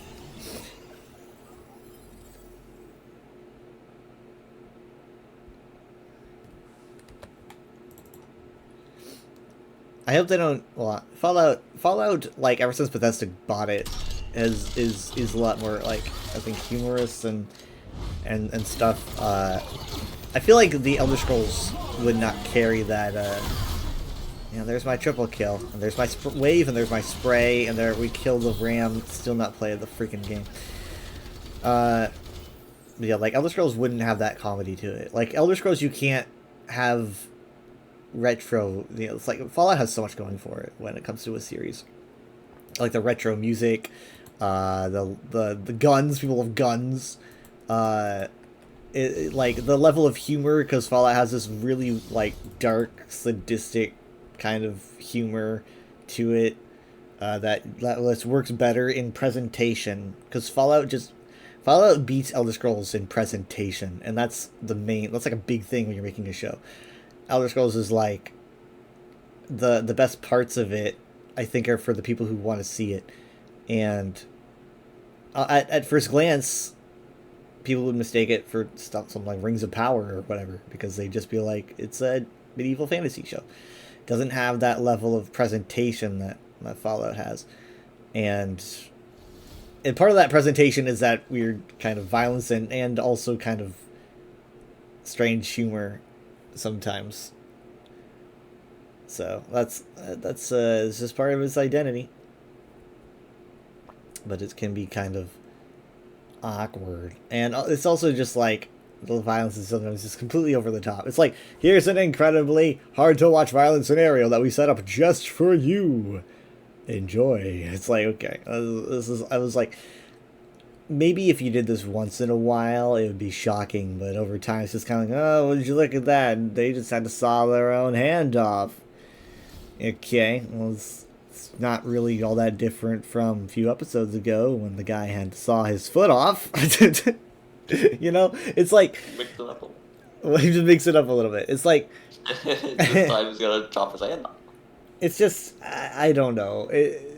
Sometimes it feels like they seek for it for shock value, and I just like feel a lot less engaged in something when it's like, this is obviously not played out for the story or anything. It is played out specifically to get a reaction out of the audience, and maybe that's a little bit like, obviously that's what movies are about. No, movies and shows are to get a reaction out of the audience, but there's a point where it feels like we're doing it at expense of the pacing or story, and instead we just want things to be as gross as possible. Like, it's just this gross out factor that I feel like is outdated at this point. And obviously, like, you don't get any of that with the Elder Scrolls. You could obviously have it be very dark. People get beheaded and stuff, but he doesn't have the, like, Fallout, people can get shredded with guns and stuff, blown to little pieces. And sometimes it'll be like, look, this, it's kind of like I know Pirates of the Caribbean did this too a lot, where it was like, look at this person die a horrible death, but it was funny, right? It was funny. Sometimes that would happen. It's just kind of like, it's very dark. You know, and so it kind of like paints a picture where it's like, wait, am I supposed to feel like the end of the world is dismal and dark and hopeless, or is it supposed to be funny? I don't know. Sometimes it's just weird to play off violence as the funny thing. But I do like watching Fallout when they like do a lot of pre-war stuff. There's a lot of pre-war flashbacks that are fun to watch. And obviously like the day of the bombs is always haunting when you see that. It was just how the show like begins. Yeah, I mean it's a good show. It's just kind of like that's kind of why I tend to be apprehensive to just like, oh, gung ho, let's go watch it. But yeah. Also, Fall is just new, and like this Marvel stuff it's really adding up, but like a big obstacle is gonna be Michaela, and like That's why I suggested watching it downstairs, because then it's optional participation. You don't have to come down and watch it. Because the problem with doing it in the room was, it's just want to watch a movie. It was that's her room. Just watch the movie in there. But the thing is, though, it's like, what if she chooses not to, and she's like, nah, I don't want to watch, and then it's like, what happens? The alternative is you're probably never gonna watch it. Well, I mean, I guess the alternative would be watching it like yourself on your computer monitor. I don't know. But what happens when, like, the Avengers movies come out? It's like, do we go and watch those in theaters? You probably would watch those in theaters, but it's like they wouldn't probably be missing much. They at least try to make sure those movies are watchable if you're not like caught up. Like, yeah, you're gonna wonder why Thor has a daughter, but you'll just kind of accept it, I guess. Yeah. I remember watching the first Avengers film in 2012, and like, that was an experience. Like, I had only spent like a small time with Marvel because like we had just binged these movies, but there's something. It was literally like the most summer blockbuster movie to ever summer blockbuster. I remember just like leaving the theater, and it was all very sunny, and it was the first Avengers in theater. Yes, Jared. I think Jared might have seen it before us, and then he was like, "You got to see it." So I don't think I saw that in theaters. I don't know if you went then, but I watched it on the same TV that we like watched all the other. Well, the thing is though, is that Jared had us watch those because the Avengers came out or was coming out, and he was like, "You need to see these characters before we go and watch the movie." No, it had already come out, and he had already seen it. Yeah, that's what. I was watching. Well, that's what I mean, movies. though. That's and what I mean. It wasn't in theaters by the time I had caught up.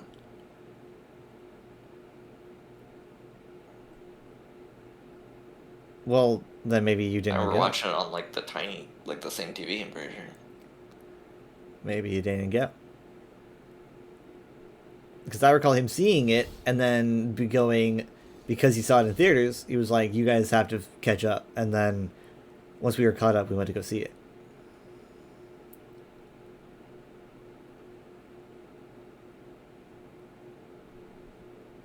Because I could have sworn. I mean, I wouldn't be surprised if you sat it out. You were 12 years old. So I don't know. Maybe you weren't really big on movies when you were 12 years old. I mean, I watched all the other ones. But you saw those at home. You didn't go to going to the movies is different. As a kid, it can be scary. I don't know. Like you're like it's a movie good. One of the worst migraines. There you go. See that? I don't know. Maybe that was it because Caspian was before this, I think. And technically, yeah. Maybe you were afraid of the like once that once you see a movie with that that's the sound that gets louder and louder. I forgot what it was. Once you see a movie and you experience that, you're like, I don't want to go to the movie theaters again. I've seen a lot of movies. I think He they, ended up the- I think they made a joke about that in Bluey or something. it was Amphibia. Oh, it was Amphibia Unless that they did also it? did it. But Yeah. I related that scene very much because it's. I forget if this is a line, but it's something. I forget if he straight up says like they're gonna turn that down before the movie actually starts, right? But that's what I feel every time. It's like the movie starts going really loud. It's like, okay, well they're gonna turn that down again, right? It's not actually gonna be that loud.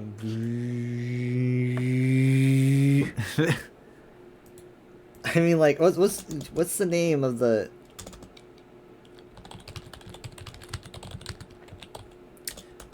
What the heck? I was typing in loud sound before movie, and the first thing that comes up is loud sound before falling asleep. I want to get that. What? Is that normal? Oh yeah, it's the Lucasfilm THX sound. That's what it is. Yeah. Yeah. They don't use that. I can't think of those. I don't know if I just heard that sound. That would amplify it so much worse. It's pretty. I mean, like it's pretty scary. It's still pretty scary. This is a little bit scary. I mean, this guys, they can literally use this as the national nuclear alarm, says Drummer Boy 0620.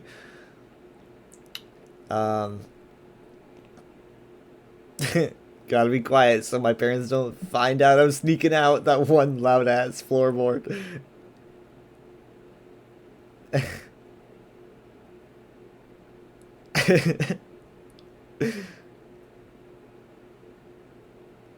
This kind of sounds like a missile warning.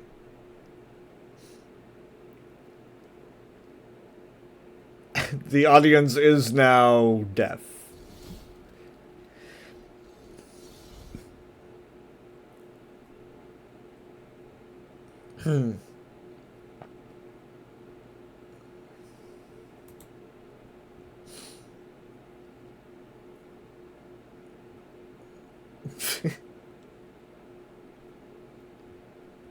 Yeah.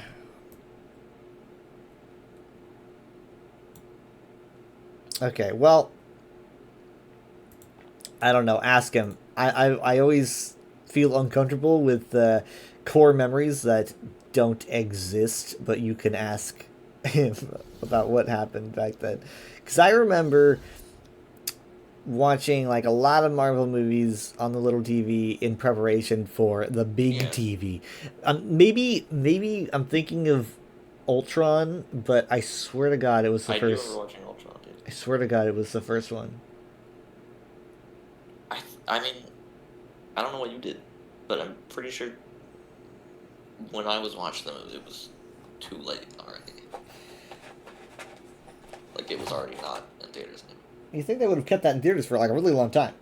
It's huge. I mean, like, it was like... I mean, they did, but it wasn't like... I don't think we were rushing to...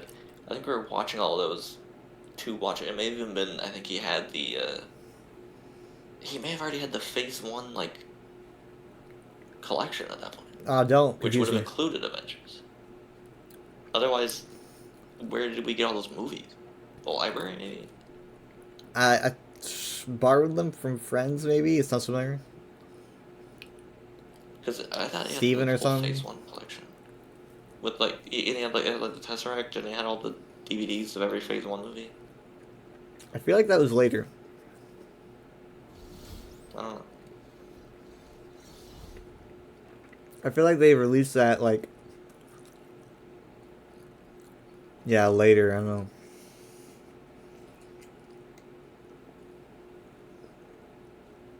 It came out it came out very early 2013, which Oh, actually probably may have been around when I was watching those.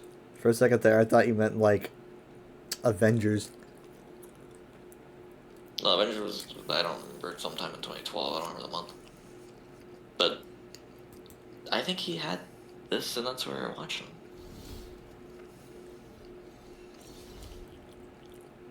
But I guess we could ask him.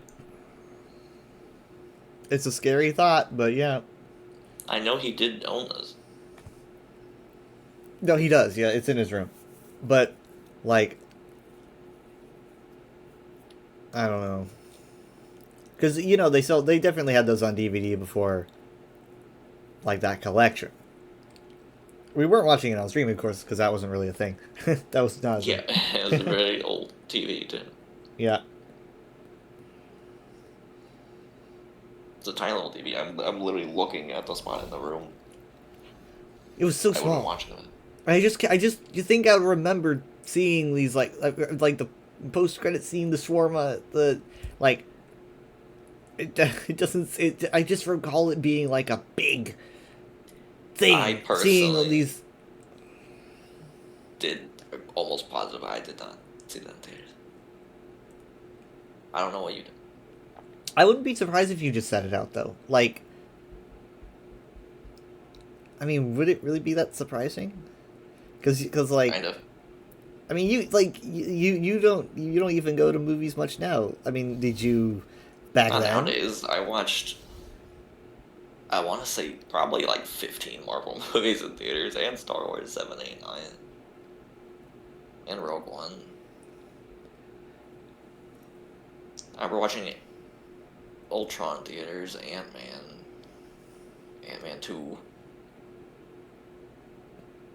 If only we could Thor Google 2, this. I think Thor 2 is, I think it's on theaters. Thor 3 in theaters, Captain America 2, Captain America 3. All 3 MCU Spider-Man movies. I mean, like, I saw a whole lot of them in theaters. maybe we got movie tickets. I never throw away movie tickets. I kept all of my movie tickets.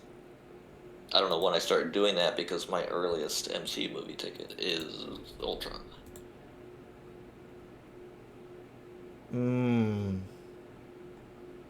But I don't think that's the first MCU movie I even saw in theaters because I'm pretty sure I saw Thor 2 in theater. And Captain America 2 was also before that. Thor 2 was 2013, right? I don't know. I think it was. Yeah, Yes. 2013. And then I think Winter Soldier was 2014. Yes. Yes. But It was one of the Ultron was best. 15.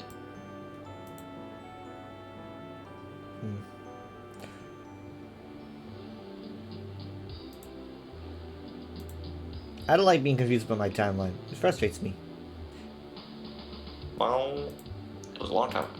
I mean, like, I remember... It's weird, because, like, I have a memory of driving away from it and thinking, like, that was a good movie. I remember specifically, I remember leaving Infinity War, which obviously was not as long ago. Well, yeah.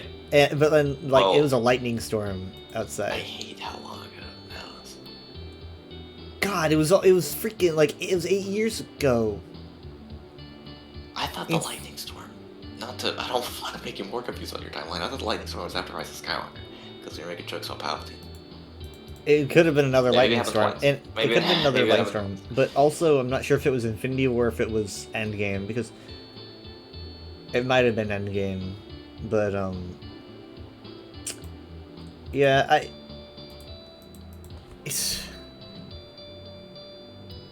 that was back when we saw movies all the time. We just don't see them that much anymore. Yeah, right before we didn't because pandemic. Well, you guys still watch quite a few. Well, back to that. I didn't see any movies for like a year or something, maybe like a year and Yeah, a but I half. mean, like you watched Shang-Chi and Guardians 3. Yep. Yeah, we bunch got of back to it. Stuff I didn't see in theaters. But now they only want to watch movies at Alamo Drafthouse, which is more expensive.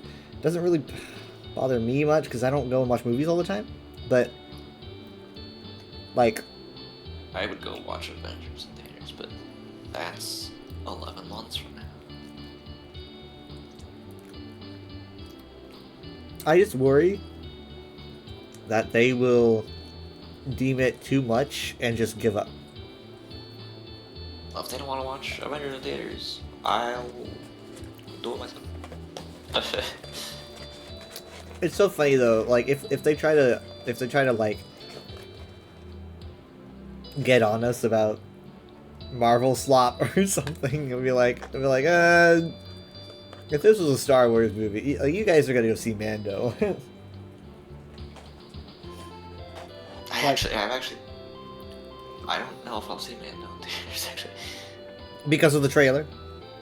Man, I didn't see Solo. Oh, because it's not. That doesn't interest me. I would feel almost nothing if I missed out on it until it was on Disney Plus. I don't feel like I'm missing out much if I watch it on my own TV.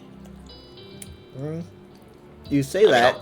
I'll get spoiled, I guess. But What if Mara Jade shows up? I Well, also shit. finished, unrelated, but I did finish KOTOR recently, and I thought in the credits, Ed Asner was in the credits. Ed Asner was in KOTOR? It's like, who the heck? He apparently played like one of the main Jedi Masters on What? Dantooine, and I just didn't even kind of look like him a little bit. I just didn't know that. They don't seem to get many like famous people. I mean, you know, they had Liam Neeson. and Ed stuff Asner, like that. Wikipedia. I didn't know he was in Star Wars.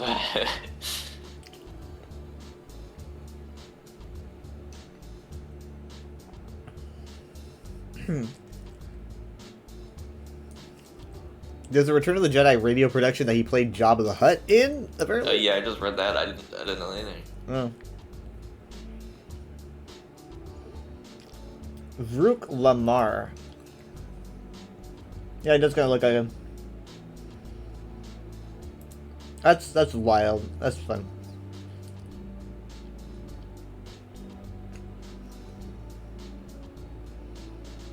It says the casting notes for that character used Ed Asner's voice as a reference point, which resulted in Asner himself taking the role.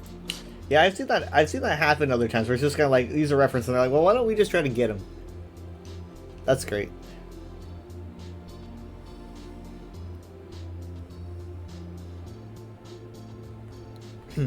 What shocked me more, though, was when I was reading about the X-Men movies.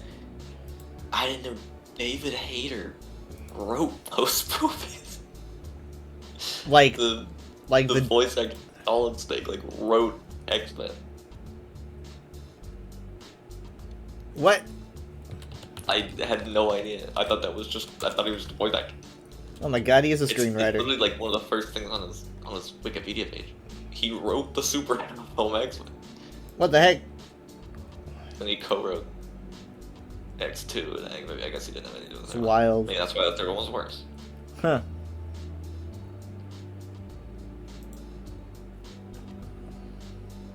Hmm.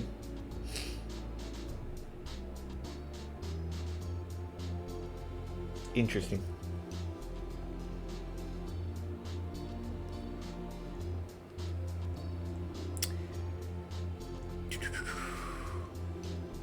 Hater also voiced the character in Super Smash Bros. Brawl.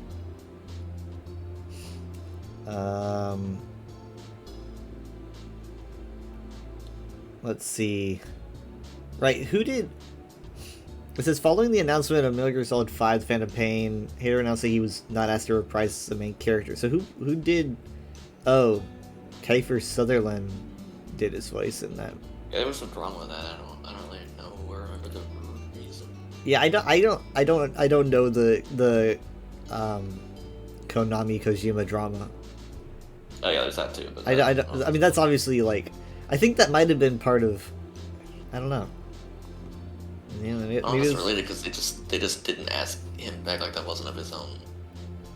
It wasn't like David Hayter was like, "Oh, if you're not getting Kojima back, I'm not going back." Maybe they were worried about that though. Ditched him.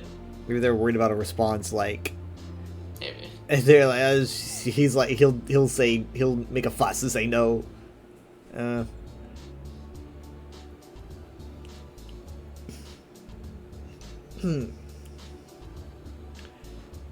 Yeah, they actually did try to get Kurt Russell. I mean, that's another example where they were like, their idea almost ended up with Kurt Russell doing the role, because like Kurt Russell says that he was allegedly offered the role during the development of Metal Gear Solid 3, and obviously Snake it's based on Kurt Russell's character from Escape from New York. So it would have been like the inspiration for the character is the actor is just going to voice the character.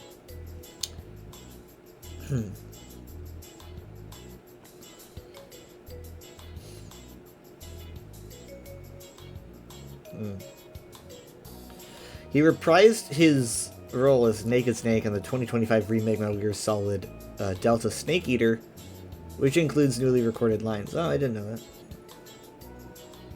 I don't know.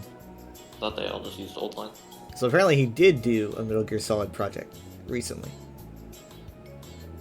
Hey, I forgot.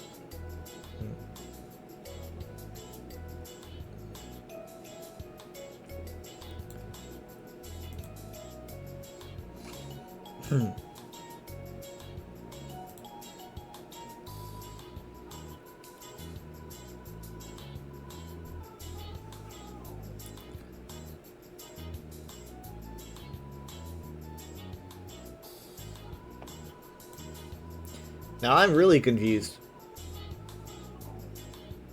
because like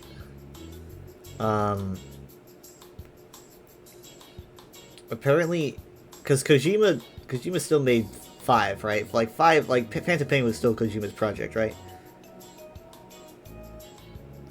I think that was like his last. Yeah. So it says Hideo Kojima elaborated on the decision to replace Hater, stating that he wanted to take the Metal Gear Solid series in a new direction. What we're trying to accomplish here is to recreate the Metal Gear series. It's a new type of Metal Gear game, and we want to have this reflected in the voice actor as well. I'm not sure how that makes any sense, but There's also some crazy lore with Snake that I'm trying not to get myself spoiled on because I only know vague details and I know I kind of know, I think, a bit of spoiler. There's some crazy lore. I haven't got there yet. I've played one Metal Gear Solid game. It's the yeah, best because I played only one. The only one I played is the best one there is. It was fun. I couldn't believe that they fit all of that onto the PSP. Like there's so much gravity in it. So many different ways to play. It was very good. The finale was definitely just like crazy intense. It was great music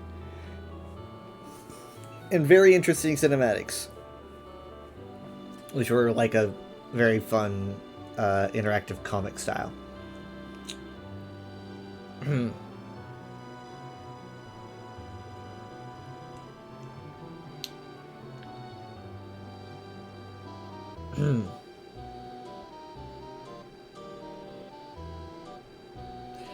Well, I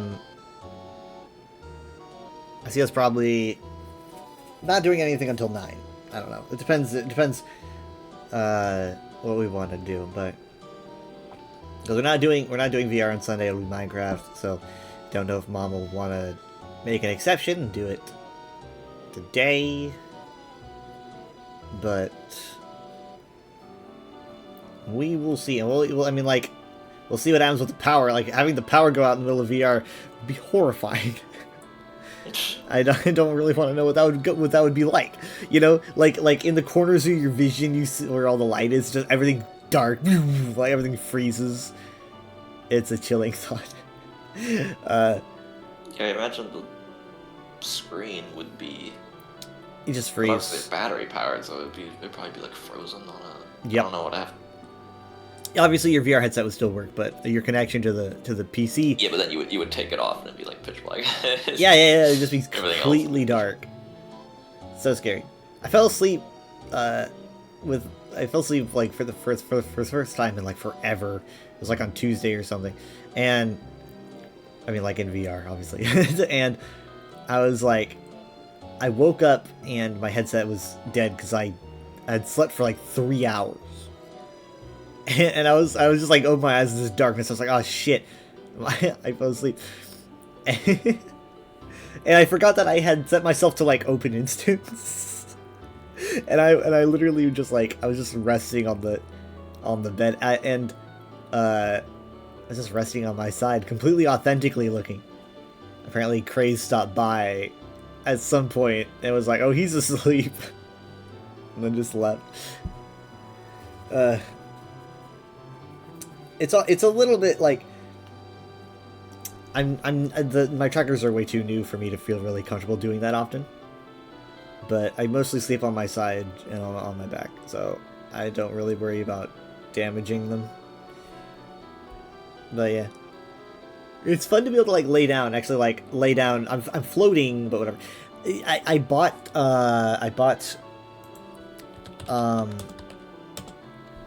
it's an application. Craze showed it to me. OVR advanced settings. It like is what people use to like levitate up and down. It's kind of like Gogo Loco but more advanced. And so I grabbed that and I can use it to like float up and down if like I'm laying down on my bed but I'm too high or too low. Unfortunately, I can't figure out how to get it to work because it's so insanely complicated. I tried and I ended up screwing up a bunch of stuff and so I undid that and I'm like, you know, I'm gonna wait for Craze to tell me what to do because I don't know how to operate it. But it'll be nice to be able to like lay down on a surface at the exact right height when I get that to work. Because I want to lay on my bed. Alright, let me see here.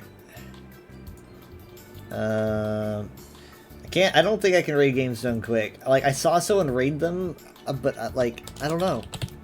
I saw someone raid them recently, and I'm...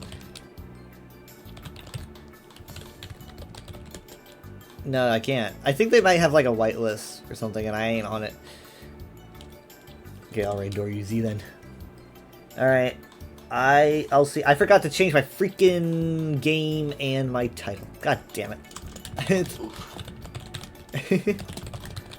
As no one cares. Whatever. Okay, there. I did it just to say I did it. Alright, I'll see you then. See you. Bye. Bye. Good night. Night. We're gonna be going to DoorUZ. Thank you guys so much for watching. It is appreciated. Let me pull up the stream so that in case there's ads or something. Yep. Alright. I will see you guys next time, probably at like 8 p.m. Central Time or 9 p.m. Central Time, assuming that we have power.